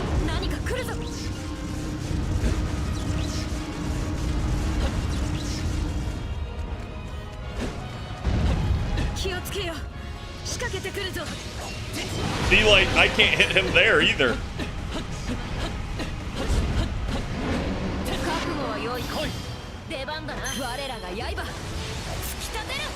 Yeah, I'm sorry. This is the poorest designed boss fight that I've seen in the game so far. I understand they want to make it hard. It's and I've called fights this before, but it's like it's kind of like artificial difficulty, where they basically they make the boss unfair, and they know they do. And it's not like unfair in the sense that it's unbeatable. It's unfair in the sense that it's like, bro, like you only give me certain windows. You make everything he does a stagger. You make it have to have perfect jump timing, all of that. Like, and I'm not on the hardest difficulty, so I can't wait to see that when I actually do. I have to trigger Saber's Link Strikes immediately, too. I can't wait on them and get more damage, because the second he takes off, it staggers Saber. And myself.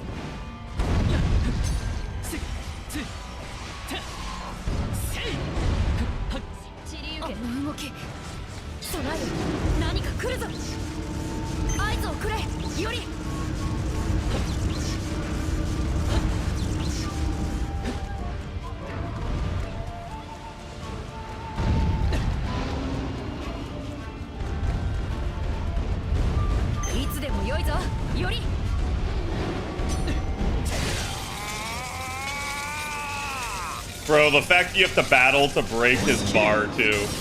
That's just to break his bar. Because it happened last time as well. It doesn't look like you can hit me with a tail strike from there.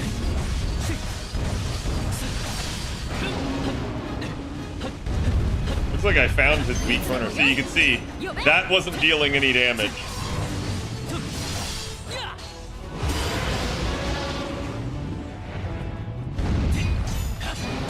None of that's dealing damage.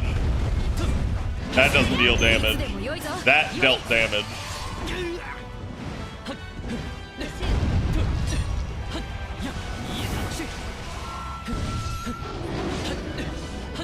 That's not, anything flashing purple is not dealing damage to him. That's wild, dude.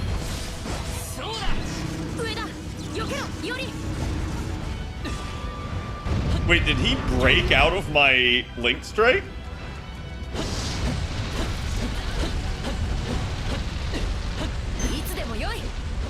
Yeah, this looks like this is only possible with water. Every other stance is too slow to outrun it. So, I mean, it might be that, like, maybe Earth can tank it, or maybe, like, you can run through it somehow.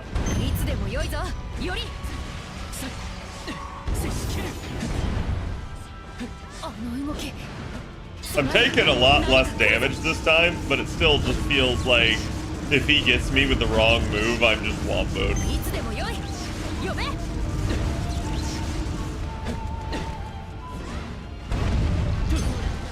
Bro, and then a sudden plunge.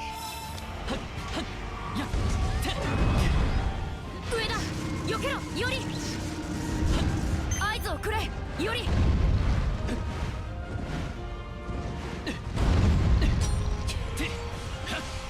Like, what is this? He's just slamming constantly. いつでもよいぞより頼む分かった行くぞ All the final bosses have way inflated health bars. I mean, I'm okay with that, right? Like, it's a final boss. I don't mind a final boss being difficult or having a lot of health. I mind a final boss having mechanics that, like, you know, based off, like, prior experiences in the game are kind of BS. 上だ避けろより合図をくれより Down. Up. Oh, here comes the fire.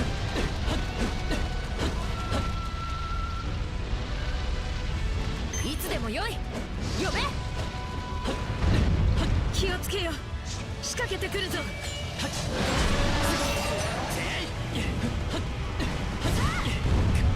So you can see, that was me trying to go aggressive with it, and it staggers me.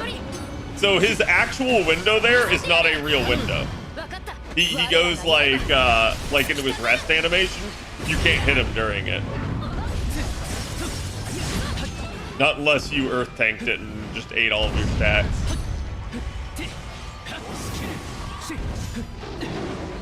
いつでもよい呼べ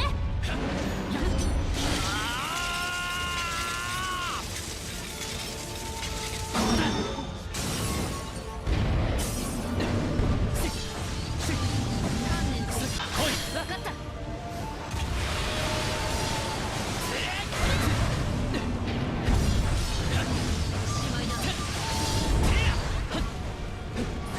この魔力の I'm just gonna try to abuse him while he's on the ground. 二人とも私のそばへ防具の結界を張る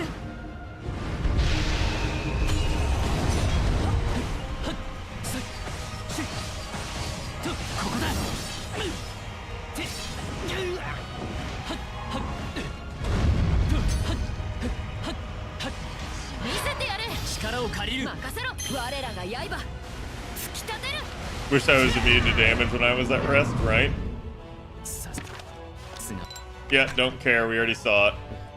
上だ避けろより Yeah, I'm gonna smoke him this time, but like...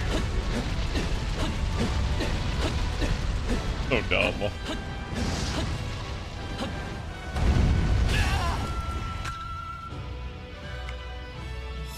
See, it's that sort of stuff where it's like, oh, he didn't do that last time.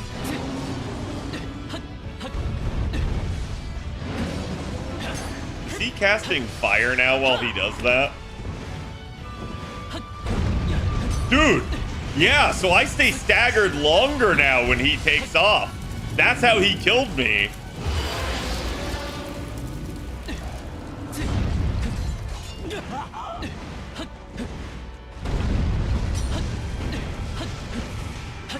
And now everything is fire too, dude.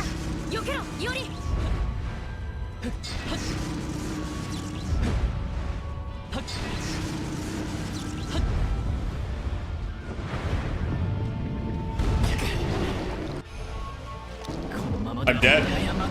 Oh my god. What a bullshit move that is. Holy crap. I fail it 1 out of 6 times. I die. That was 6 times he pulled that. What is that? What? Okay, I'm not water, but still. 出番だな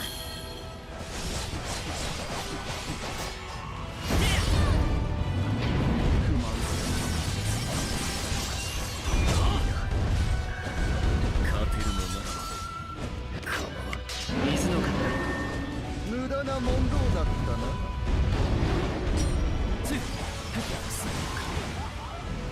醜くおぞましくありながら Hardest boss in the game? No, he's just like, no, Gil is harder than him.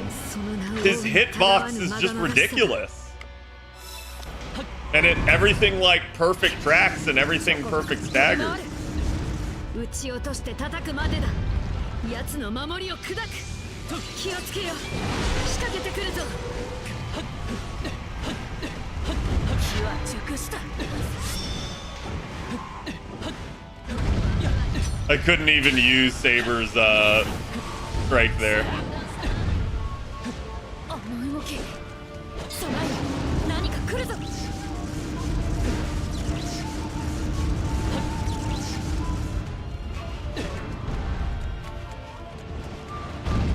気をつけよ、仕掛けてくるぞ。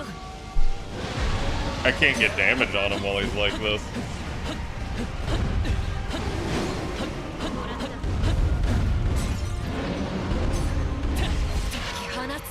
力を借りる。分かった。我らが刃突き立てる。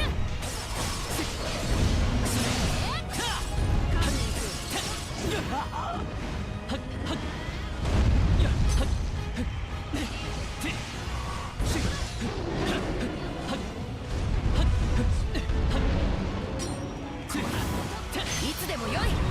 呼べ、上だ。避けろ、より。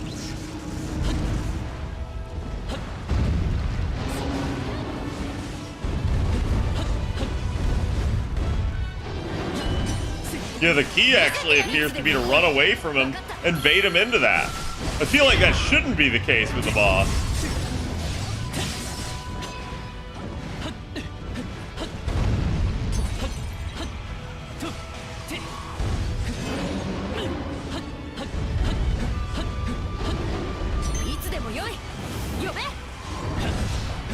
Normally, devs don't want to encourage you to kite.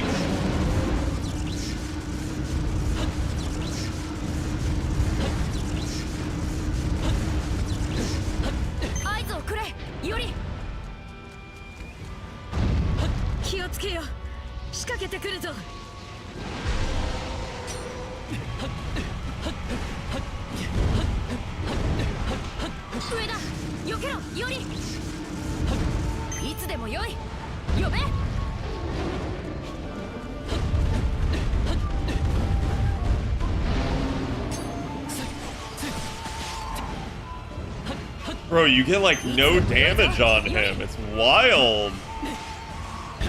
It is like fighting Elden Beast. It's just annoyingly like you get very little time to actually deal damage. Like, look at that. He's immune to damage during that.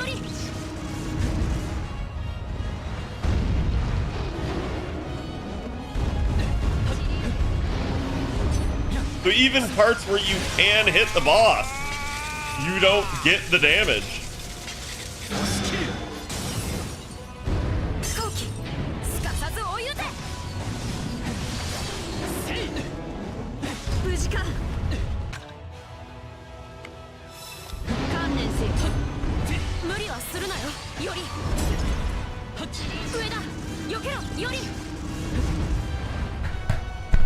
I can't even see! Like, I'm lucky that wasn't the final form, but like...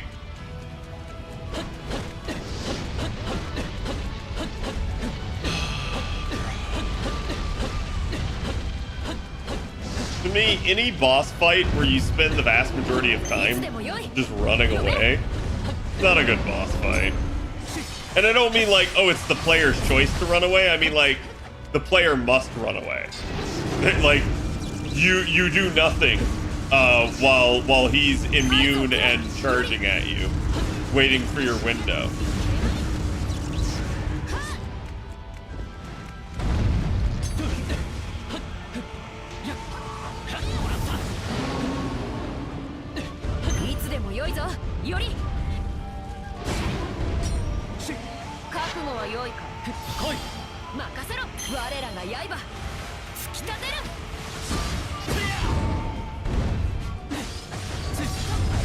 Dude, he's not even staggered from a link strike either.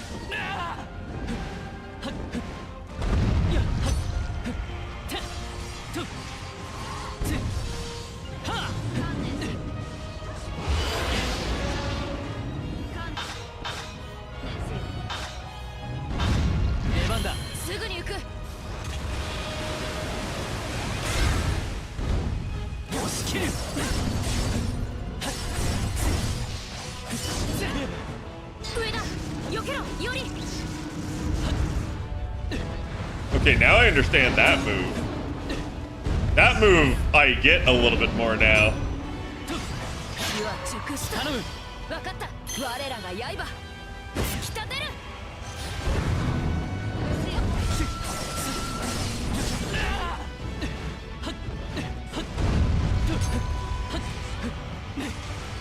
Yeah, all the move solutions are just back off of him. It's kind of nutty.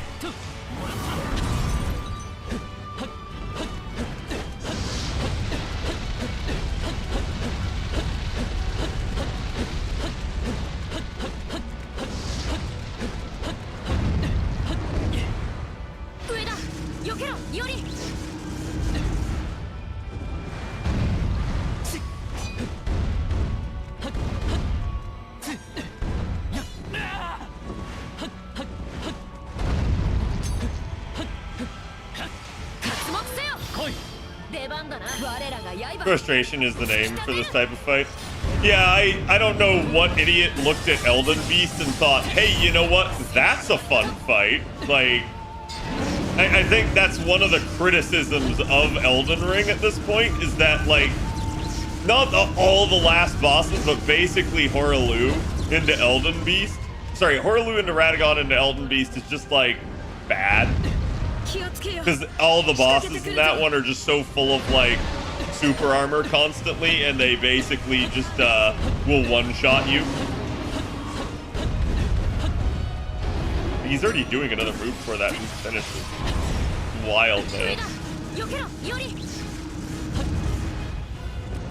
So you can see that actually gives me a lot longer to react to that. If I just back up.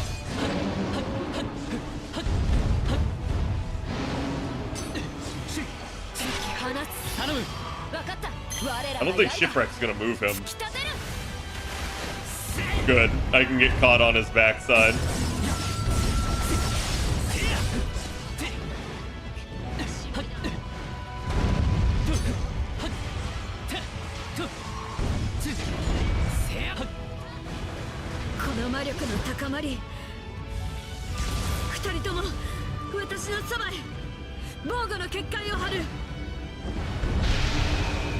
Evade, fight, 2 slaps, repeat, yeah.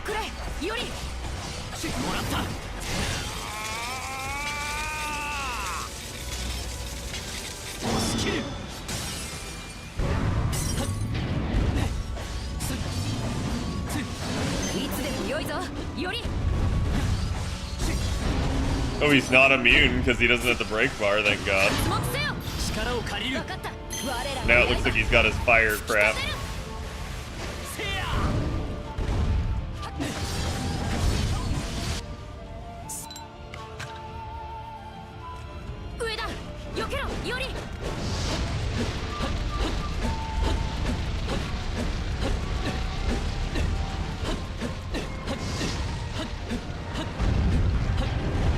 Yeah, not worth.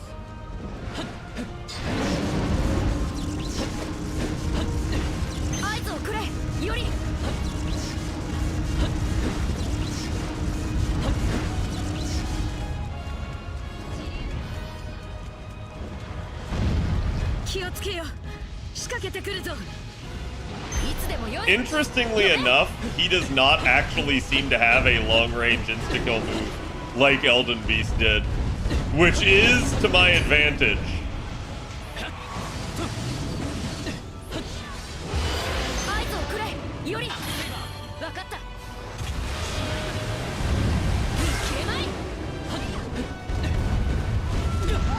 Oh, dude, what? Nah, I ain't risking it. I'm staying top.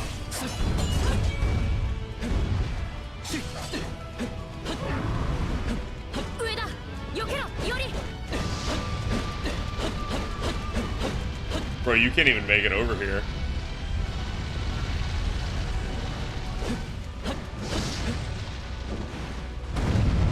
Ah, dude, I totally forgot about that.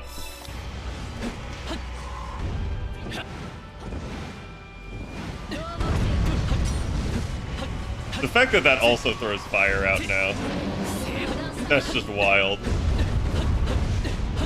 Dude, what is that? Like, he turns even tighter now. He already perfect tracked you. He can almost perfect track you in water.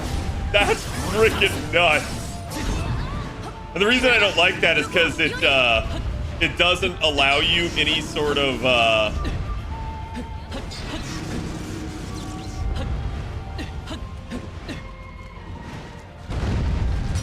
it doesn't allow you any sort of choice in what stance to use.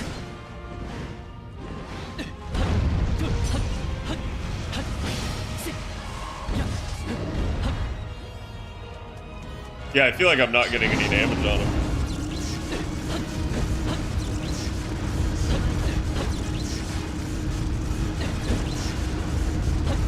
Oh my god, that turn is so tight at this end.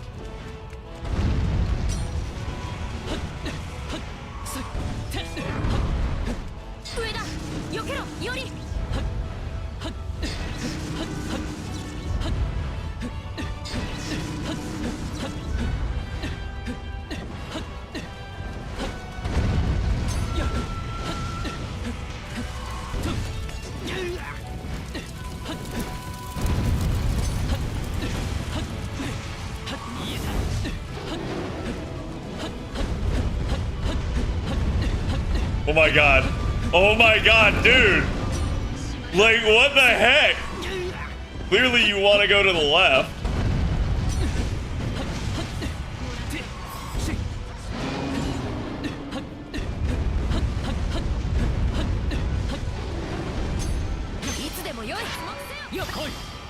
Good lord. Resurgence, thank you for the 28. I'm not risking it. I'm just gonna stay at full, dude.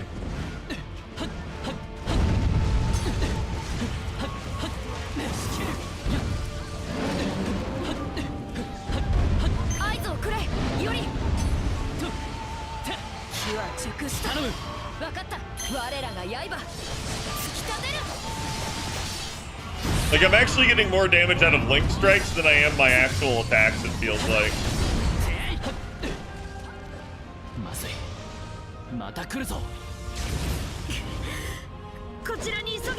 Oh, bro! Bro!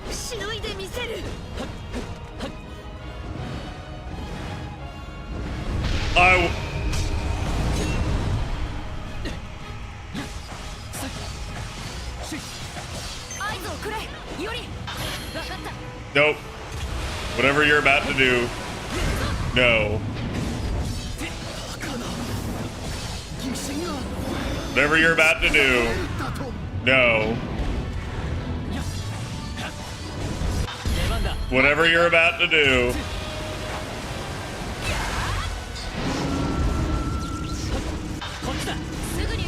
Nope.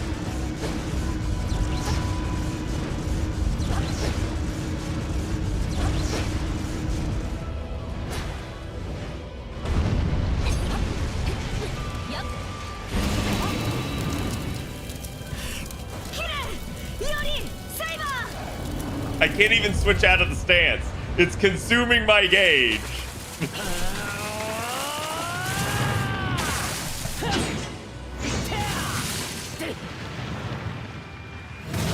Yeah, like I said, he's not the hardest boss. It's just, he just feels like bullshit.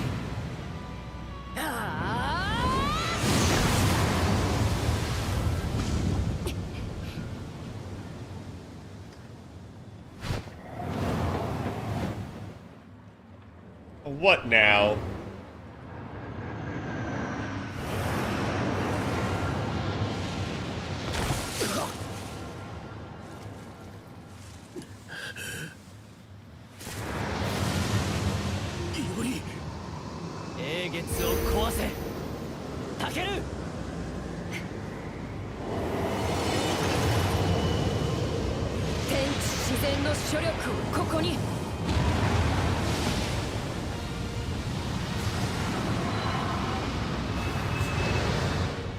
So just like Saber.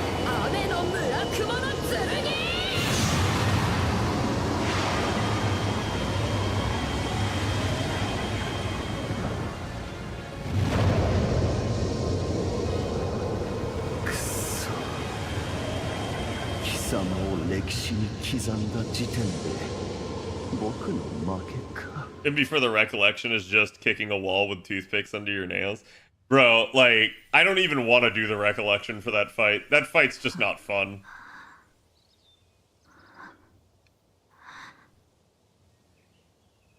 That fight gets like a 1 out of 10.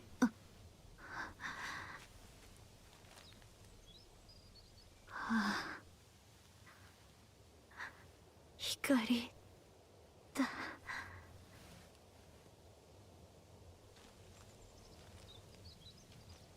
0.5 out of 10, yeah.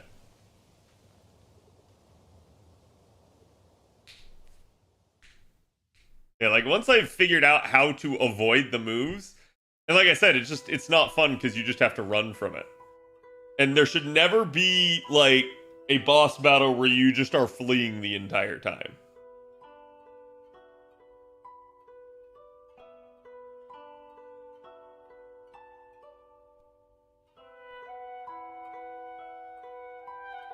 We beat the game finally. Let's go. You finally beat the game.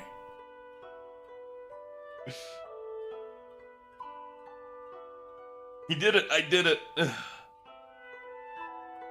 So chat, was that the easier or harder in-game boss?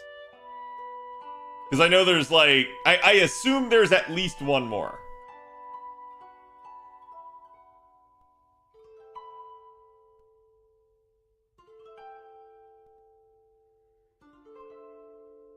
Gonna go full Devil May Cry and have you fighting through the credits next. I actually like games that do that though.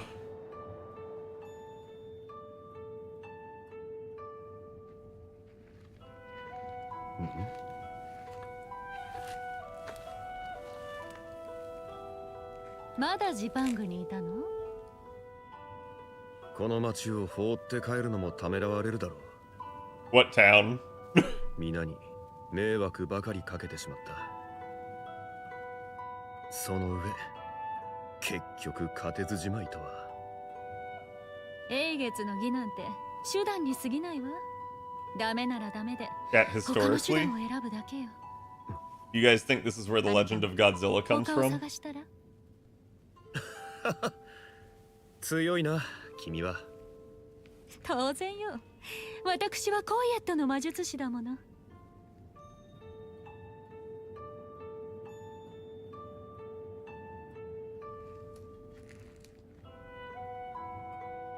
彼との共闘、本当なら早々に切って捨てるつもりだったのでしょ？途中で情が湧いたかしら。さあな。まあいいわ。あなたとはまたどこかで戦う気がするの。その時にまだ甘えを捨てきれないようであれば、私が勝つだけよ。帝将軍。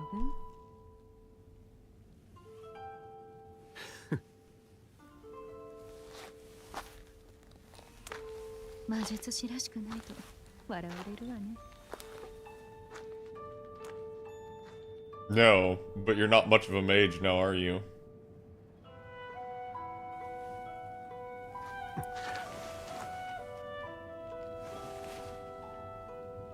どんな手を使っても俺自身の力で叶えてみせるさ、アーチャー。 Yeah, maybe like if you actually went back to China and tried to win, you'd have a chance. More than not being in China and fighting against them. Story General Supervision Nasu. So Nasu's fault was that dragon. I see.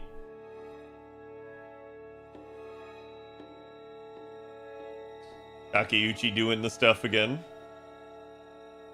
Director Ryota Matsushita and Rei Wataru.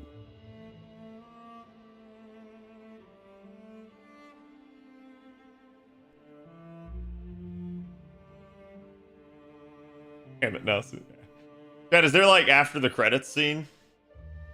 Like I know there's New Game Plus, But is there like after the credits scene?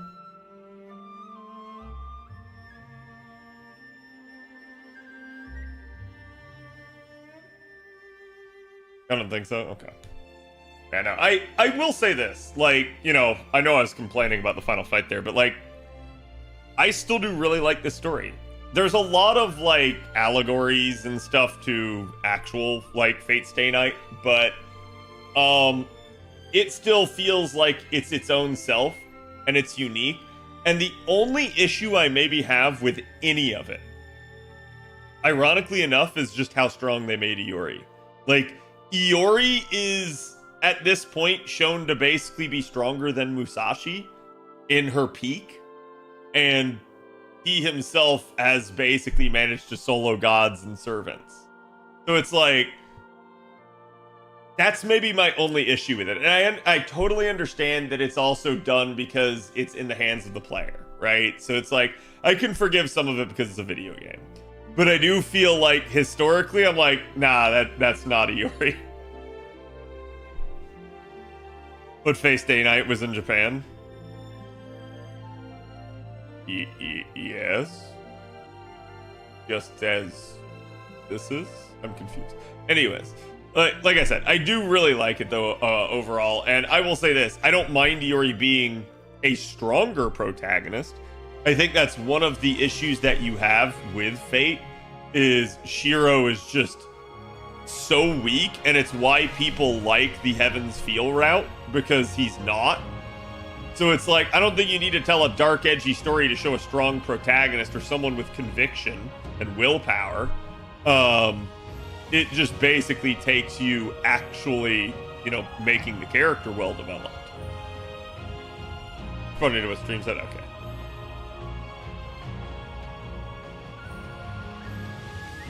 I'll just pretend what you play is a dramatic retelling. Yeah, it could be that, right? Kind of like romance. They probably just didn't want to dumpster the MC. Yeah, and I'm okay with that. However, that being said, even if you had to just like fight with Saber instead in like this final battle or something, I would have understood that. Like, you could have had it where Iori held off like Caster and Zhang long enough for Saber to break out, and then they summon the god. Well, sorry, you fight together, then they summon the dragon god, and Iori can't fight against that, and instead only Saber can, because Saber's a god killer, right? Because instead they just make it look like Saber was there and Iori did all the heavy lifting.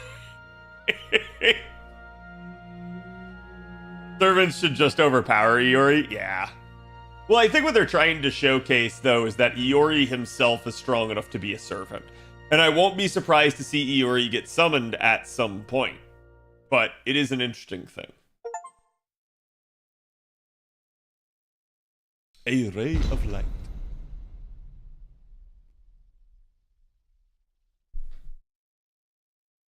Yeah.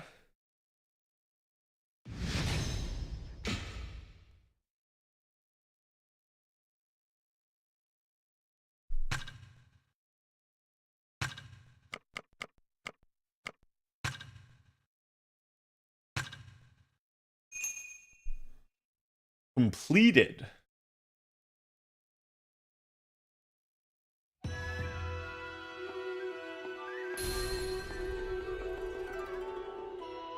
Following settings have become available from the second playthrough. Carry over cleared game data. You may choose to start from Chapter 2 and Sword Demon difficulty setting. Sweet. Yeah. It has the, like, dot there for new game. Also a different, like, background here, which looks kind of nice. But alright, chat, we're gonna end it here for tonight. We went way over, but I did want to, like, get this done. I've been saying I was gonna end it for a while. The game was longer than I anticipated. Plus, I didn't get to, like, stream it for, like, 2 weeks due to, like, various things interfering, so I'm happy we at least got the first route done here, and then now we can begin Sword Demon on Route 2, which I'm sure is going to make me actually bald. Let me see who all's on tonight, and who all I can give some love to. Gonna send you guys over to Mr. Fino. He's doing something in the demo games category. Thank you all for live, no problem. But again, chat, I'll be back tomorrow. Tomorrow we will take a break though, and we will play The Bloodline. That's an interesting game I picked up on its own. It is an indie game. I think you guys will enjoy at least getting to see it. But again, you know, don't fault me for taking a little bit of a break from Samurai Remnant here. But we will probably pick it back up as soon as even like, I don't know, next week or something again. It'll just depend. But again, thank you guys for watching. Go give Fino my love and good night before I get DMCA'd by this trailer.